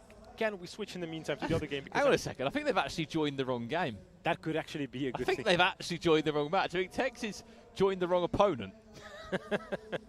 It just would be that, wouldn't it?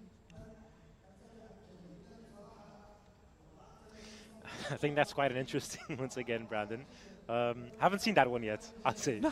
I'll add it up to my list of The things. way it works is if you sit next to a player, you normally play against them. They were sort of on opposite sides of the stage. They've obviously accepted the wrong game code potentially, and there we are. I mean, again, if you have just tuned in, welcome to Rabat here in Morocco. We have got 5 rounds of Group B action to give you. If we can get into the right game lobby, we should be that would be great. We should be halfway there. That would be great, actually. I haven't seen that one yet. Like I said, it's something new, something that I can tick off as well. We've been there, done that. Now we can go into the right game, right? Absolutely. I don't know if we can have a look at a player's POV at all here and have a look at their team that maybe they are using. If you're not familiar with how this is working, the players are playing with their own Ultimate Team squads from home. There's no special tournament account that they can use of any icon or anything like that. There is a ban list as well, so a handful of players have been banned from this competition. There we saw Hassan. This is Brahim. Right, so Brahim should be playing, but then I think Nicholas is in a game. Nicholas does look quite So I think maybe that is the right game. I'm just having a look in front of me here about the fixtures. So I think they are trying to figure out and trying to set it up once again who will be playing Tex and who is playing Nicholas. So we have to see. Here we see Tex against Hassan again. So they are back underway. Looks like it was the correct game, Brandon, and we were wrong after all. Well, in front of me here, I've got round 1, Nicholas versus Tex. That is not the case here. Here we see Hassan right against Tex.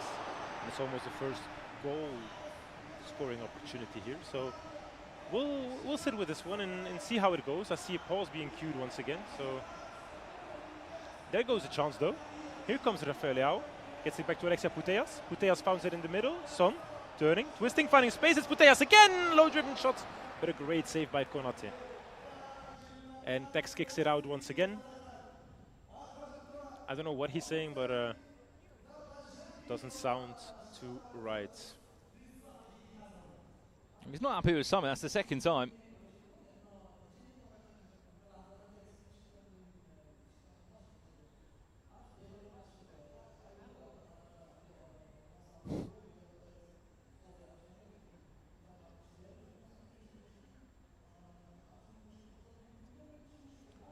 We're waiting for some confirmation here.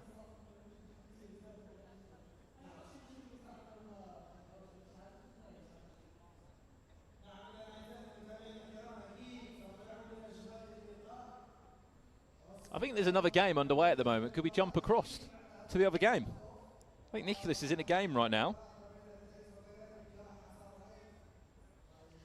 I hope we can switch around. Would it be cool, Brandon?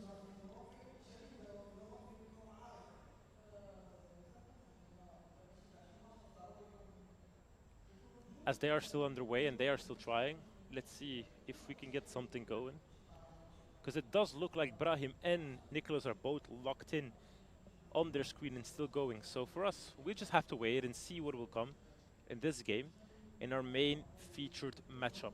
But yeah, the other game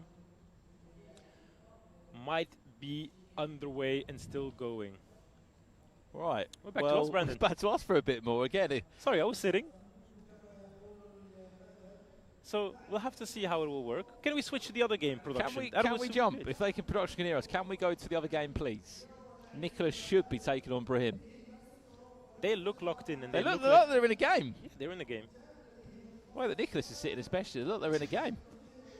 Knowing Nicholas from all these different tournaments and all these different, let's say, accomplishments and matches he played, I assume, with the way he's setting and the one his coach Juan is looking, I think they are in the game, and they might have actually scored because you can see like the stress going away from him, whilst Brahim is very focused.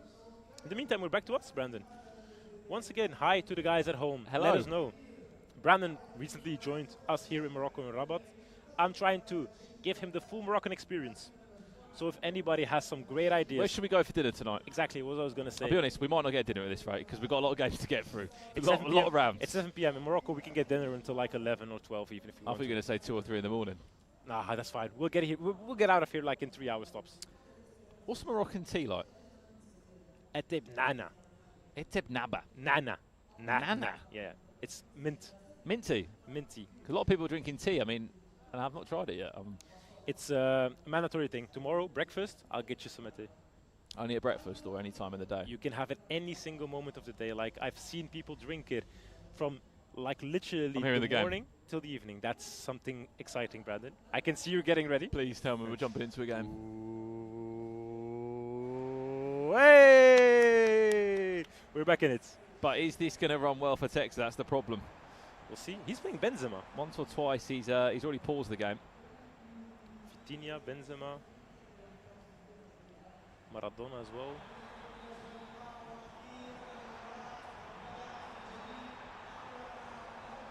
There we go. Vitinha finds some space at the box. There was Juan Neves, and now a counter-attack possible for Hassan, Alexia, Putellas, and now there's space. This could be first big opportunity here for the Moroccan player. Oh, look at that turn from Maradona. A bit too much. And it comes! Save once or twice, or not! On the rebound, it finds a way in, and it is the goalkeeper that scored again. Virgil van Dijk might not be available. What a goal, what a goal, what a goal. Had to happen in 2 times, couldn't done it from the first. And the crowd actually loved it. They saw the goal come in, and they were happy about it. Now, Tex on the counter attack. Maradona finds Vitinha. There's Tex! First shot of the game! And his first goal just 7 minutes in. You mentioned why Benzema's in the team, Akeem. No further introduction needed.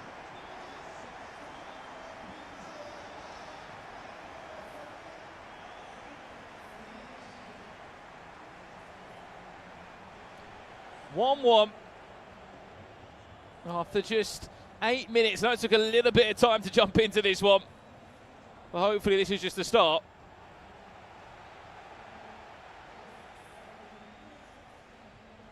Of all the goals that are going to follow. Maradona now, waiting for a run of Benzema. It's tidy feet, Tex-like. Benzema into João Neves. He tries to disguise his pass and isn't really too much of an issue here. I mean, back to the point I was saying, how do you think Hassan is feeling coming into this, playing against Tex in his first game on an international stage?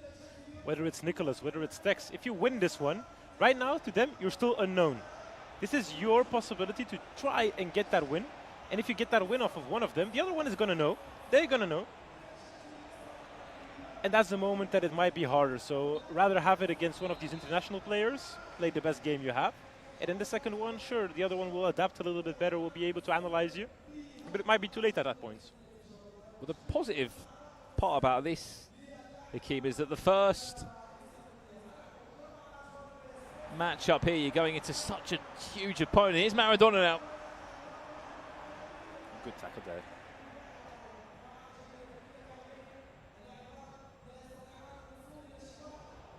You have 2 types of players, Brandon. You have those that are playing on the surprise. They have a specific style of play, and you kind of need, like, how can I say it best?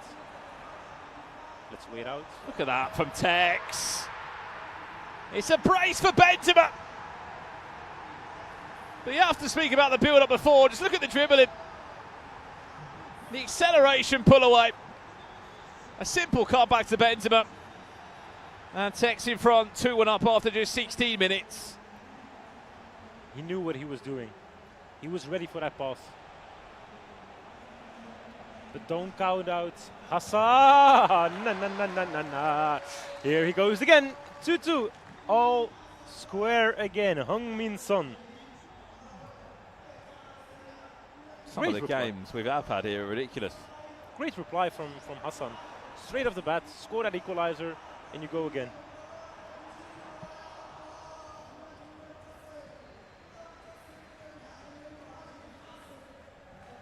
There's a lot of space though. Look at that run, yeah.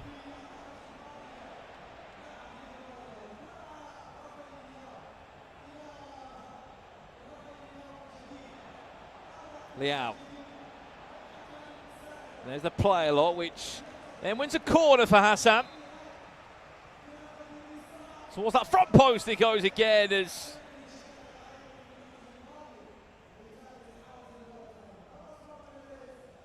it just goes over the bar.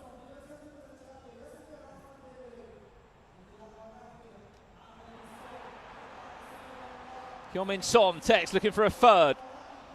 Runs into David Beckham, who's in a unfamiliar right back position. Just one of the multiple changes you are going to see here with these players using their own teams from home and the newest promo items in the game. Tex has to watch out. He leaves a lot of space in behind, and Hassan is trying to take some advantage of that. Well played. Deserves a goal, gets it. Look at the composure there, Dory. A little ball roll, still tucks it in, and it's an easy goal.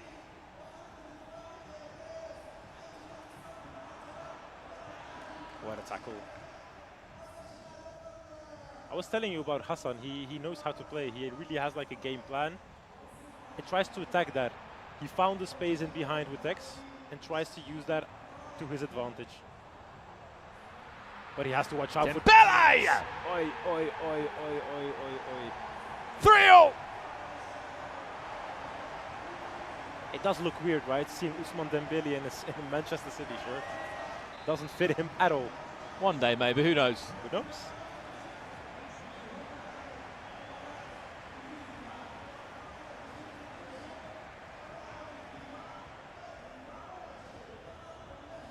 What a game, by the way. What a start to Group B you're looking at. This is what you get when you have two attacking players that just love to attack. And maybe don't defend to the best of their abilities, but wonderful turn there by Ibrahim. By Hassan. Van de Ven still on the ball. Son, sorry, still on the ball. Gets it to De Bruyne. Mia Hamm now, there's an opportunity to shoot. He goes all the way through, and what a save by Konate. That should have been his fourth.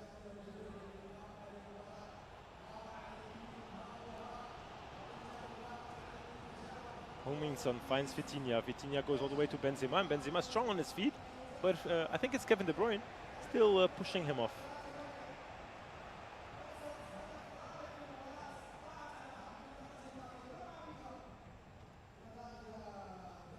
Running man in behind once again, Rafa Leao. There is some space in the middle. He goes back to Alexia Putellas. Finds Leao again. Leao to De Bruyne. De Bruyne turning, finding. Back to him. Maradona. And that's offside. Let's just have a little look, Doria, just about the gap between these two players in terms of the careers they both had. Of course, it's the first time they would have ever played against each other. You know what Tex has been able to achieve. Tex has won near enough $690,000 more than the man that sits on the opposite side of him and has travelled around the world and played at the level.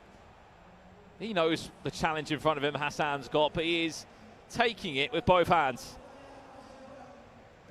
And that's a big difference, Brandon. I think a lot of these young Moroccan players, they never had the opportunity to actually play in this environment, in these, let's say, stable conditions, as they are usually playing on European servers from Morocco. So for them finally to play against one of these players and not have the issue of servers, well, it must be good to them, but he has to watch out here because that's a few ball. The ball kept ricocheting and kept getting back to Tex, and he doesn't miss from there. Heung-min Son takes the present, accepts it, and thinks, thank you very much, we go again.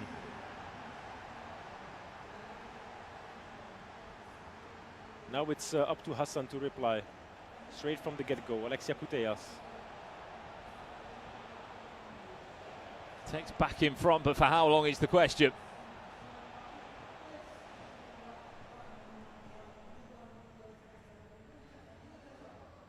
Obviously got the World Cup done and dusted early doors this season with the Premier League, one of the first league partners to conclude.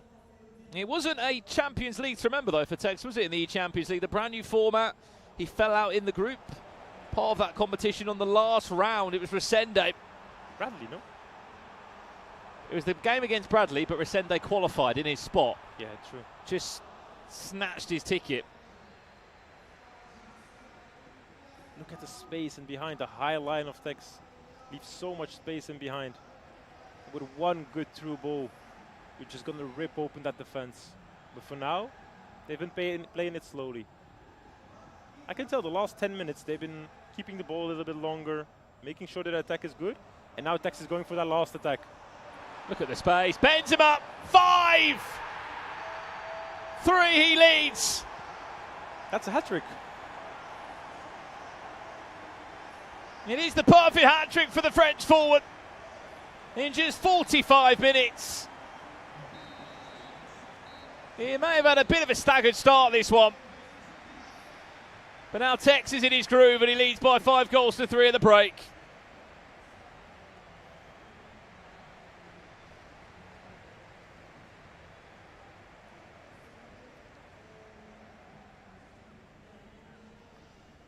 What a half. Whew. It's getting hot in here. If it wasn't hot enough already. Yeah, this game, going from left to right, I started to get dizzy almost, Brandon. So fast. This game is just going from left to right in a blink of an eye. We can't complain with the amount of goals we've been seeing. We've had so many of them.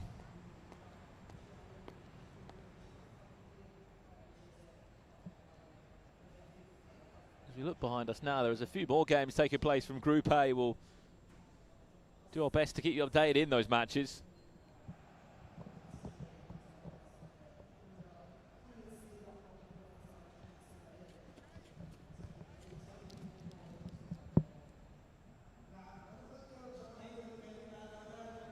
Back underway for the second half now in Group B.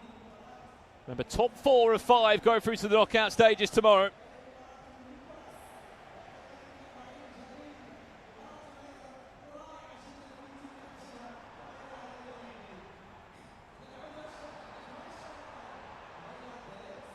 Maradona, he gets dispossessed in the end.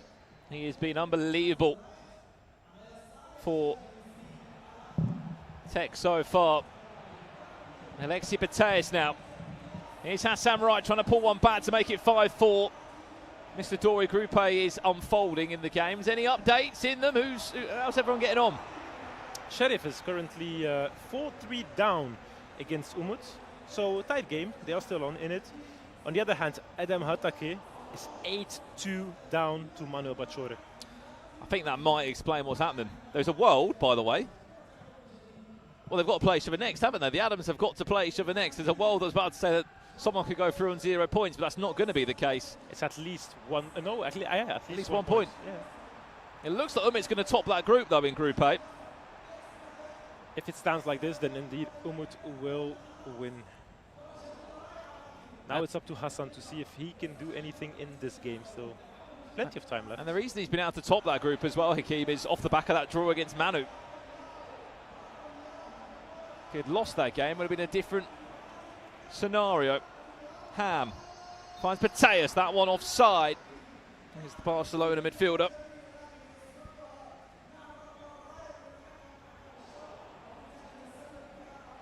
Good interception there from Juan Neves. Who's for Dembele? Heung-min Son all interchanging as Tex comes forward in numbers.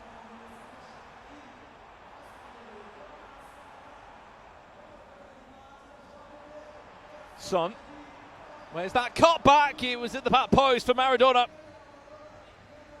No, Benzema needed that time. It was one of the smallest players on the pitch.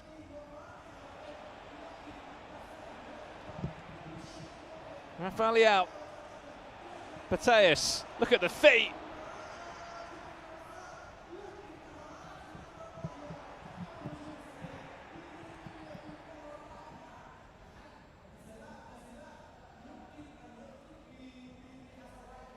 Kevin De Bruyne finds Maradona. And now on the left-hand side, there was an opportunity, but sadly, well intercepted by Tex. Hassan needs that goal before at least the 18th minute. Just to be still in the game. Although it's 9 minutes halves, Brandon, and you explained it quite a few times. We can go to draws. The draw is good enough. Like, we don't have to find a winner every single game. We'll just get 1 point on the board. As we're playing a round-robin matchup. And here was the opportunity for Hassan, but he doesn't pass it through. The ball ricochets off of him, and Tex could go on the attack. By the time that happened, Hassan already took over. Once again, good opportunities. There's open players and open spaces, yet they still don't find that exact spot in the perfect place to find an opening.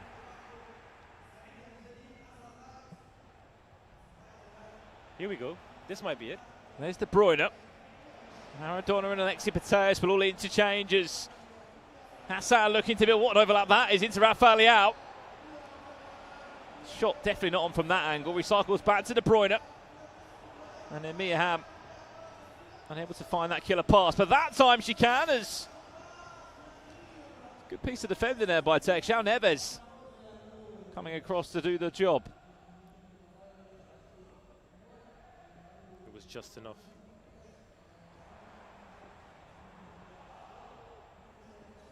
Now then, Kevin De Bruyne gets it to Leao. But a good interception once again from Mamadashvili. And now Tex is on the attack. Maradona. It's quite of a sloppy second half. We haven't seen much. It's just like ball being lost after ball being lost. And now finally we might see an attack. No pressure from Hassan on Tex. Tex does like that. Now has to watch out. Here's Look an at opportunity. that. There's a pass. Look at the delay from Tex there, Vitinha. Delay until he just falls into the trap. He plays the one more simple pass, and Benzema will not get an easier fourth goal than that in this game, Hakeem. Easy as you like. 6-3 now. It's up to Hassan to show what he can do. Right now you can clutch up. Putting players a little bit more attacking, trying to search for those finesses with Son. Putellas as a striker as well.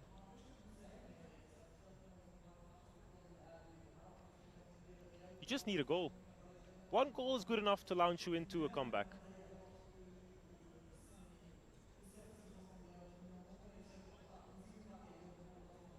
Well, there might be a gap starting to appear now between the two players, but overall, what have you made of Hassan's first outing here at the Moroccan Expo? I think it was pretty good. He just missing that little bit of, like, I'd say efficiency, but on the other hand also just being calm enough to play the correct pass. Right now he's more of like rushing the pass as well, although there's a lot of space in behind. So it's up to him to show that he can still get that. Here is Son, for example. This is Look at this. And once again, one touch too much or one touch too little to find that space. You worked it perfectly. You need to finish those. If you don't do that, you're going to get this to deal with straight down the opposite end. Tex. Oh, look at him. Look at him go. This is what he wanted. We said about this competition, just be an opportunity for him to enjoy his FC. He gets his, doesn't get much more enjoyable than that. You can see he waits it out. No dribbles, no nothing. He just waits out the bait, and then all of a sudden he will accelerate. Go slow again and accelerate again. It is just something Hassan wasn't prepared to defend, and yet it looks so easy for Tex. There's one. And to be honest, there is time. There's just over 15 minutes left of this one. Only 3 goals. That's not impossible. But you need that goal before the 80th minute, like I said. Especially against Tex. He can hold that ball so well.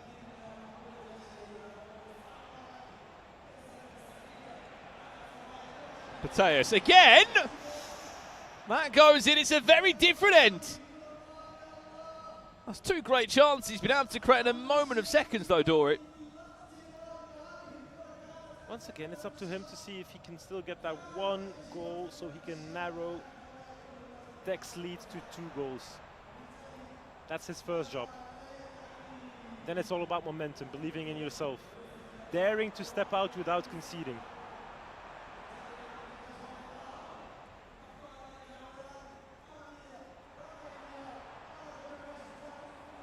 Onside is Lau. Tex just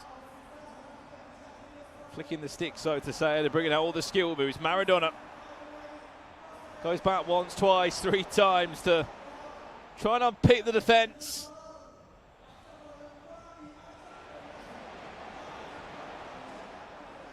There goes another wasted opportunity for Hassan. He has to watch out with these ones. He needs to try and convert one of those passes.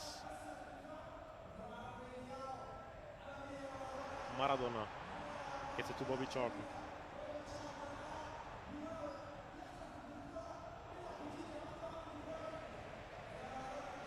Opportunity for Leao, that's a goal. That should always be a goal, and it is Ousmane Dembele.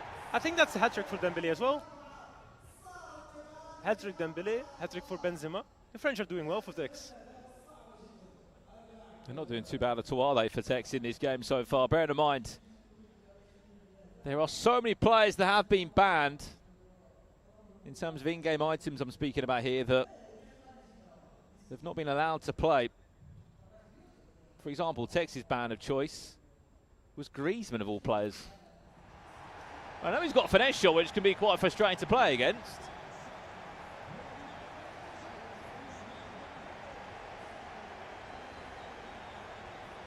Here we go again, Aloyra.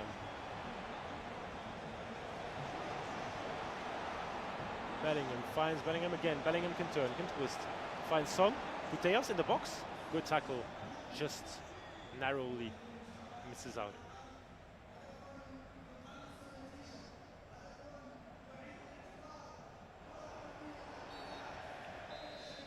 Foul for Hassan. 4-goal difference, 8-4. I don't think it's doable in this game anymore. 85th minute now. 4 goals seems a bit too much. 1 or 2 might have worked, but 4, I don't see it happening, Brandon. Maybe I'm not optimistic Against enough. Tex But for, yeah, Tex, 4 minutes. Even if you put the controller down, he still wouldn't score 4 goals. That's what I'm thinking. I've tried it before. It's harder than it looks.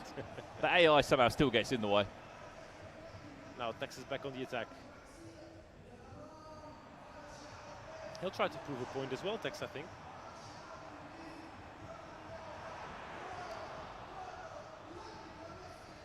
But depending on what's going on in the other game, as we said, Nicholas is taking on Brahim. Depending on the goal difference swing there or how that game's even ended, I'm confident to say that right now Tex is on his way to top the group. The reason why it might mean a bit more in terms of the placement in the top 4 players that go through is just depends on who you avoid or who you meet. As it stands, I'd like to say in Group A, you're probably going to be playing one of the Adams if you top the table. And one of them players might have only won 1 game out of their 4 I should say, played in the group stages. Or even just a draw. Could also be just Yeah. a draw. It could be winless. 1 more. Oh no. Oh no, Hassan, what have you done? There's the cut back. There it is. Dembele will wait. So will Tex. Not that time. That will do us. Another foul. Well, that will do us now, Brandon. Game 1 in Group B. Oh no. There's the chance. It will not be played. First 3 points on the board for Tex in Africa. His first time playing in a competition of this size. And I think we've got full times across the board by the looks of it. Tex is continuing his vlog with no doubt a smile. He's got 3 points on the board. He'll be happy with that one as well, won't he? I think Wes is happy with that as well. We could see Wes Dancer in the back giving a little thumbs up, getting that thumbs up again. So does sound good. It does look good to them at least, with 3 points from their first game. Now, Brandon, tell me, what are we saying? Game 1. Did Hassan show something? He did in the first half, didn't he? He was very much in it. He was answering back to Tex, but then you said, I just think there was moments where he was through on goal. He had X amount of chances where maybe he just fluffed his lines, was a little bit nervous, so to speak, overrushed the chance. You compare that back to Tex, I think it might have been his, I want to say his 7th goal, which was unbelievable. You said, didn't really there's nothing fancy about it, really, was it? He just baited him into diving into a tackle on the far hand side. I think there's a couple of sprint boosts, cut back, extra pass, taps it in. And I said about this tournament, this is Tex's opportunity to come here with no pressure on him and just enjoy his FC, and he definitely did it in that game. We'll see if he can continue that same enjoyment, I'd say, into the different games. Maybe, we'll see. And maybe even in the final of this tournament here in Morocco during the Morocco Gaming Expo. Absolutely. You said you were keeping an eye on Group A. Again, Group A didn't finish earlier. It's happening just behind us on the right-hand side of the stage. Umit looks like he's going to top the group by the looks of it in Group A. Manu's also winning his. I think he's going to be in second place in that group, and it's a battle between the Adams in that last game. Adam Hatake against ex-Adam. As you said, a draw. It's just a point, isn't it? A goal difference could send you through in that. Exactly. One win, one goal can be the difference for you to go through or to go out of this tournament. And obviously, I don't think they want to go out now.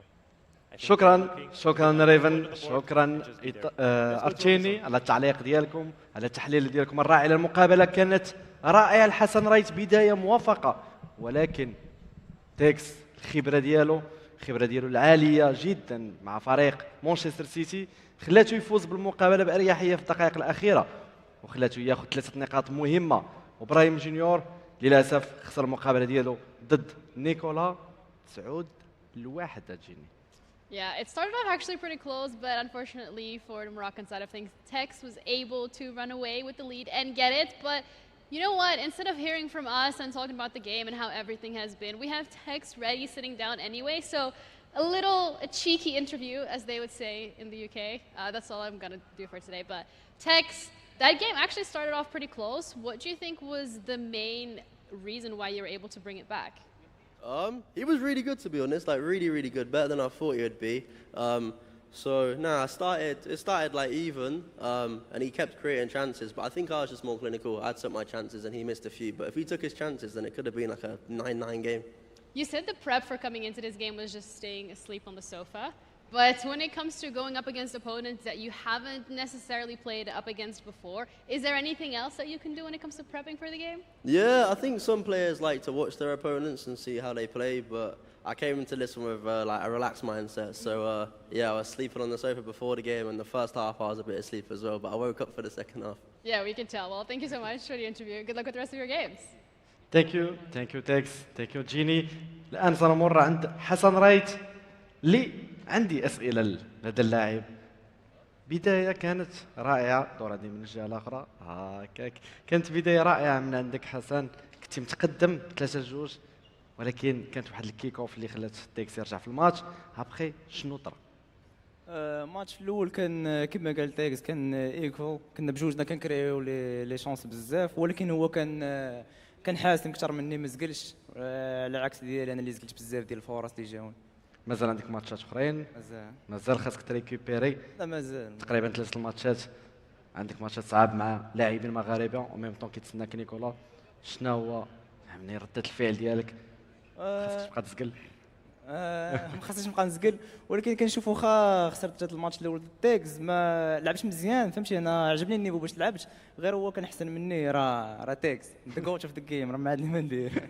سي نورمال. وايطاشي يعني الكوتش ديال حسن رايت الان، شفنا الماتش كيفاش داز، يعني كيفاش كيقدروا يتجاراو بحال هاد الماتشات اللي كونتر دي جوور اللي ما فريمون ما خصكش تزقل قدامهم، ما خصكش تضيع حتى شي فرصه.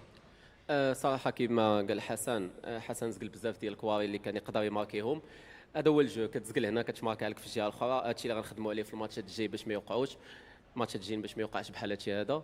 ومازال 4 ديال الماتشات غنحاولوا نربحوهم كاملين ان شاء الله. مازال وكنتمناو حظ موفق للاعبين كاملين اللي عندنا في هذه المجموعه الثانيه والمجموعه الاولى اللي كتلعب في نفس الوقت، مقابلات صعيبه.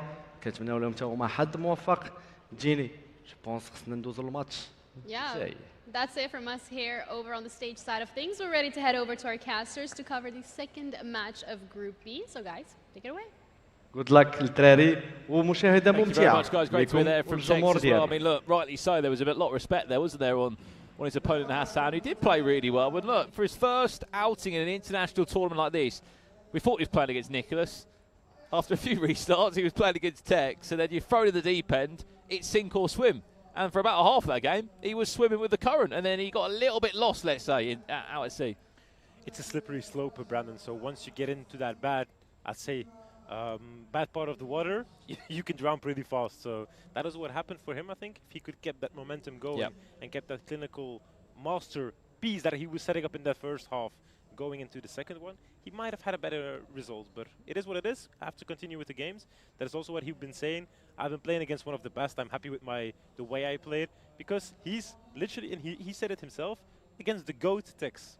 It's a lot of respect, isn't it? But then how do you separate that respect? I mean, a lot of people will be playing here against Nicholas, you know, the Umits, the Mane Bashores, the Texas. How do you separate playing against, you know, one of the best in the world versus, right, I really want to beat you and this is the opponent? Well, that's this group standings. Umit's played 5 games. I'm not sure how. He should have only played 4. He's also on 13 points. That is Umit done for today. That's 4 wins and a draw. That is what we're seeing from Umit. Apparently. I don't know how he played 5 games. I don't know how he's played 5 games, you are right, but he is on his way through. Mane Bashore's on his way through. Sharif as well, no surprise, and it is the battle between the 2 Adams at the bottom of the table. Who goes through? I think Adam 07 has the best possibility to go through, right?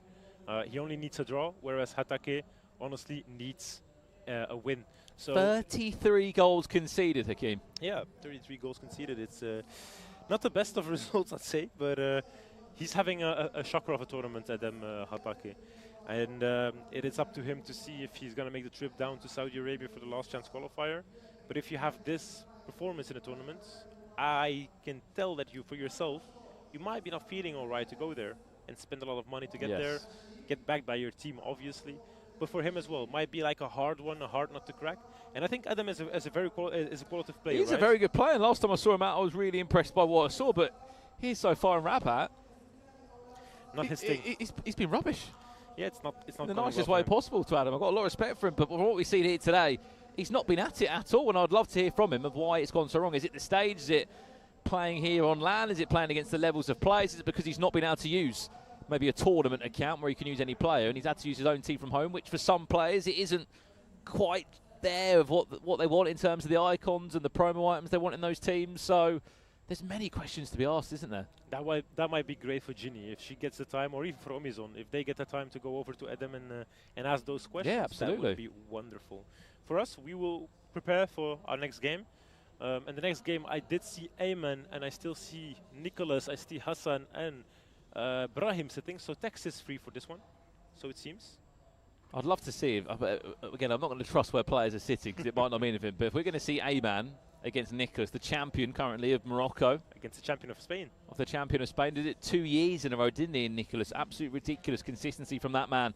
The only thing that's missing from him is a world championship. Do you think if he goes and wins the World Cup this year, he retires there on the spot? If I were him, you leave at a height. You're like top of the game. Yeah. There was a discussion where he might have been the GOAT, might have not been the GOAT. He's one of the most consistent, that we can tell for sure. Like nobody comes close to his consistency. Well, depending on what he does at the World Championship Tour, he's going to be the first player to win $1 million from playing this e-sport, which is ridiculous in itself. But, you know, I know Nicholas well, and, you know, it goes without saying that he's earning a lot of money from tournaments and probably, you know, representing Cloud9, and when he's played for Sevilla and past teams before, yes, you win the World Championships, and I think you win about $300,000, which is not bad going. You are right, he could end his career on a high and call it there, or he's potentially got another 5 years of playing. Might not be his best, but saying that, he has made every World Cup for the last 8 years, and he could turn over some incredible prize money, Hakeem. Well, I think Nicholas is not doing it for the prize money No, anymore. I agree. I think he's doing it for not for the fame, but like to actually get his name out there as one of the best. He knows he's good. And actually, I remember back in last year during the EWC as well, he was telling me, I had a small interview with him, and it was for the first time I actually saw like the softer side of Nicholas. And he told me at that point, like, during COVID, I had a very hard time. I actually was thinking of quitting. I didn't want to play anymore. I've never heard this story before. Is ridiculous, isn't it, when you hear those words from him, of all people? And then he goes to play. He wins the E-Champions League. Comes again. Qualifies for the World Cup. Then again, World Cup. So for him, a lot has changed once again. It's the mental side as well. He's now in a pretty good team with Cloud9. Obviously, they will support him, have some people around him and help him. But I do think for him as well, this World Cup might be like a game changer. You go there, you win it. And this year he has the level once again to be like one of the best players. Yep. I'd say top 4 players in the world. So it just depends on the 2 games, semi-final, final. You have to be there. And it's a difficult time as well for these players because a lot of them would have played potentially their last EAFC in a competitive tournament back in May, back in April, depending if they came from a league or whether they came from, you know, playing in the E-Champions League as well, or there's even players that qualified back in February. It's up to you and how committed you want to be to your craft to go and practice non-stop. I know Nicholas took a little holiday before coming here.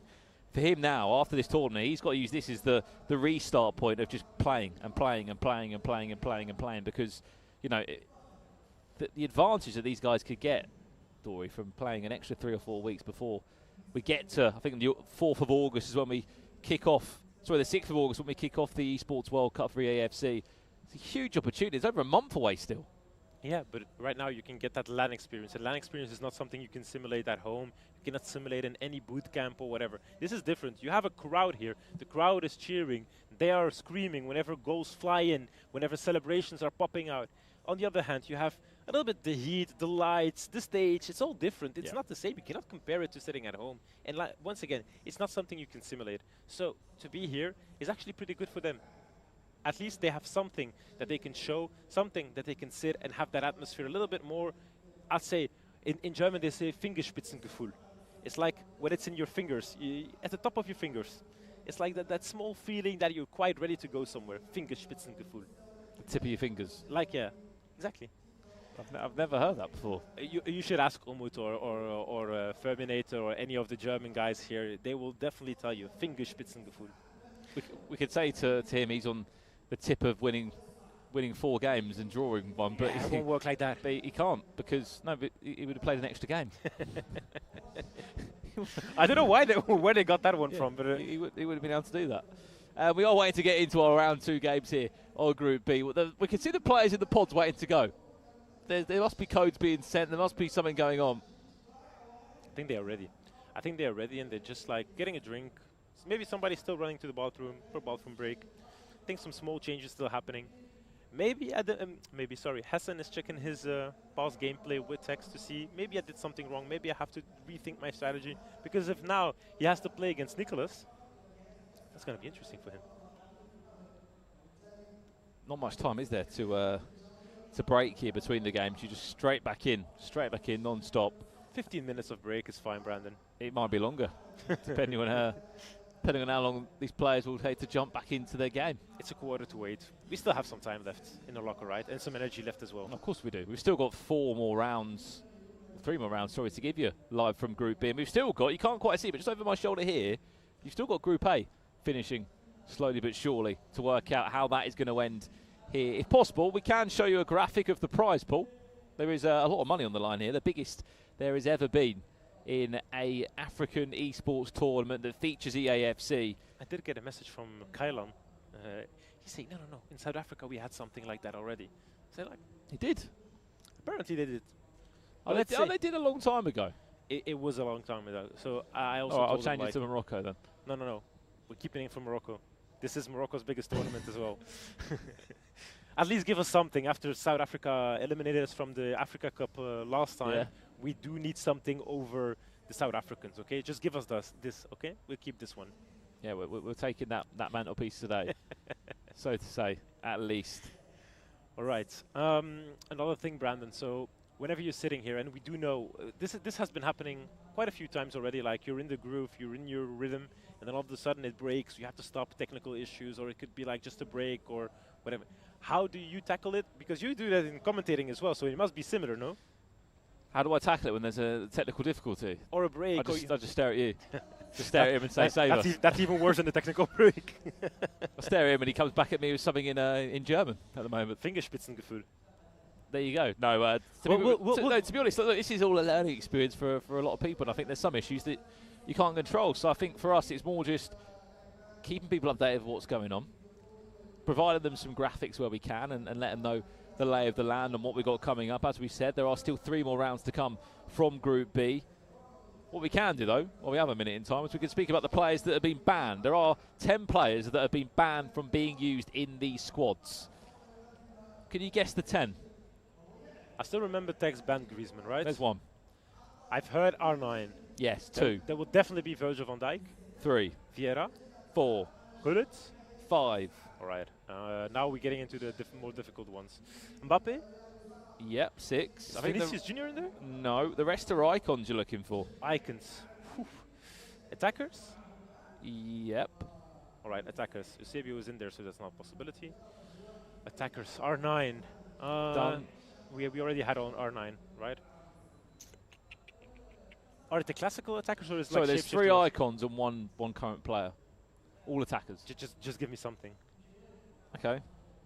Dutch, Brazilian, French icons. Thierry Henry, 100%. 1. Yeah, that's. So Dutch attacking, Cruyff. Yes. Yeah, that's a good one because I think Nicolas, he loves Cruyff. He does, and that's a big problem for him not to have that. So the fact that he doesn't have Cruyff will be a big issue for him, I think. And then there was, you said a French. We had the French, we had the Dutch. What the other icon was there? What country? Brazil. Brazil. Ronaldinho goes. No, this is a player that I've actually had the chance to commentate with before. You commentated with him, then it's Kaká. It is Ricardo Yeah, Kaká. Was during the Champions League, It right? was Champions League. the Champions League. And then last but not least, it's a current player, a striker, currently playing at the Club World Cup. Currently playing at the Club World Cup. And a striker. These are all players, by the way, that are banned from being used here at the They cannot be used. competition. So let me think. Haaland. No. They are out actually. They are out as well, yeah, They but are they out. were playing in the competition. Are they still in the competition? They or are still in the competition. I think they might be playing their next knockout game now. I have no idea, Brandon. You Harry will Kane. have to spill. Oh, Harry Kane. You will have to spill the beans indeed. Yeah, they're still in the competition. They are playing PSG, I think. Next up. They are. Quarter-final. Yeah. And now, yeah, you will know all about the Club World Cup, right? You know all about that tournament. We took Brandon away from the Club World Cup to come here and help us out with this tournament. And it's a pleasure to welcome you here in Morocco. And I think the other players will try to thank you for everything by putting up a show for you, Brandon. I hope so, because we've had quite a few decent games so far. We have Brahim, who's playing against... I'll let you do that one. Easy goal, Rafinha. Brahim, 4 minutes in, has just introduced himself onto our main stage here on our main featured game.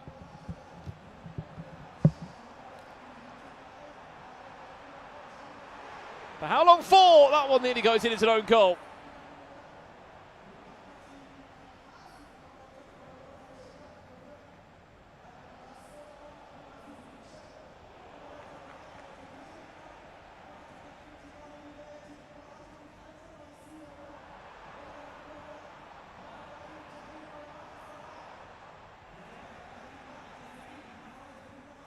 Finesse. That one time agreed. If you have just joined us, good afternoon, good evening, wherever you're watching from Morocco. We're live in Rabat for the Morocco Gaming Expo, the biggest of its kind here in Africa for a tournament of this size. 10 players, $10,000. And only one can call themselves champion. Come tomorrow.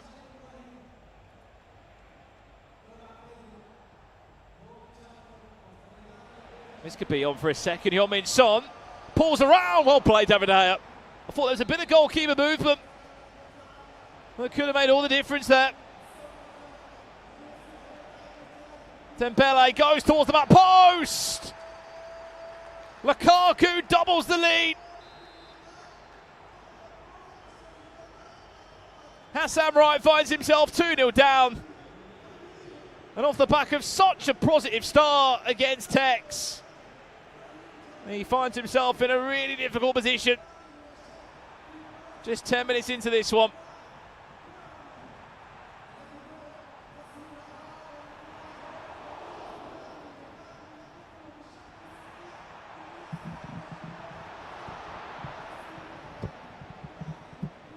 Not the start he would have wanted here, Hassan. 2-0 down after just 11 minutes, Dory. Those are a few hard minutes to break for Hassan, and now Brahim is literally on fire, going through on the left-hand side. Rafinha right now goes for the third, but it would have saved by David De Gea. a corner. We have to watch out for these corners. You know, if Mamadashvili is in the middle, if he's in the mixer, we'll get some issues. Jonathan Tah goes to Bobby Charlton. What a pass, Davis, and it's 3, it's 3, it's 3. Ousmane Dembele makes it 3-0 to Brahim. Hassan is having problems. It's not going as he wanted. But he needs to try and find his rhythm back, because 3-0 before the 20th minute, Brandon, that's not what you want in a game. He has to go for a break.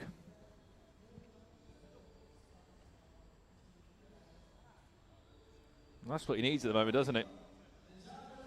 What a goal that one was. You can still see that header.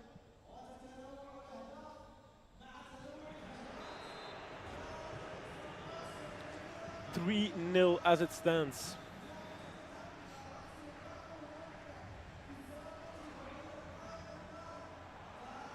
Son now. This is it. Chance. Goal. 1-3. We're back in it, Brandon. Come on. This is the energy we needed.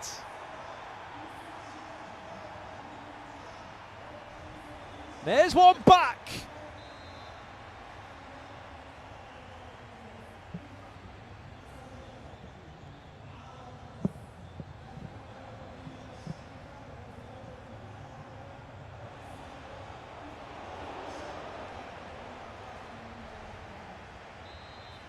Well, what a start so far. This has been, for Brahim, it's first time we've seen him on the main stage. We still actually unsure how we got on against Nicholas. I don't know if he won or lost that game. I think they did say during the hosting that he didn't lose. But on paper, you'd expect Nicholas to have won that game, but you could be wrong with Finja. But if you look at the way he's playing, he's actually showing. He's showing Hassan how to play this game. It's like it's his little brother doing the work. Heung-min Son gets it to Maradona. Maradona in the middle, but a good interception there from Jonathan Tah. Now Rafinha once again it goes so fast. They move and they steam forward as if it's nothing, trying to find those passes in between. Pedri right now to Bobby Charlton. Bobby Charlton finds Olise, no offside. It falls back, and there is the fourth.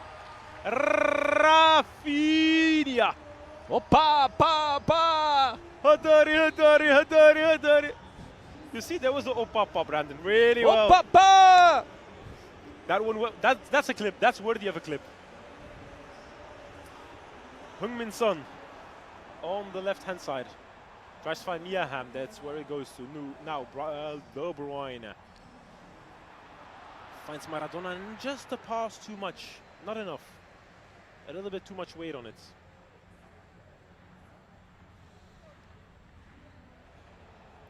Olise tries to get it through to Dembele. Son. Hassan is trying to push forward, is trying to get it. And step by step, little by little, he's getting closer to the goal. Come on, Brandon. This is it. This is the moment. Well then, Rafael out. Into the mixer. Looking to try and pull one back. Can he find a way through? It's a great effort again. What a save by Konate. And these corners are very dangerous. There's the front post flick on, no one in the back post. How important is it, Akeem? He doesn't concede again, and he gets one back just to make it 4-2. You can't let that goal go in before halftime. You need to keep that 3-goal cushion. If even, make it 4. 30 minutes gone here. One thing we have not been starved upon in Morocco is goals. It has been non-stop goals here in this competition. Here comes another opportunity. Again, as this game is underway, Nicholas is also in action against the Ibatola champion of Morocco. Ayman, his first time also in an international tournament of this size. Punched into Bateas. Nice pull away. Back post pass is there!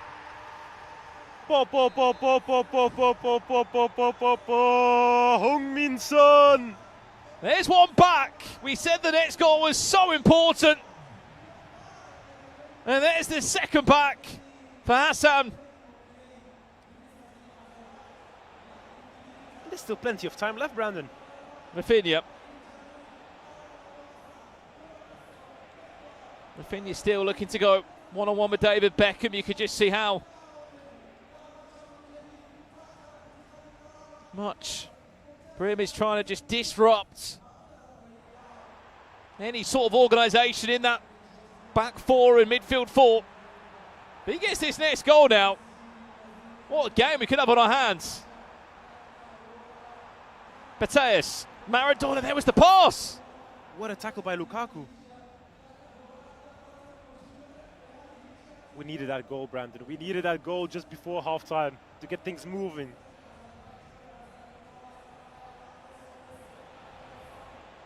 Heung-min Son, we know he's got a finesse on him.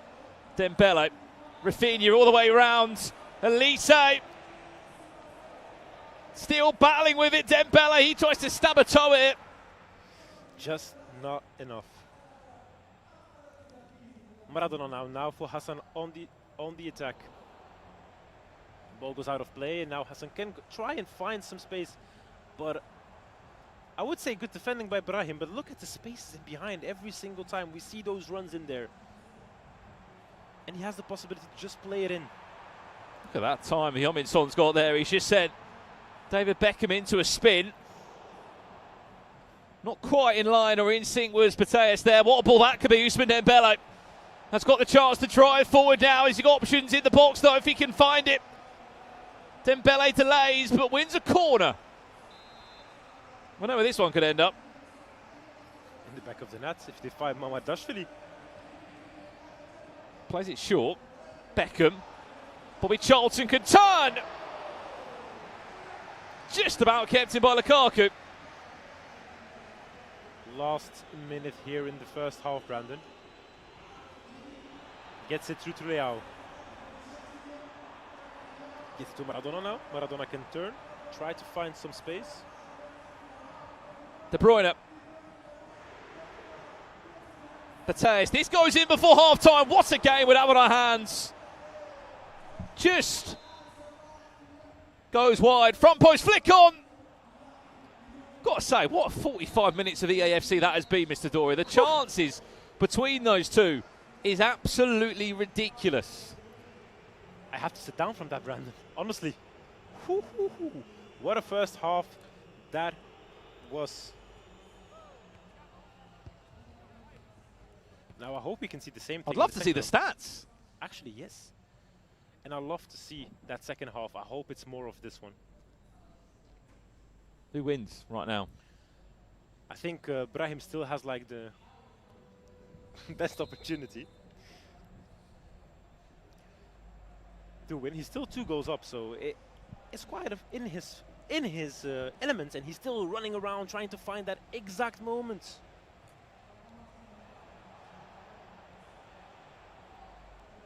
But he needs to find a goal. I don't think 2 goals will be enough for him to close out this game. What about you? You think he's doing the comeback? It's all about this next goal. It's all about where this next goal ends up. That was a pass.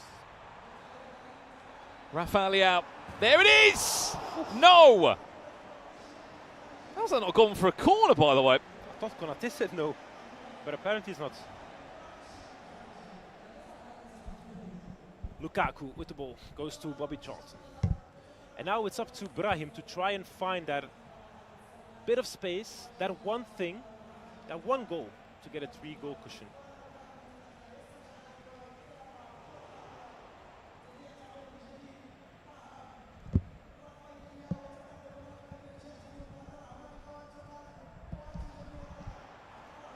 Leao on the right-hand side. Twisting, turning, finding Miaham. Miaham to Alexia Putellas. Putellas to De Bruyne. Now Maradona. Good tackle once again by Brahim. Now he can find some space on the counter-attack. Pedri. To Bobby Charlton. Dembele. And once again, good tackle. So it's going both ways. Both of the players are using those tackles pretty good. And on the other hand, they are missing out some easy chances. Heung-min Son. Goes past the defender, gets it to Maradona, Maradona to De Bruyne, Mia Haber, what a goal! Goal, goal, goal, goal, goal, goal, goal, goal, goal, goal, goal, goal, goal, goal, goal, goal, goal! Hassan وحسن Hassan وحسن 4-3, he's back in it, back in the game.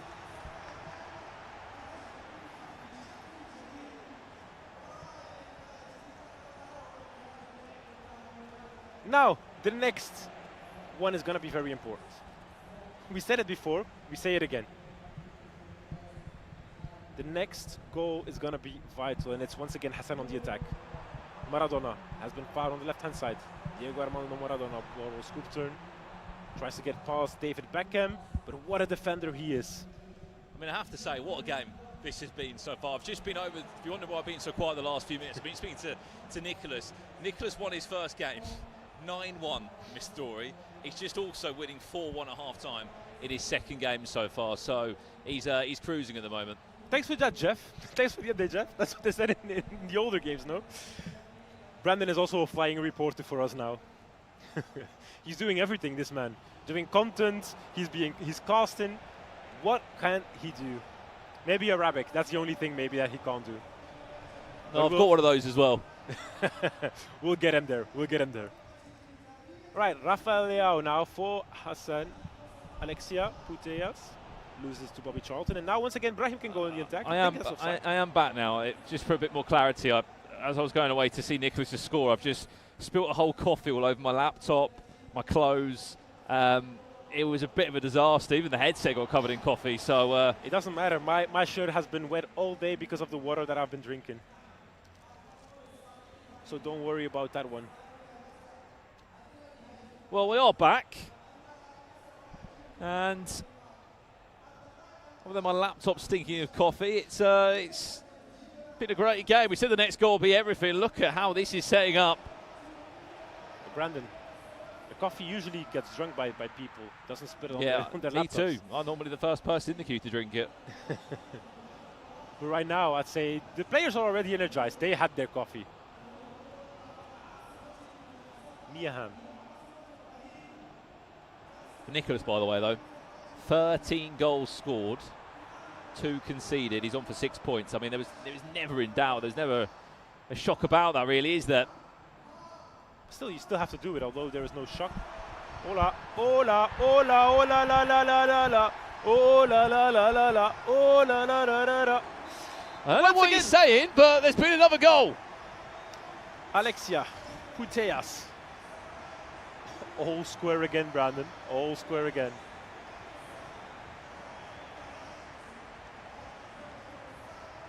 It's 4-4. People are still going ham. Rafinha. Rafinha. 5-4. Brahim was like, okay, good enough. Gave you 2 goals. It's time to get back in the action. He's teased him back into the game, hasn't he? Then gone, no, I'm trying to get back in control now. Thank you, next. Quite literally. Now back to Hassan to reply.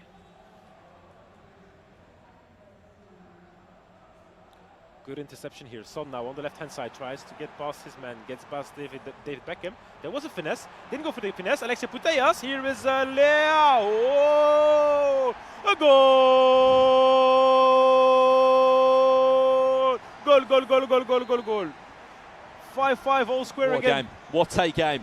If you have just joined us and you're watching Moroccan Gaming Expo over 2025, this is only the group stage we're delivering to you, and what a match this has been between these two.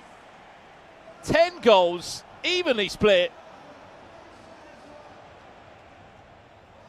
Where is this game going to swing next, Story? The momentum is up and down and everywhere.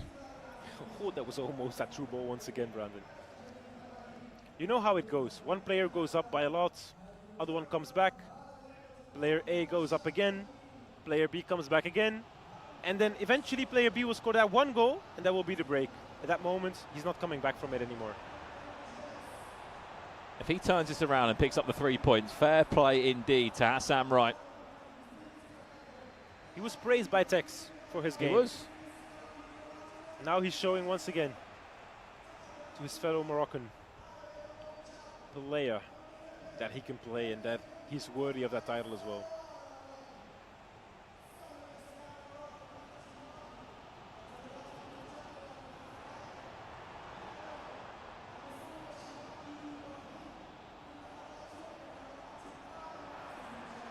He goes Liao. Who scores the match winner? The player, not the in-game player. Tell me. I think Hassan is looking good in this one. I'm not gonna lie. But which player in Ultimate Team scores the winner? In-game player, sorry. There you go, that gives you a bit more of a world to work with. I think it's either Olise or it will be Liao. That could be both players then. Because the one has Olise, the other one has Liao, as you can see right here. Opportunity just have a little look at some of the options now and to come on off the bench. Vincent Kompany as a goalkeeper. Interesting. Yaya Toure as a striker. Highest rated hero, I believe, currently in the game as well is that Yaya Toure, especially in terms of a hero from Africa. Always gets a good promo, doesn't he, Yaya Toure? Wonderful player during his time. Love to watch him play. He's one of those first heroes that came about, and you thought you'd be excited to get him early in the game. He had the right build for a sort of that role of a midfielder, but then since then it's kind of changed. The game changed a lot, Brandon, every single year. So other players are coming in, others are going out. And I think as of now and as of today, I think Alouairan as a left back doesn't seem too bad. Tall guy, body, pretty fast as well. It's a shame that he's relegated himself down the pitch, hasn't he? Because he normally starts as a forward, then a winger, then gets lower and lower and lower down the pitch. Now he's a left back. Next guy will be a striker, probably. Probably a goalkeeper. Will be a centre back, sorry, and then it goes to goalkeeper. Wouldn't surprise me. We've seen quite a few people in goal, haven't we? We've seen Kanate even have a goalkeeper item. But these strikers are pretty good in the different positions. Wade here is Beckham. Finds De Bruyne, a good pass into Son. Son still on the ball. Heung-min Son! On the finesse! No, I can't do it anymore. I'm trying to do the OG Brandon cry, but... on the finesse! It's a little bit harder now. Back in the days, you had a little higher voice. If it was in the live, it would be a little bit sweeter, but I'll tell you what, it's even sweeter. This result for Hassan Wright, this is the first time that he's led in this game. He was 2-0 down in literally, 10 in-game minutes? It was 11, sorry, he was 2-0 down. It was always about him trying to get back in the game, 4-2, 4-3, 4-4. And even when Brahim was able to wipe away all the hard work and then he went back up in front, that there could be a match winner. There's only 5 minutes left in the game. And he might be on to pick up his first 3 points here at MGE. He is the competition winner. He is the player that had to come through an online qualifier to be here. What a couple of games he's had. This is what I've been telling you. Like, if you're the type of person that goes down, then comes back, goes down again, gets back again, the moment you will score that one goal and will go up yourself, that's the moment usually that you will play out the game and you'll actually win it. So now he has to just prove that I was correct by winning this game. Cody Hakpo. Just got some fixtures through. Our next main feature game on stream will be Nicholas against Hassan. So we're going to know quite a lot about Hassan Wright by the end of this this broadcast. That's in round 4. And then last but not least, how about this one for a game to end the night with? Nicholas plays Tex. What a game. They used to be teammates back at the Club World Cup. Oh, they did, didn't they? When they won. For King Esports, wasn't it, back then? True.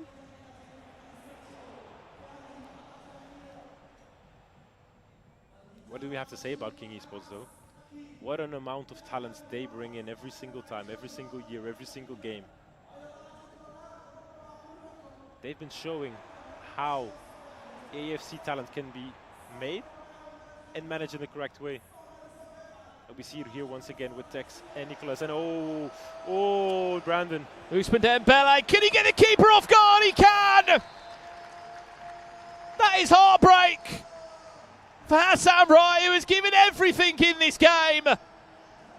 He should be walking away with 3 points. He's walking away with 1. And for Brahim, He's walking away with a lifeline. Last minute, last second, last ditch.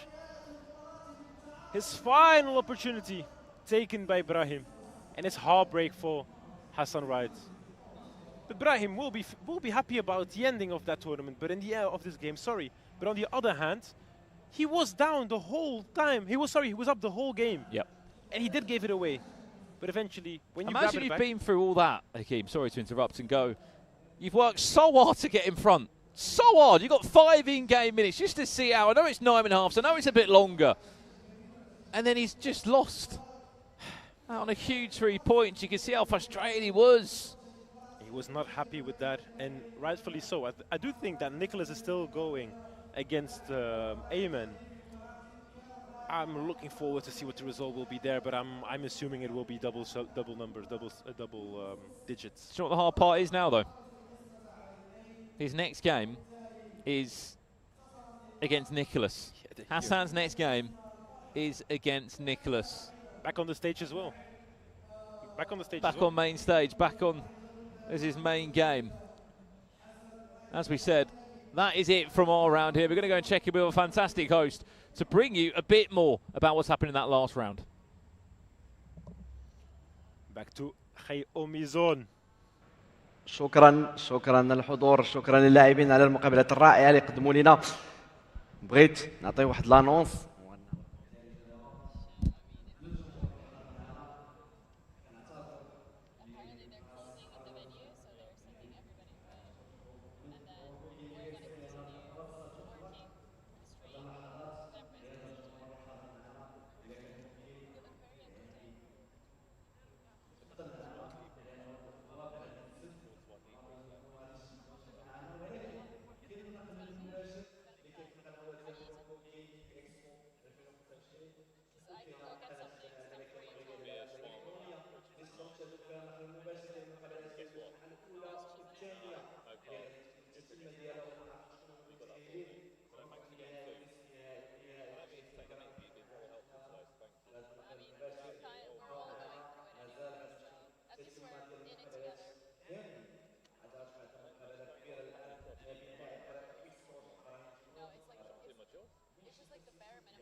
Morocco Gaming Expo tournaments are back.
صراحه حنا كالتيم كنلعبوا من شحال هادي، شاركنا بزاف ديال التورنوات جلوبال وبزاف ديال الحوايج. الحمد لله ترينينا وجينا وداكشي اللي كنا موجدينه راه درناه والحمد لله توفقنا وخدينا البطوله.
Morocco Gaming Expo tournaments are back.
صراحه حنا كالتيم كنلعبوا من شحال هادي، شاركنا بزاف ديال التورنوات جلوبال وبزاف ديال الحوايج.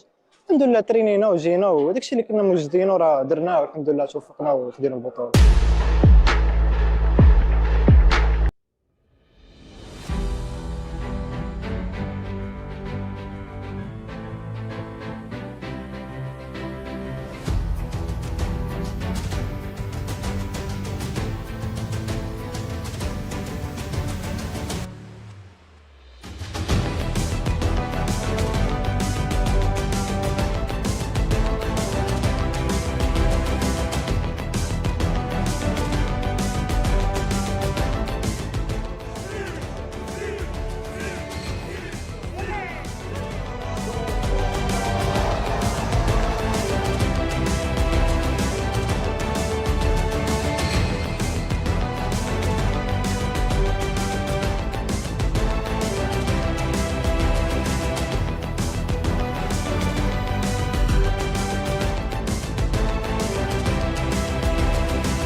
Dollars on the line with 10 of the best players from not just Morocco, internationally on the EAFC stage. Brandon Smith and Hakeem, aka Mr. Dory here, guiding you through the action here in day one of the tournament. We've got 2 rounds left to be played. What have you made of the action so far today? One thing we've had is goals. Goals galore. When I was on the Belgian league, my stop word would be like goals, goals, goals. What do you want to see? Goals, goals, goals. What is happening? Goals, goals, goals. Every single round again. I think he likes goals. Kinda. Depends on the goals we see. But we've seen some pretty nice ones, I have to say. Yep. Tex with some clear-cut chances that he created by being very cool. Actually being quite of the Iceman himself in this tournament. Well, like we've done there, well, guess what? They play each other in the last round as well, don't they? Tex versus Nicholas on the main stage. I cannot wait to see that one. As far as I'm seeing and hearing, we should have a main stage game with Nicholas in action against Hassan. That's what we should be seeing again. Nicholas, two games, 2 wins. Yep, confident wins. As expected, really, isn't it, from Nicholas? He's in his element. I have the feeling, at least. Yeah, he hasn't defrosted yet, has he? in the heat of Morocco so far. As we said, by the end of play tonight, I don't know what time that'll be in Rabat, Morocco, but we'll find out our 8 players that will be going through to the knockout stages. This is Group A as it ended. Has Umit still played 5? He has, somehow. He's still played 5 games, Umit, and so is Adam. And he's still not won a game, unfortunately, for Adam. He's played 5 games. He's played an extra one. He has been eliminated. What we know from that, though, is our 4 players that are definitely going through to the knockout stages tomorrow. Well, so it stands. Apparently, they played an extra game. And I think it's just in general, Brandon, if you look at it, because we are playing with 5 in a group, there's always one game that's not going to happen. I think the last one is Edem against Umut. So they retook that same game and filled it in as if it was a win for Umut. But I think he's standing on 10 points, just like Manu. And Hatake, obviously, with 4 games played and 4 losses, is out of the tournament. It's Edem, X-Edem then, from Fus Rabat, who's going through and still has some games to be played. It's not looking good for him because he will be matching up against the number 1 from Group B. And Group B, yeah, that's not, let's say, too easy as well, right? Yeah, it's not looking great at the moment, is it? We're waiting for Nicholas and Tex. I think it's Hassan and Ayman or Crazy Fahran. He just arrived at his booth, so he will sit down, hopefully start a game pretty soon so we could get it going, Brandon, because I want that game to be played, and I want to see how it will turn out. The two MDGS esports players. Well, it looks like there is no Nicholas playing this round by the looks of it. Looks like he's chilling, Nicholas. Looks like we're switching it up once again. Because I do see Ayman sitting here. I do see Hassan there. I saw Brahim and I saw Tex. So I assume we were switching it up once again. And Nicholas is now in the break. Yes, which would mean that obviously in our last game, Nicholas would still play Tex, which is one we're most definitely looking forward to seeing here in our last game of the day. 3 more games to go, Brandon. 2 more. It should be 2. But maybe we'll go to 5 as well, just like Umut and Adam, right? You know what? You could be right there. They might say, you know what? Let's just play one more round. Why not? Why not? We've got plenty of time. Yeah, let's mix it up. Let's play one more round here at the Moroccan Gaming Expo. As we said, we are waiting to get this underway. That looks like he's getting ready to get into game mode, right? If Tex moves forward and he's trying to get the code going, that means he's almost ready to go. I do see that other players are also preparing. Brahim look always calm and collected as per usual. I've never seen this guy like switch around or even be twitching. He's always like calm, collected, and just sitting there relaxed. Doesn't mean he's gonna win the games though. We've seen that before. Might seem calm, but it doesn't mean you win games. And it's Tex against Brahim. That's our game that we will see. Quite a surprise for us as well, Brandon. Tex goes straight onto the attack with Maradona. And now Olise as well for Brahim. He's playing with the Athletic Club shirts, I think, because it comes pretty close to the shirts of Titouan, the club he represented in the Ibotola, and actually won together with Ayman. Benzema loses it out. I did see Tex take a picture with that Benzema. He was pointing up towards it. Like, look at this one. As if that was a very important card for his team. Maybe it's a thumbnail of his vlog, of his video, that we might see later on. Looking forward to that one. Diego Armando Maradona. Vitinha plays it well to Son. Son to Dembele. Dembele to Benzema. Benzema. Ooh la la la la. There was an opportunity there. But a good block from Brahim. But it's still Tex going strong with Son. Son again. There we go. It's your first goal. Easy as you like. Tex opens up his account in no time at all. After 2 chances, the previous one was also a clear-cut chance that didn't go in. And now he could finish it pretty easily, and we're 1-0 up. Tex is flying once again. There comes the sound as well, Brandon. Gets you happy now, right?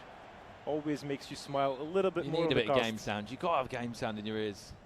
I love how you just like look at it and then just start smiling out of nowhere. Love that smile on you. Now, João Neves. Going forward, Ousmane Dembele. But a good interception from Pedri. He's trying to cut through. Maradona for Tex.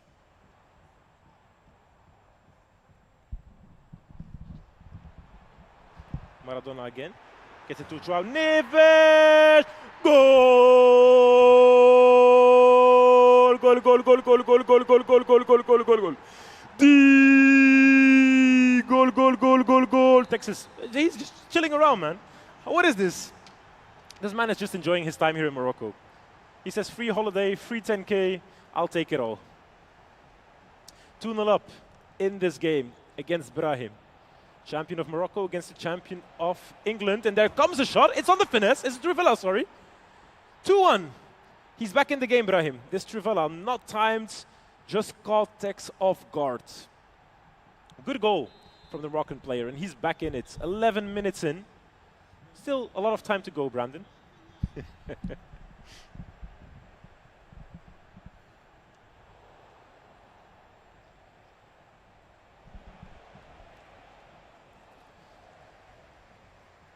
You've been enjoying your time, Brandon, right?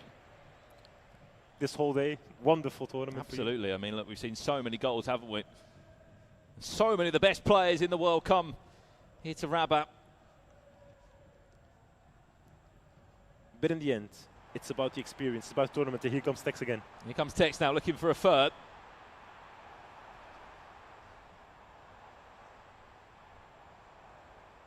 João Neves gets it to Tah, but a Here good it interception. is. Heung-min Son, 3-0. Tex cruising after just 15 minutes. 3-1 he leads. And as expected, looking to top this table and insert his dominance in another competition, no matter where it is in the world. He's one of the only ones doing these types of vlogs. And honestly, it's something you love to see because a lot of people don't see what's happening behind the scenes, what's happening whilst the players are off. But look at this, we don't need to see what's happening. He's not done.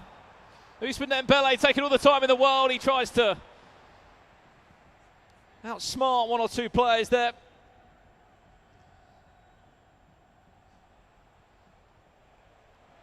Good through ball there. Can't get to it.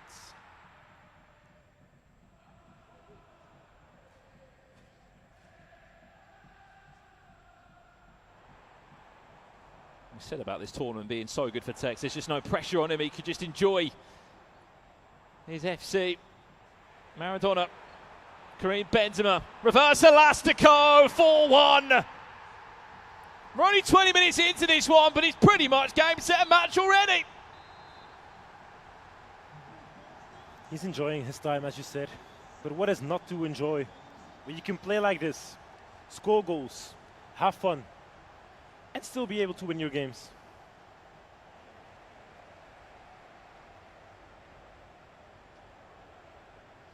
Pedri now.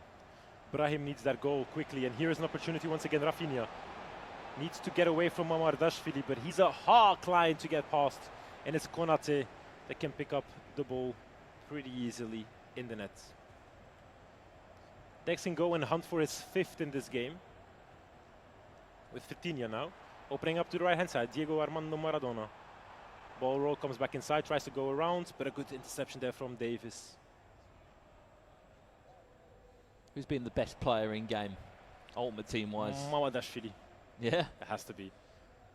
It's insane how many goals he scored from corners. Like, how can't he be the best player in this tournament? Or if we really have to go with a player like, because of more than just his goals, I would maybe say Rafael Leao as well.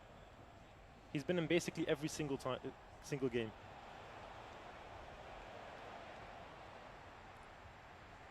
Mamardashvili.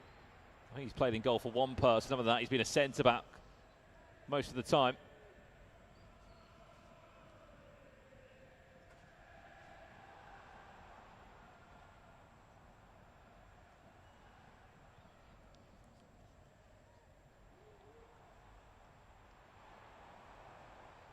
Dembele.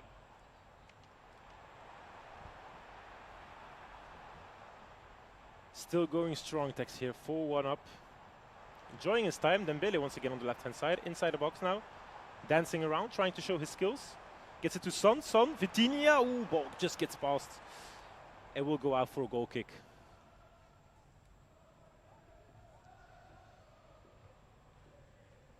Brahim is taking the direct approach, trying to break the lines and trying to move forward without any real, I'd say, follow-up patterns, just straightforward, one after the other. Rafinha gets it to Olise.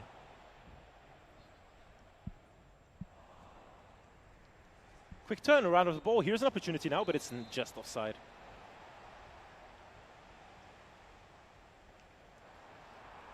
Oh, Brandon, this is one for you. Here he comes again.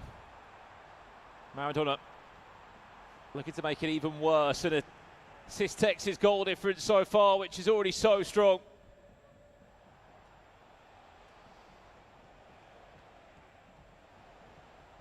How do you think Brahim's feeling? He's just come off the back of actually snatching a point somehow off a game that, if we're being honest, he probably should have lost. On the other hand, you're playing Tex, you know, it's getting later already in the day. We have a bit of a technical delay, I'd say. So for them as well, it's long days. And how long can you keep your focus up, really? Like, I'd say, you can say I'm still focused, I'm still in the game, but how long does it take for you to start having cracks in the way you play, not being as focused anymore, losing simple passes, missing, I would say, easy passes right here. Like these, being intercepted by the defenders. Whereas otherwise, if you would have played back-to-back and actually in that groove and kept going, you would have actually scored, but maybe here. Has to make the most of this one. Rafinha still can't pass. Get past the French defender, makeshift goalkeeper in Konate Pedri. His shot's also blocked.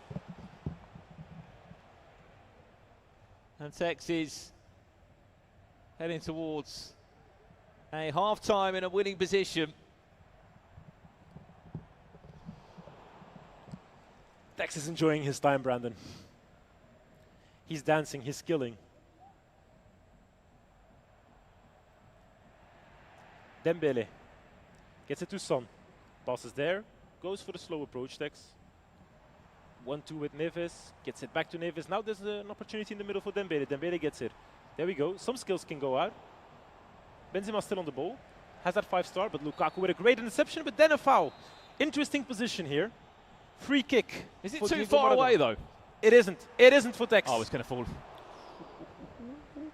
That was close.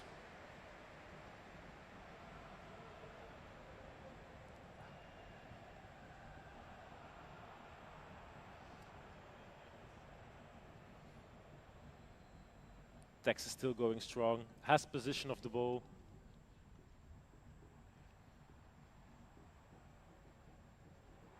Ashraf Hakimi, that's what we love from Tex. He did bring the Moroccan out in his team. Vitinha now. Vitinha in the box. Good defense from Bobby Charlton. Pedri, João Neves. Once again, interception from Tex. It's the last minute of this first half, Brandon, and he's going strong. He still has a ball. That's a foul, ref. No, that would do us. No, the ref is actually saying that this game needs to be done. Let's just get into half-time is what the referee is saying there at the halfway point. Tex cruising towards his next victory. That would be 3 out of 3 for Tex. Only Nicholas left. We should say Tekus at this point, because he's been showing his Tekus. He's sort of been rebranded here, hasn't he, in Morocco, to Tekez. In Arabic, we will say Tex. Tekus. And if you make it really nice, you can go tek-a-tek, tek-a-tek, tek-a-tek. And we can start dancing. He's kind of a vibe. It's like he's playing in the box, you know. He's dancing with his attackers, so we can make a song of it and start dancing as well. Well, Tekez is forward up at the break. He's showing his stackers in the meantime. And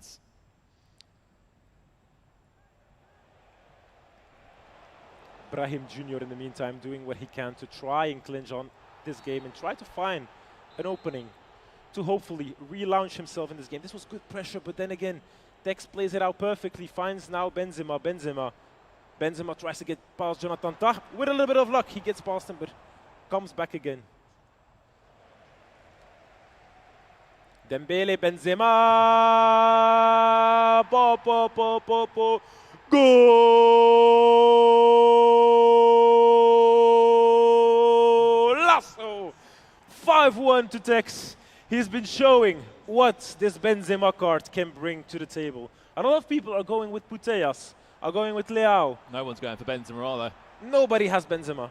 Just Tex. And Tex is enjoying it. There we go again. Now for Brahim. Can he finally get a goal back? Ousmane Dembele gets it to Olise. Olise, Dembele, but a good interception by Nuno Mendes. Or as the Portuguese would say, Nuno Mendes. Let's not get there, we'll be here all night. There goes Benzema again. Here is Benzema. How do they say Bruno Fernandes? Bruno Fernandes. Correct. There you go. I've been training my pronunciation, Brandon. I know my English isn't perfect, but your pronunciations in multiple languages are perfect. Better than Mamadashvili? Very good. There you go. Benzema, Son, Dembele. On for 6. Ousmane Dembele. How's he missed that? What? Off target somehow. Now then, Dembele on the other side.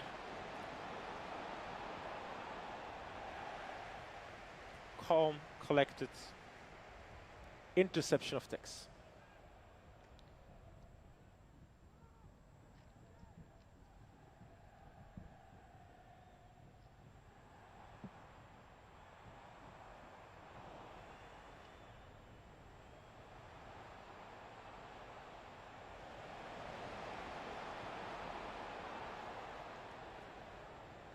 Brandon, I heard you had an update over the other game. Go for it. Well, last time we checked in, it was Hassan. All right. Hassan, right? Yeah. All right.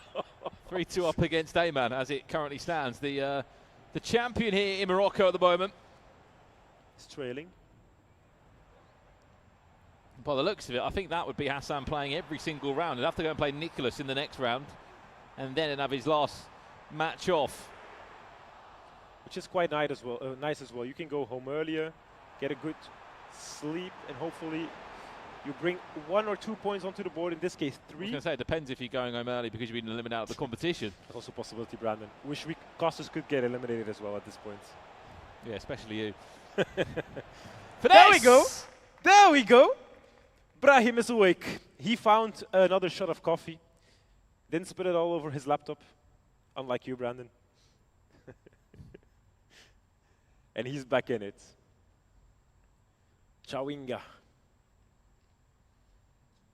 We found Davis, Son. He's been switching around. Son on the wing or either as a striker. I don't think Son as a winger is not a bad thing. Bad shout. You go inside, finesse. Just keep pushing those finesses. 1 point there going to drop in. It's a free goal. But even if he was to lose this game, I know there's still so much time left in it, it could do wonders for the goal difference down the line. As we've seen with Edem against Edem earlier, that goal difference can be huge because it can actually put you in a situation where you have to win the next game or where you have the possibility to just draw. So, very important indeed.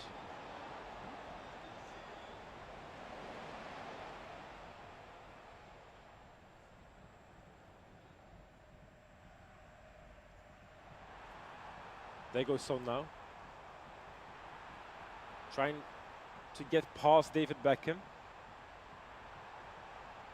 Gets there. Vitinha finds João Neves. Extra pass to Maradona. Vitinha. Messi, he can't pull away through this time.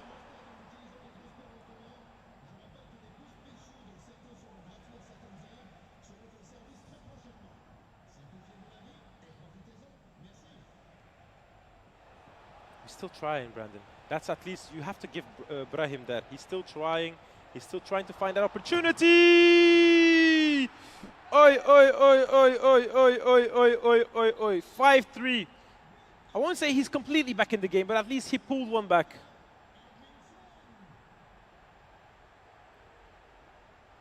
I'll tell you what, 9-minute halves in front of us as well. There's still quite a lot of chunky time left to pull 2 goals back here.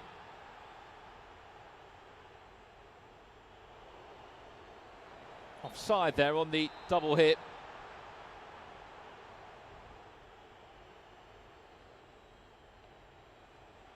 Chawinga tries to find some space, Dembele, but got a nice intervention from Van de Ven.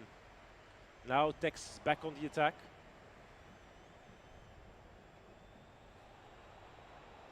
Rafinha, Dembele, this goes in. There could be a slight problem. That one was time green. It was on that finesse plus play style. That could have been on its way to a 4th. Just not good enough. It needs to be perfect if you want to get past Tex. And for now, it's Tex being like, I would say a little bit stagnated. This goal's massive. Has to get it. What a save. How's he kept that one out, Canate? That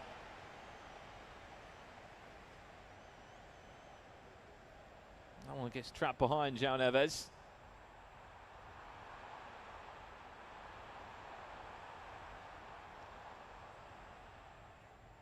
No further way forward. Tex gets his next goal, of course, gives him another 3-goal cushion once again.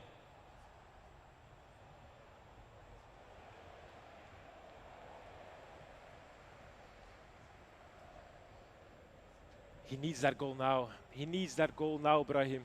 Because you know you need 1-2 chances to get past Tex. You won't get it from the first one, but you need at least that second chance, just to be sure, to maybe claim that equalizer still late. Here's a chance.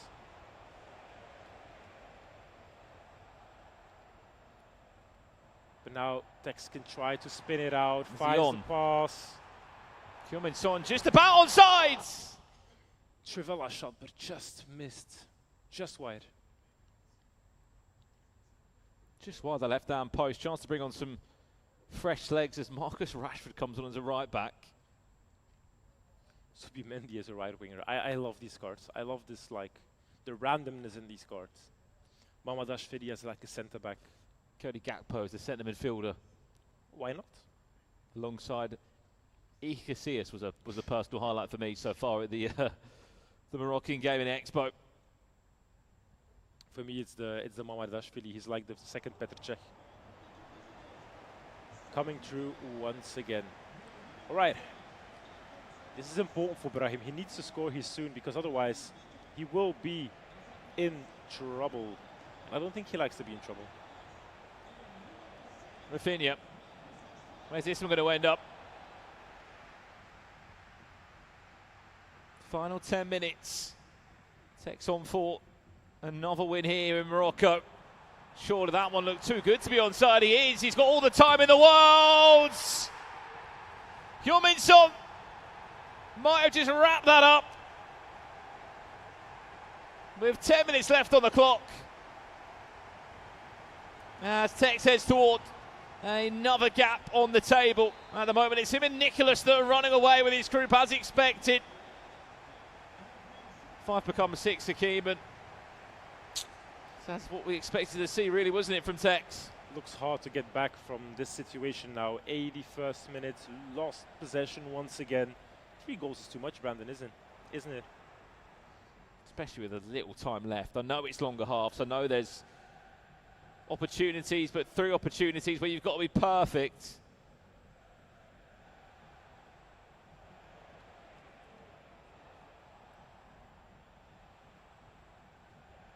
Pedri finds Rafinha, but then again, blocked. And now Son is on the attack for Manchester City's Tex. Gets it into Bobby Charlton. There goes Messi. Messi to Maradona.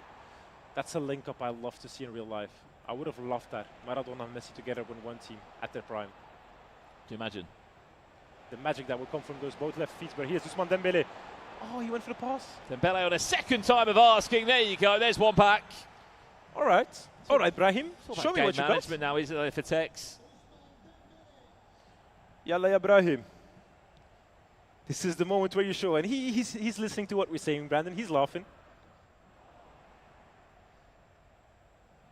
In Morocco, whenever a player is going on goal, you just say, Sir, Sir, Sir, Sir. You just keep doing that, and I swear to God, every Moroccan player is going to win every single game from here on out. What's that? It's just, it brings out our instincts as Moroccans. And everybody just, you turn off a switch and all of a sudden, or you turn on a switch, I'd say, and all of a sudden you become this mentality monster. So there we go. Once he gets through on goal, you'll hear it and you'll see it. He's not going to get much time though, is he? And added time to come through, which can't really see being too kind as Tex wins that one with Mickey van der Ven. That should be game here.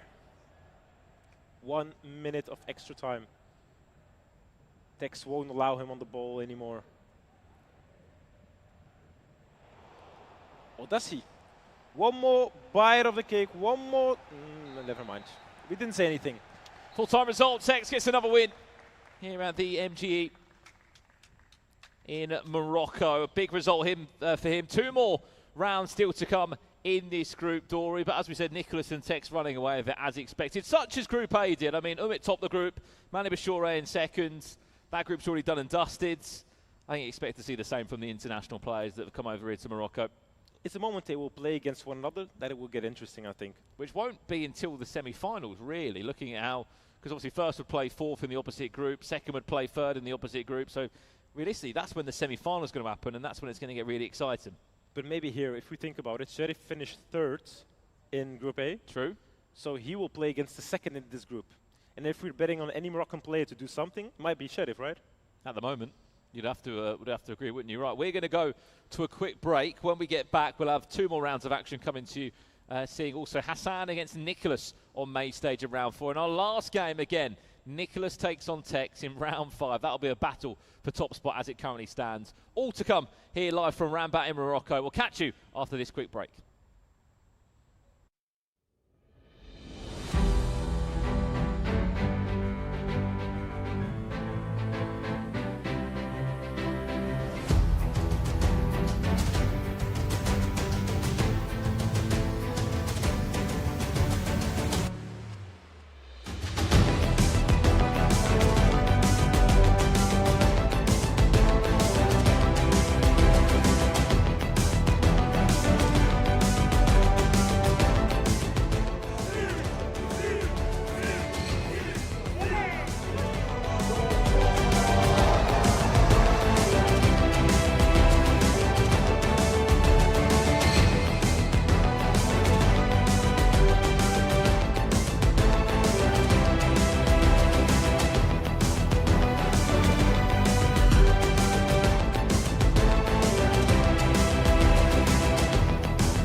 Gaming Expo tournaments are back.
صراحه حنا كالتيم كنلعبوا من شحال هادي، شاركنا بزاف ديال التورنوات جلوبال وبزاف ديال الحوايج. الحمد لله ترينينا وجينا وداك الشيء اللي كنا موجدينه راه درناه والحمد لله توفقنا وخدينا البطوله.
ready? Morocco Gaming Expo tournaments are back.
صراحه حنا كالتيم كنلعبوا من شحال هادي، شاركنا بزاف ديال التورنوات جلوبال وبزاف ديال الحوايج. الحمد لله ترينينا وجينا وداك الشيء اللي كنا موجدينه راه درناه والحمد لله توفقنا وخدينا البطوله.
صراحه حنا التيم كنلعبوا من شحال هادي شاركنا بزاف ديال التورنوات جلوبال وبزاف ديال الحوايج الحمد لله ترينينا وجينا وداكشي اللي كنا موجدينه راه درناه والحمد لله توفقنا وخدينا البطوله.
Gaming Expo tournaments are back.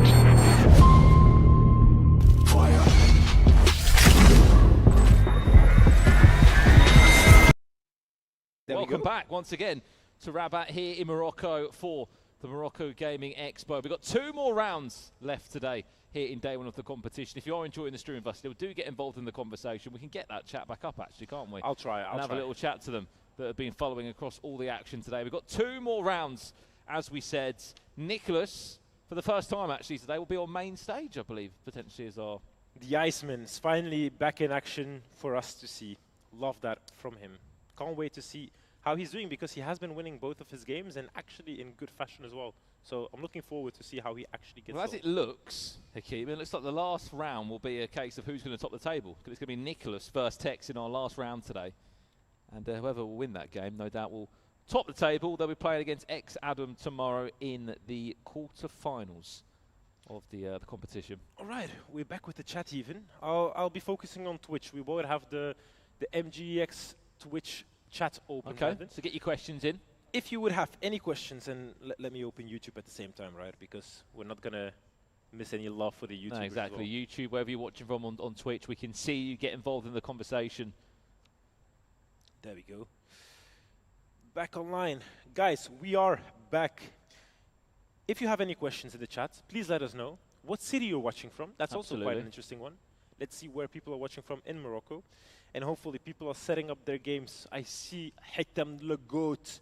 He's setting up the games. He's trying to get it going there as well, but we want to see if the games are ready. So hopefully they are. I saw them in the game lobby. He's getting ready to send out the codes for the players, which will get us into those matches. As we can see, those are the pods here in what is a very impressive stage setup.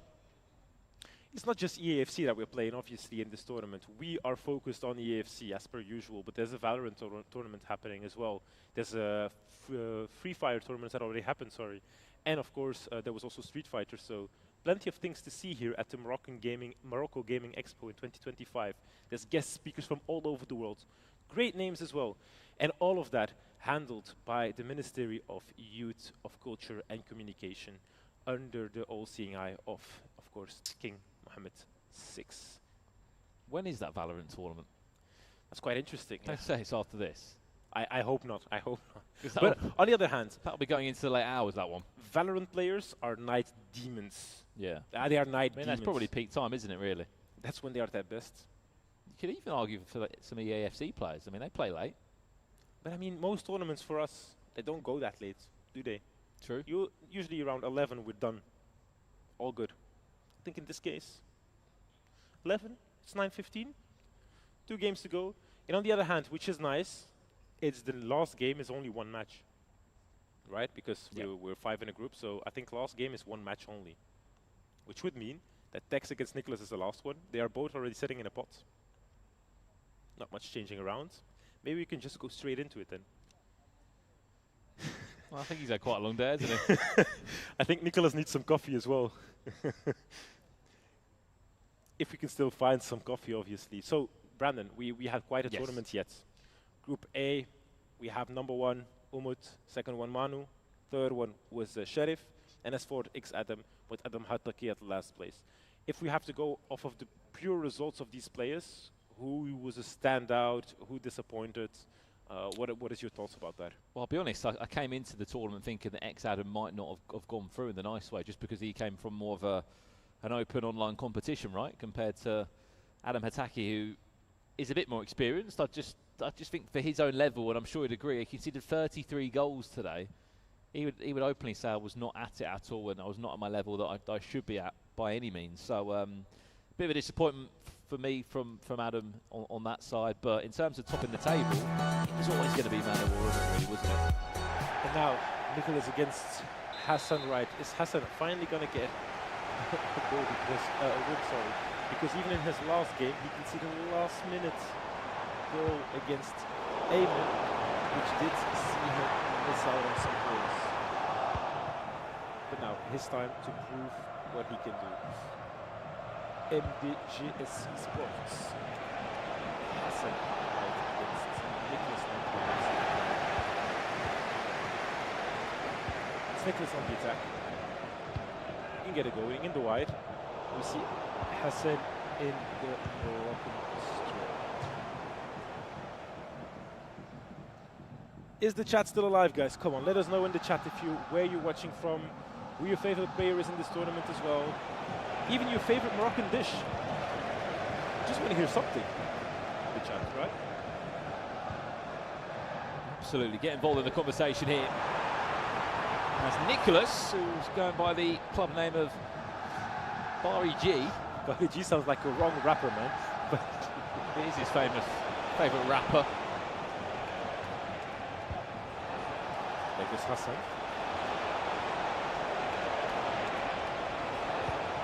2 wins so far for Nicholas. Can find himself 1-0 down early doors there, but we Chelsea back defend him. There's the second time at it. Hassan! What a goal!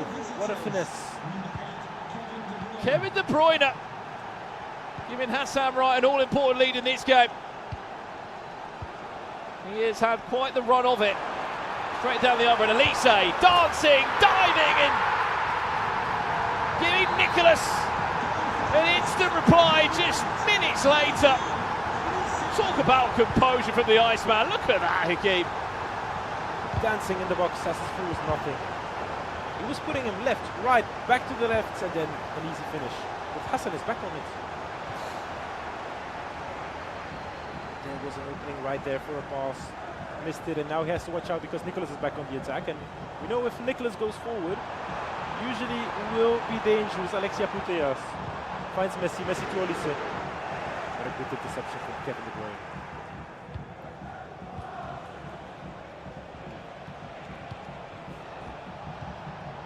A little bit too fast there on Hassan's behalf. Could have waited that out a little bit longer. Now Messi. He could even take a point from this game. It would be huge for him in his own right. Hakim, he'll be thinking, should have been on 3 points. He should have won that game. He gave away a 6-5 lead in the dying moments after he worked so hard to get himself into a winning position. It was against Brahim, and he did the same thing against Ayman. He lost a goal at the end, so at least he gave away a goal in the last minute of the game. Just like he did so, it's been a repeat for 2 games already. And he's trying to not do the same in this one. At least that's what he told me, at least. Give it to Bruyne. Good interception, and now Nicholas can go into the attack.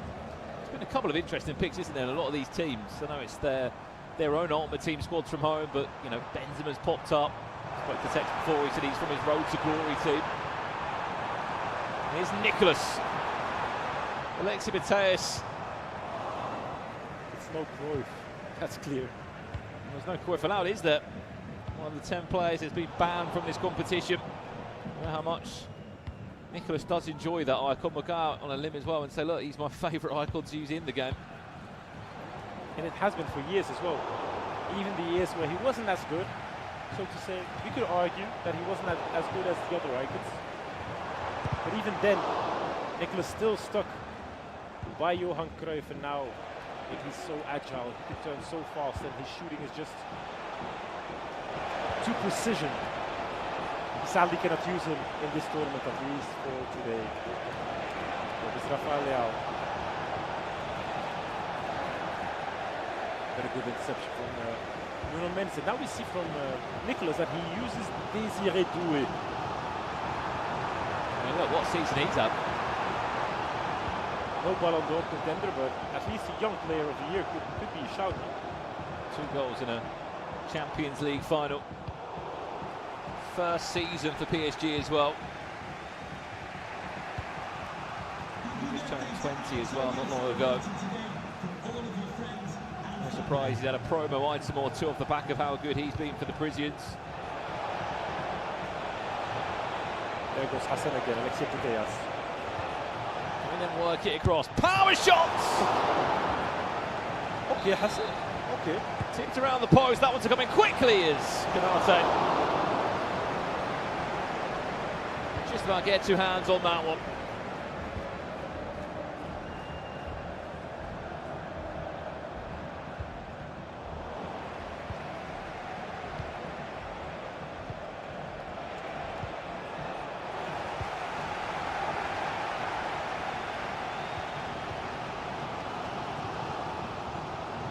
Messi finds on the left-hand side, Désiré Doué. To Olise, but a good interception from Lukaku there. Now De Bruyne. Nearly got the fortunate bounce back there, didn't it?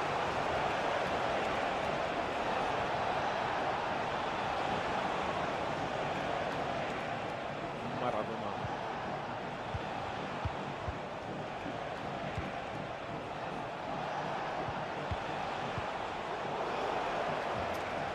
Chance is there, Brandon. Opening is there. Just doesn't take it. Mendes on the overlap. Nuno Mendes now. Olise. It's going to fall back to Olise again. Extra pass. Messi. Doué. Although we can hear ourselves in the echo, but lovely, lovely finishing that is from Désiré Doué. 2-1 to the Argentine. Alexia Putellas now finds Rafael Leao. Leao twisting, turning, finding this space around the box. Yeah, hand now De Bruyne, red time, but Konate with a good shot. we go again. Flick on first post, green timed. get Good that out. interception. Now, Olise finds Messi. Messi goes to the left-hand side. There's quite a bit of space to Desiree Doué. Is he offside? Is he not? He's offside.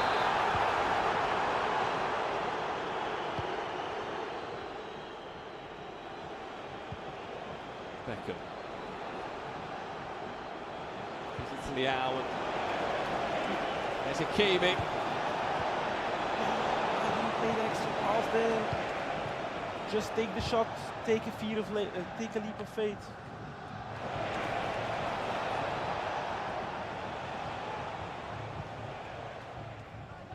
Still 2-1 up, Nicholas is, and he's trying to find a third goal. He's been clinical, I'd say, from the goal. Find the opportunities, found the space every single time. Here he goes again. On the pass, doesn't need it, Lionel Messi. Being controlled by the Argentine himself. There is no better combo. It's that deadly in the final third.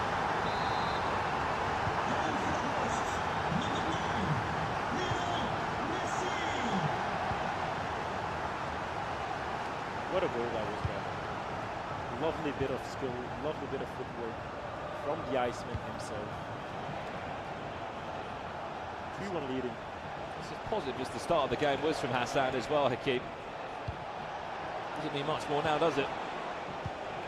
I see a pattern. He usually scores the first goal, just as he did against Nex. And then he started going in. Finesse! There's one back for Hassan. This is what I was telling.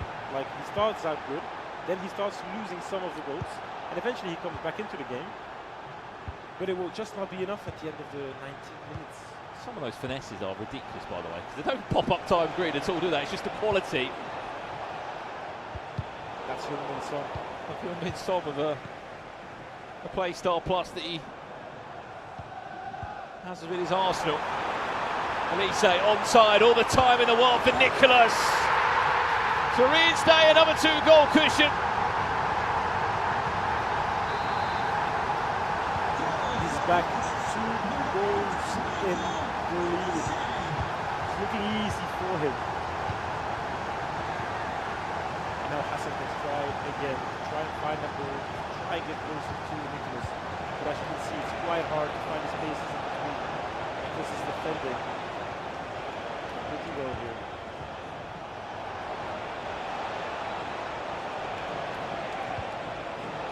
Last minute of this half. Has to go forward. Goes back, and that's half time, Brandon.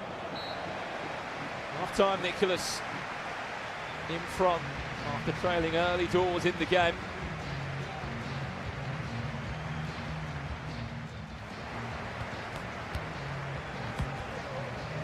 Still plenty of time left in it though, only 2 goals behind.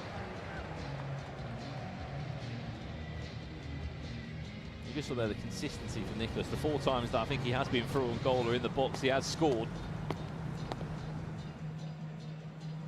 Just shows how relentless he has been. Second half underway. We're back in it. No breaks, no pause, just straight jumping into the game.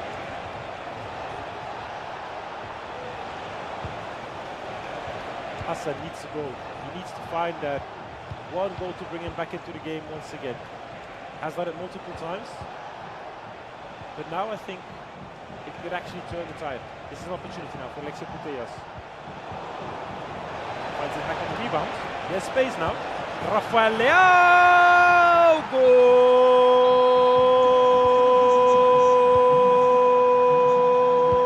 Lasso! I was going to try and go until Nicholas scores on the other hand. It wouldn't be too long, would it? Kevin De Bruyne now. Trying to find that pass. He's sending bodies forward. He's trying to put a little bit more pressure onto. Very much open this, isn't it, still? Hassan looking for a 4-4 equaliser, just 5 minutes from the restart. And again, trying to unlock that door with Heung-min Son.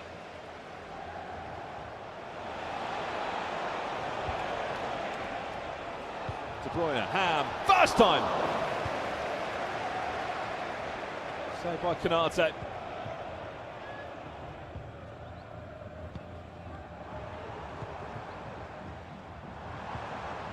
Messi. Desiree Doué, play a lot, finds fellow Frenchman, Elise! Every time that he pulls a goal back, Hassan, Nicholas just adds another.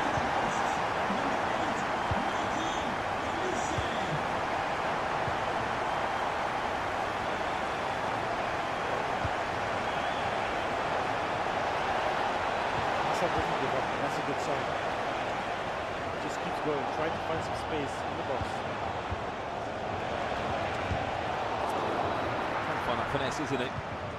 Just not landing the way he needs it to. He had the opportunity there. There was a little bit of space, but then went back onto the right hand foot of Maradona. And as we know, his right foot isn't the best one.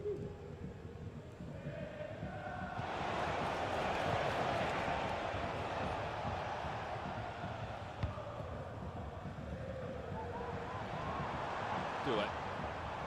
Not even in control, and just the play a lot from Nicholas is sending.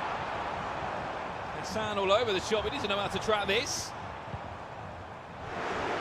Messi.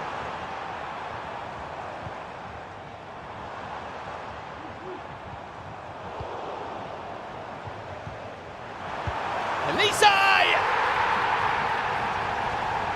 That's game plan. 5 becomes 6 for Nicholas. Now the gap starts to appear.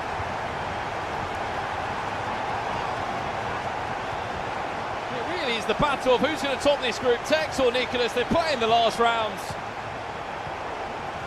And they're both in matches at the same point now.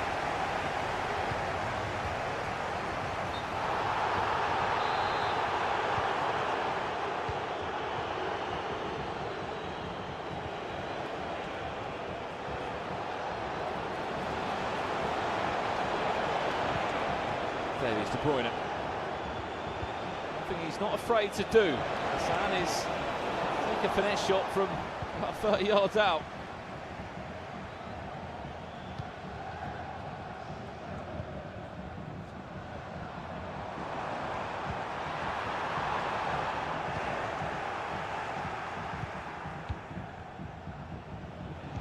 There is a pass now. Didn't know De Bruyne had that in him. Yeah, I didn't know. He was, for a second there, he's about to beat Teo Hernandez in a running race. Now Alexia Putellas tries to find Messi, gets to Messi. Safe pass from Ham, Messi again. There is some space once again for Mia Ham now. Goes to Olise!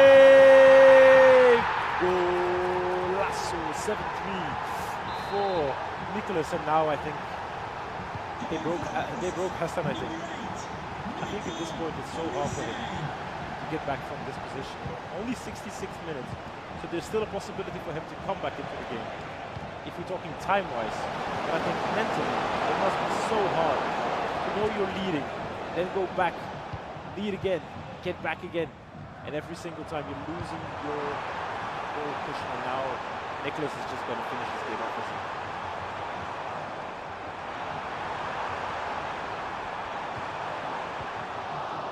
As we hear at the moment, Tex is currently winning his game, just 3-2 next door to where this match is taking place on the main stage. That would be 9 points from 9 for both the players. And it's up the last match perfectly, really, of who gets the opportunity to, if it is a draw, we'll go down to goal difference. Who will get the opportunity to basically play 4th place, which is ex-Adam, tomorrow in the quarterfinals. Oh, sorry. Yeah, actually, yeah, Sherry. So there might be a difference for both of these players, and maybe it's interesting to know who they would enjoy playing more just before the game.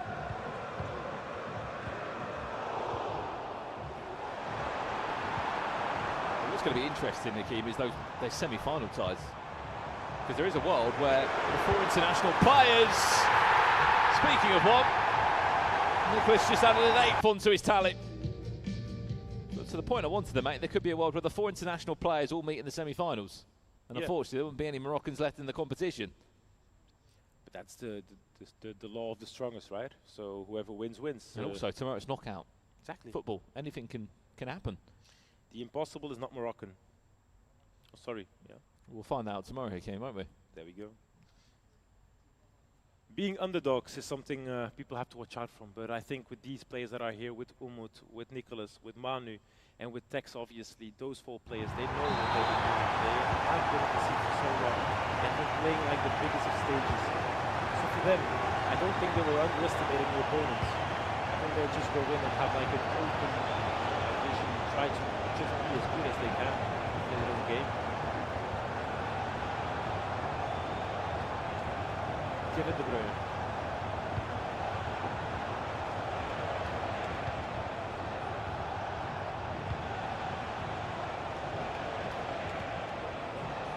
I know he's got a 5-goal deficit not on his side at the moment, but that goal difference could be huge. Even if he just knocks 1 or 2 back his way.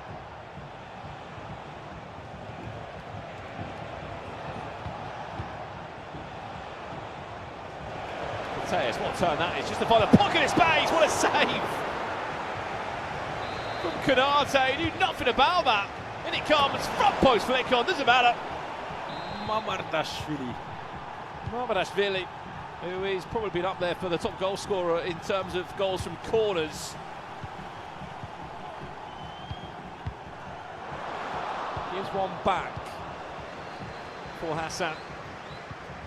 And as you said, even if it's not about like, am I actually going to get back into the game? Am I actually getting a win or a draw? It's also about in general, like I need to knock down the goal deficit. I need to score some goals so that I still have a fighting chance in this tournament, and I won't be eliminated because of my goal difference. So important for him right now. Fight some cool, try to get some goals off that tally, because 4 goals is massive in a tournament like this. There we go. This might be an opportunity right here. 3 against 3.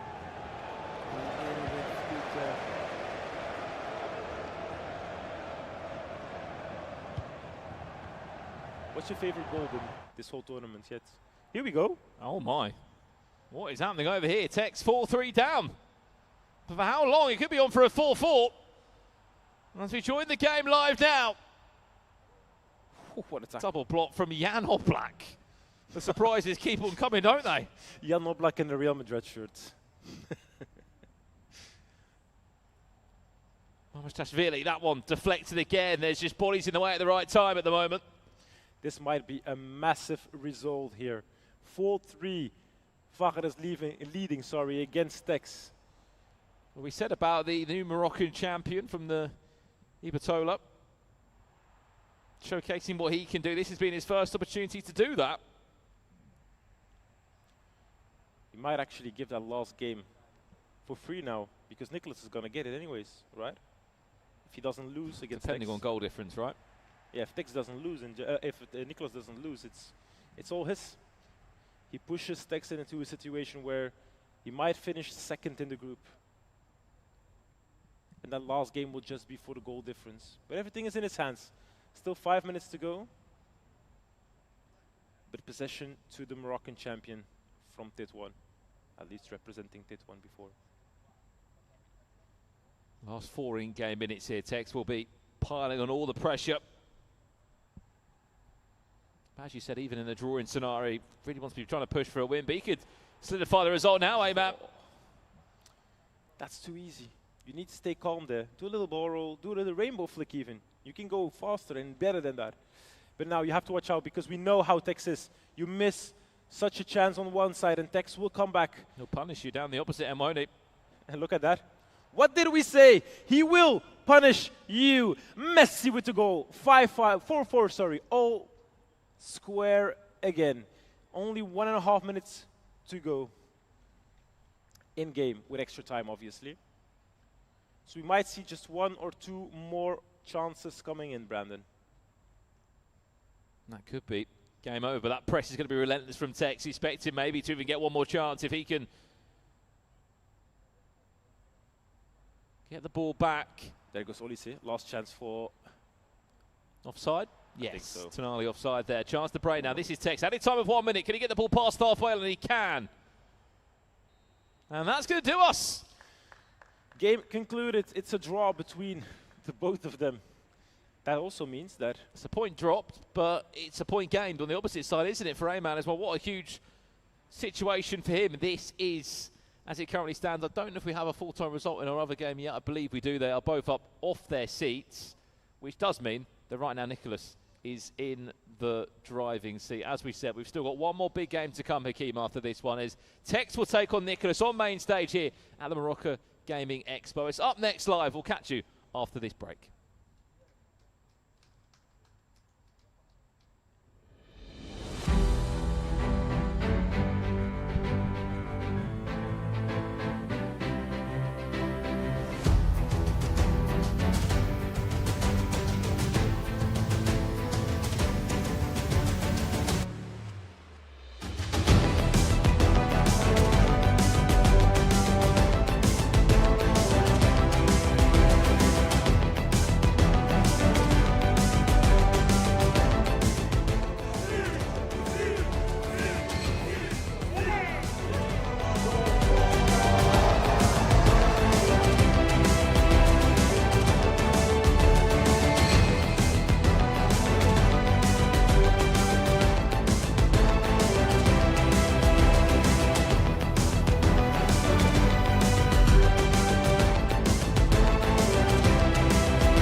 Gaming Expo tournaments are back.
صراحه حنا كالتيم كنلعبوا من شحال هادي شاركنا بزاف ديال التورنوات جلوبال وبزاف ديال الحوايج.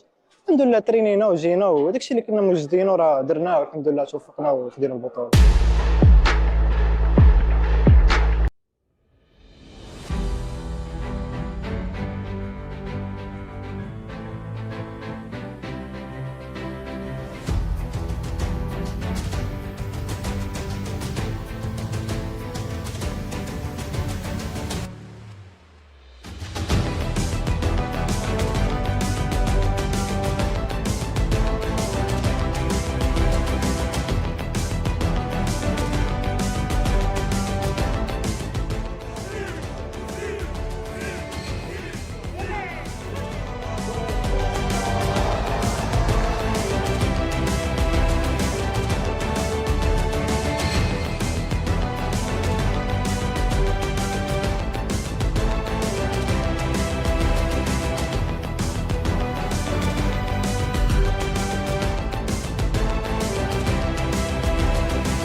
Gaming Expo tournaments are back.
صراحه حنا كالتيم كنلعبوا من شحال هادي شاركنا بزاف ديال التورنوات جلوبال وبزاف ديال الحوايج.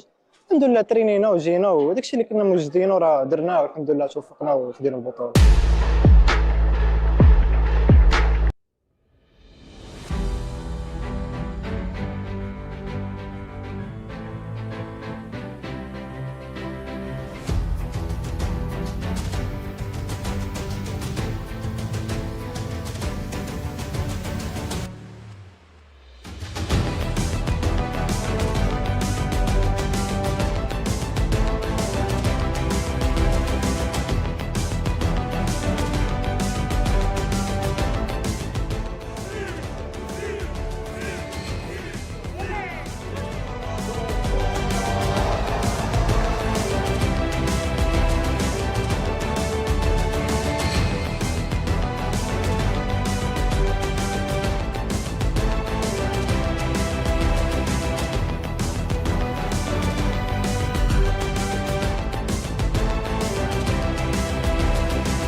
Gaming Expo tournaments are back.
صراحه حنا كالتيم كنلعبوا من شحال هادي، شاركنا بزاف ديال التورنوات جلوبال وبزاف ديال الحوايج.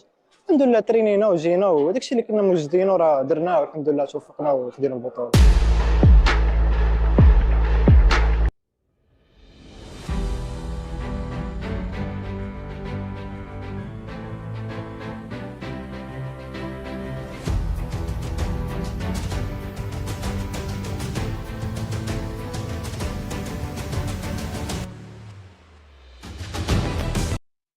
Welcome back for the final time here to Morocco in Rabat for the MGE 2025 Expo. We've got EAFC underway. We've had Group A concluded today. 4 players out of the 5 have already gone through to tomorrow's knockouts. But then we've got one more round here in Group B. We pretty much know who's on their way through to the knockouts tomorrow. Myself, Brandon Smith, and Hakeem, a.k.a. Mr. Dory, guiding you through what is going to be an incredible last round here. Hakeem, we've got a game on our hands that has been on the cards for many years. We barely always get to see it at LAN. Nicholas against Tex.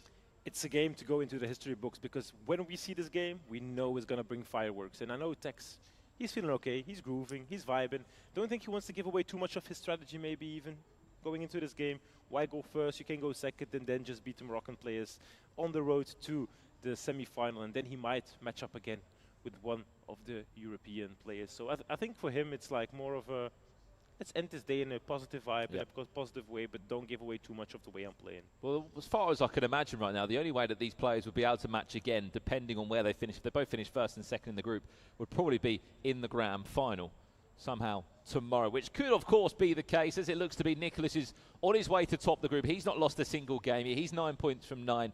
Tex just did draw his last game. He's on 7 points out of 9 so far. So a lot to play for in this last one, Mr. Dory, because if they were both on equal points coming into it, it would be a bit of like, if we get a draw, it goes to goal difference now. Does Tex go for it and try and get that top spot for an easier game on paper? On paper, yes, obviously. I think you don't want to match Sheriff straight away because, you know, he still has that little thing in him that can still bring some magic. On the other hand, don't underestimate anybody. You just have to play, and in the end, he said it to Hassan Wright, I think, as well. Like, after he played him, he's actually pretty good. So that was a quite interesting interview.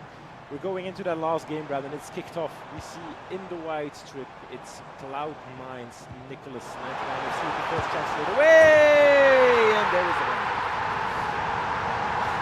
We didn't even get the time to say that Tex was playing in the Manchester City. That didn't take long, did it? 1 minute 55, and Nicholas has already opened up the deadlock here.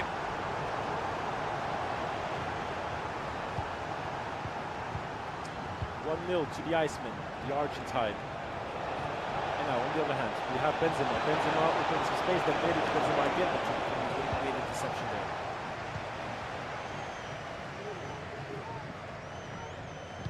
Just on his way to get maximum points in this group. He'll be playing against ex-Adam tomorrow in that quarter-final. The only way that can really change the table here is if he wants to win this last game. He would, of course, pick up 10 points in total. It's still been an unbeaten run for him.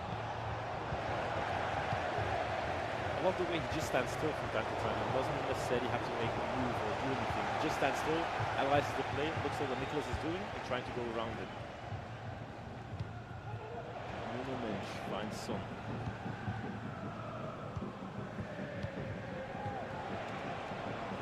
Get him on that high line a few times there. Was just offside. Benzema not falling into the trap, but unfortunately, and Son was offside.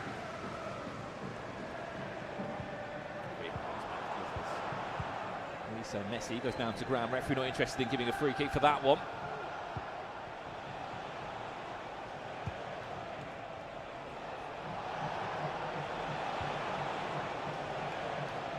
Throw in to Tex, right hand side. There's a bit of space. Tries to get around it.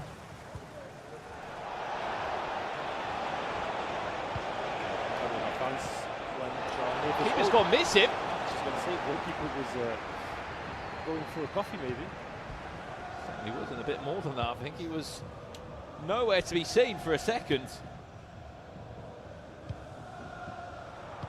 That's also a good indication, I think, for Tex in the next opportunity. Here he goes, Olise! 2-0 to Nicholas. Finishes off with a trivela outside of the foot. Nicholas doubles his lead. And looks to continue to put his dominance on this tournament here in Morocco.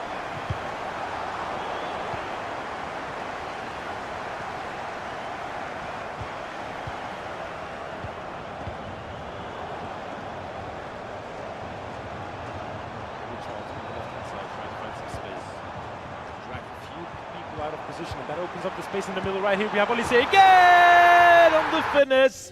That's 3. It goes fast like that, obviously. Dragged a few people out of position, got the ball into the middle, in the mixer, and there was Olise. He doesn't miss from there with his left foot. He's just in a groove, isn't he? He is in a groove, Nicholas, at the moment. Ensuring that he gets an easier route potentially through to that grand final here in Morocco. As you said, they were once upon a time teammates back at the Top World Cup a long time ago, and played that tournament in London. That was quite an interesting tournament as well, because it was the first time we actually had like Tex joining Nicholas to play together. There wasn't really a team that they were playing together. It was like just for that tournament we had a specific unit.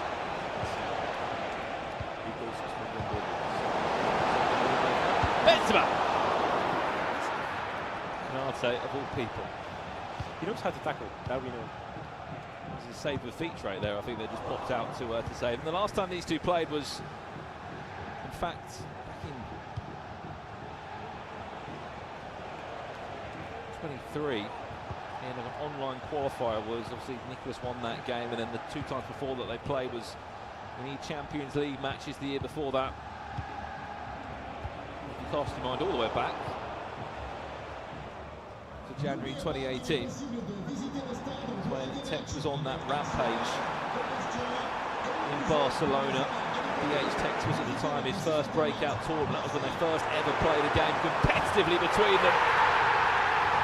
As Nicholas makes it 4. Tex was the big head. Yeah. Breakout tournament, wasn't it, back in Barcelona? The day we used to have to do a cross-console final, didn't we? There's one back shortly for Benzema. There's one for Tex. When was his coach slash manager at that time? Was it Isla, the Roma guy? I can't think of his name. He was with him in California. Played for Roma as well.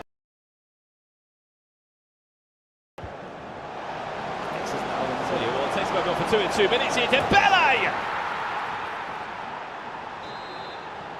4-2, nothing short of goals there between these two. A lot of pressure right now by Tex. Dragged out players and now has to watch out second post. All 3. There he goes. The post! Olise coming so close to a 5th.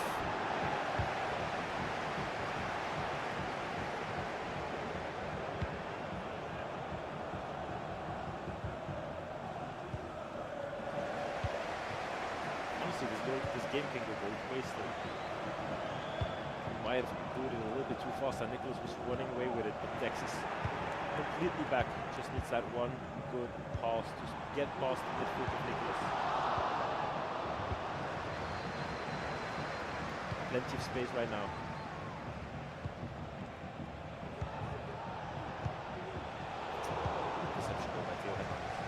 Now Nicholas can try to go on the attack again.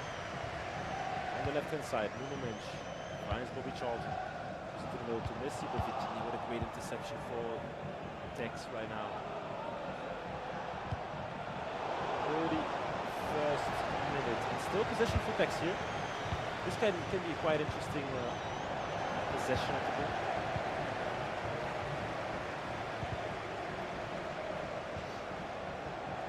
It's a difficult game, this one, of course. They're both already going through to the knockout stages. Just playing for that all-important seeding spot in the knockout stages to work out who they're playing.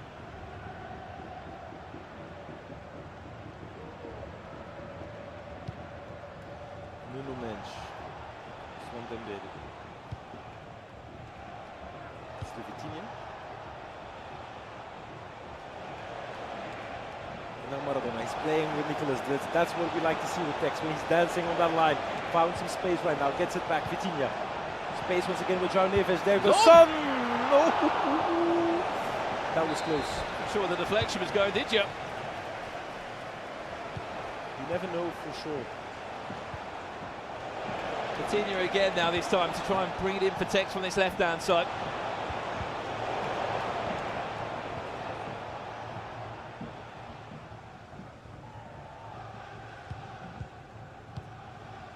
Olise gets it to Messi. Messi, Olise again. Oh, this is a boulevard for Mia. Look at the time. Tries to chip. Konate couldn't get past the 6-foot-plus frame of the French defender, now in goal. Easy to do it. Gets it to Olise. Olise now Messi.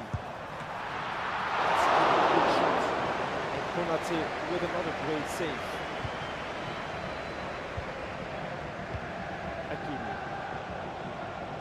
Found Maradona. Maradona found Benzema. Now back to Maradona. This is what I like with Tex. He's building, isn't he?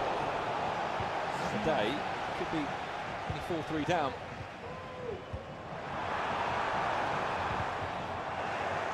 Now you mentioned the ball, left hand side once again. Possibilities here. A lot of people forward. High line from Nicholas as well.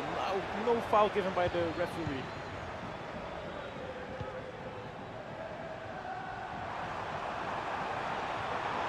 Pateas.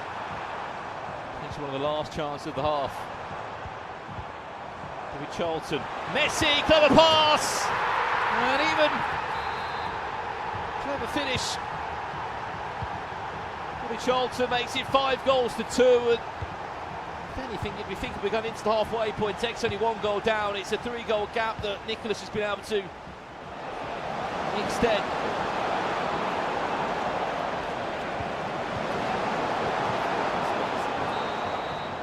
Dancing on his line. More than most. When you start, messing around with the goalkeeper movement, it could be dangerous. By now, Tex must have seen that, or at least Edu must have seen it. I'm expecting like a first-time shot whenever he gets in that position and just shoots it first post. Even more so now because we've just teased them, haven't we? It has to be now, and then we can say that it's. Yeah, they can hear us, right? So I don't know. Nicholas does have like his earbuds in most of the time, but I think right now we gave him a little heads up. I don't know about Tex. I think he's focused, locked in.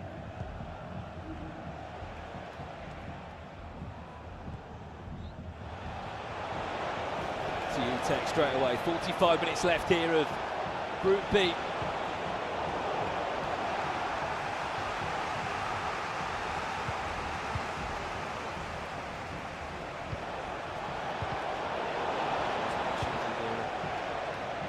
Could have had that as a foul.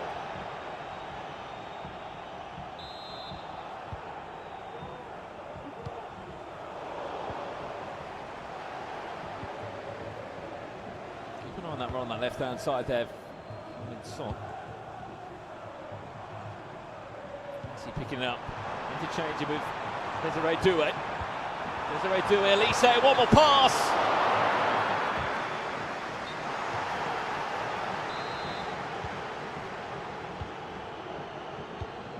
Here we go for Tex. Another opportunity to get past the defense of Nicholas. Maradona dancing on the right-hand side, trying to find a little bit of space with Benzema. The space is there. He can get it in. Nicholas is doing though to isolate him, to make it even more difficult for him to find his way into the box. Maradona finds Vitinha. Benzema might pick up the pieces. Ousmane Dembele, is he smart enough to pull away from Rodri? No, he isn't, and Nicholas is able to deal with another wave of Tex pressure. A 3-goal cushion in the 52nd minute. Every single minute ticking by is a 1 second for, of course, Nicholas. Look at that. Well, as it stands then, if I'm right, Tex against Sharif. Would be a game then. Tomorrow would be a quarter-final game. That would be quite interesting game as well. I think both these players are very vocal as well, so they will want to show what they can do. And of course, fan favorite here, Sheriff against Tex, who's a fan favorite across the whole world basically, so he will have his fan base here as well.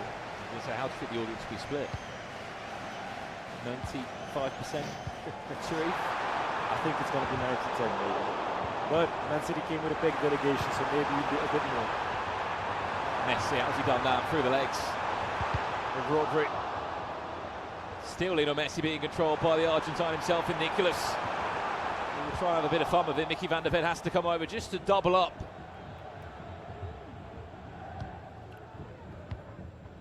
Ashraf Hakimi starting this attack, and now there's space once again for Benzema in the middle as well.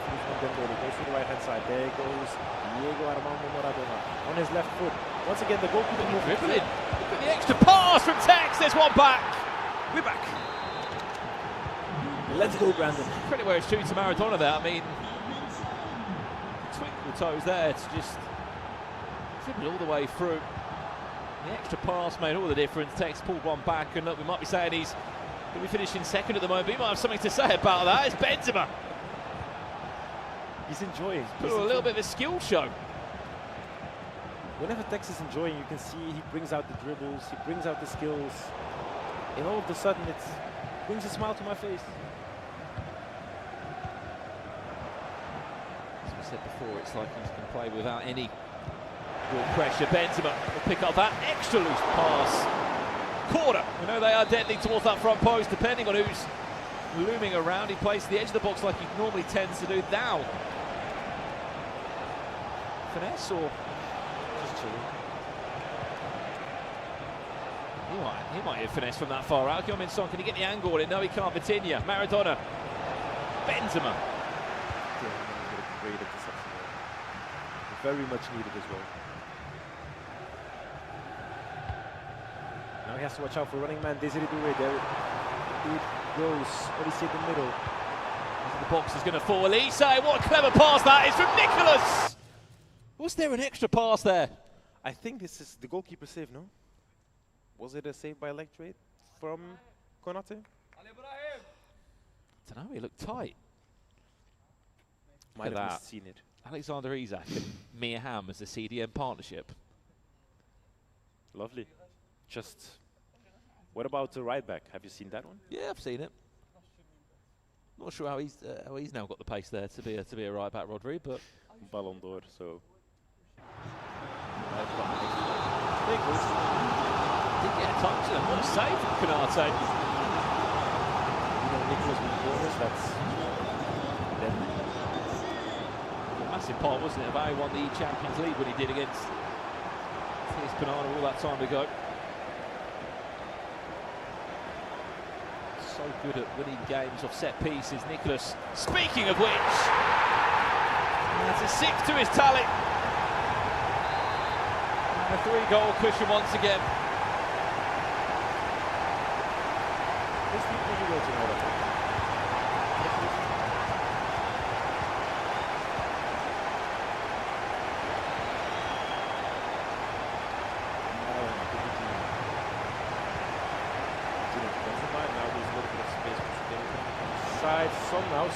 Son defending there from Theo Hernandez.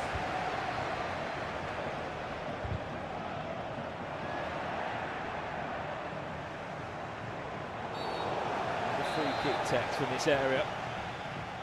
That will see a direct cross into the box, but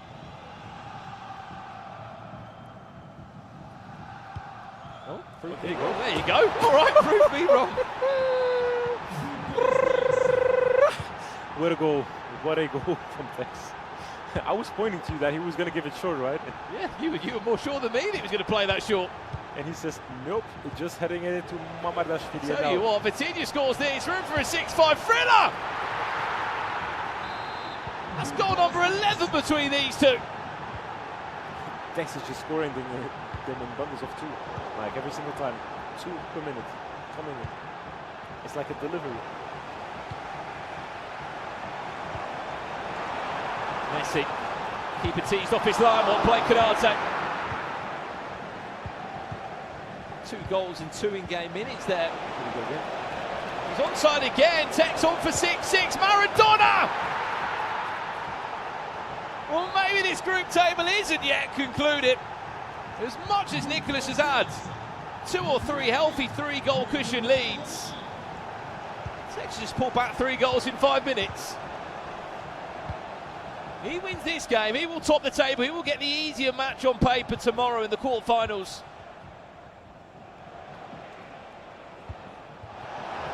A draw would keep it the same, Nikhil. Because of the draw against Crazy Fakhr, of course. So at that point, he needs to win here. So 1 more goal, but he has plenty of time. It's the 76th minute, so has to watch out though, because here Brazil is going to a goal. It's not a pass in the back post. Rebound is a gift for Lionel Messi. Messi doesn't say no to goals. It's an unlucky goal 13 for Tex to concede as it. 13th goal of the game, 7-6. Now Nicholas back in the driving seat again, but for how long is these two? Just go end to end, attack, attack, attack. It's the FC that we want to see live. Even more so here at the Moroccan Gaming Expo.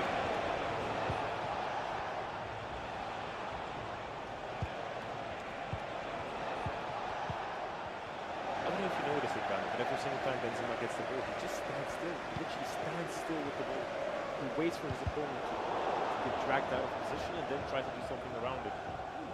It's so interesting to see because most people, they are like the fast playing, 2 goals, 1 touch. But here Tex is thinking something else.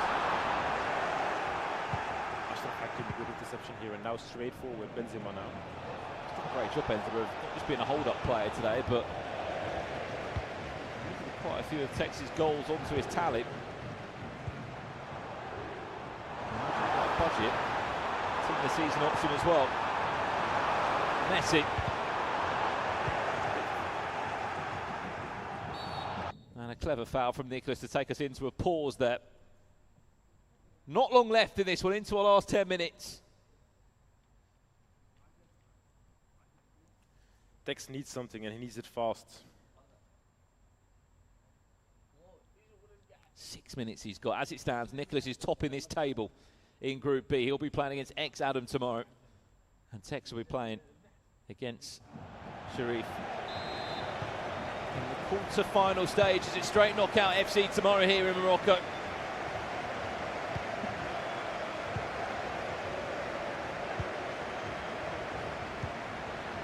thought this is going to all the way to the wire, isn't it? Yeah, oh, it's brilliant build-up. It's going to be a gift back to Yeon-min Son.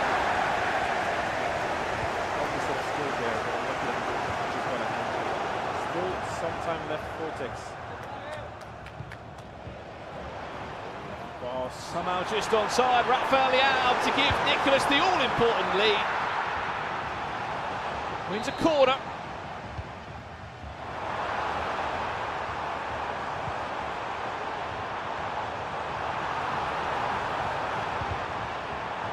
Another.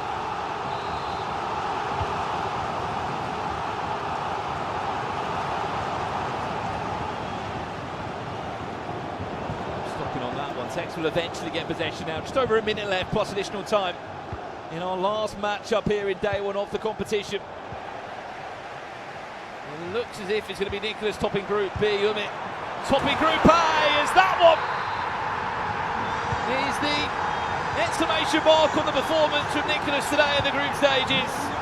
What a game between these two absolute juggernauts in the FC space. 14 goals, an entertaining watch.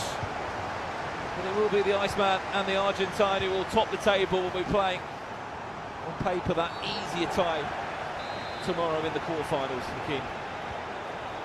1 more minute, Brandon. We can almost wrap it up for today. We have seen a lot of goals. We have seen a lot of interesting matchups. But finally, we've concluded the group stages of the EAFC tournament here at the Morocco Gaming Expo in Rabat in 2025.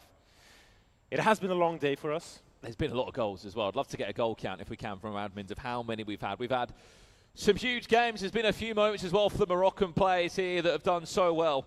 But that concludes the group play here from our 10 players, our 4 international players, our 6 homegrown Moroccan talents. From the commentary team, myself, Brandon Smith, and Hakeem, Mr. Dory. We are back tomorrow for more knockout play here, but it's a good night from the commentary desk and back to our incredible 2 hosts to close out the show here from Rabat.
It was a long day, but it was a good day indeed. With that about it wraps up the 3rd day here at the Moroccan Gaming Expo, specifically where we're hosting EAFC.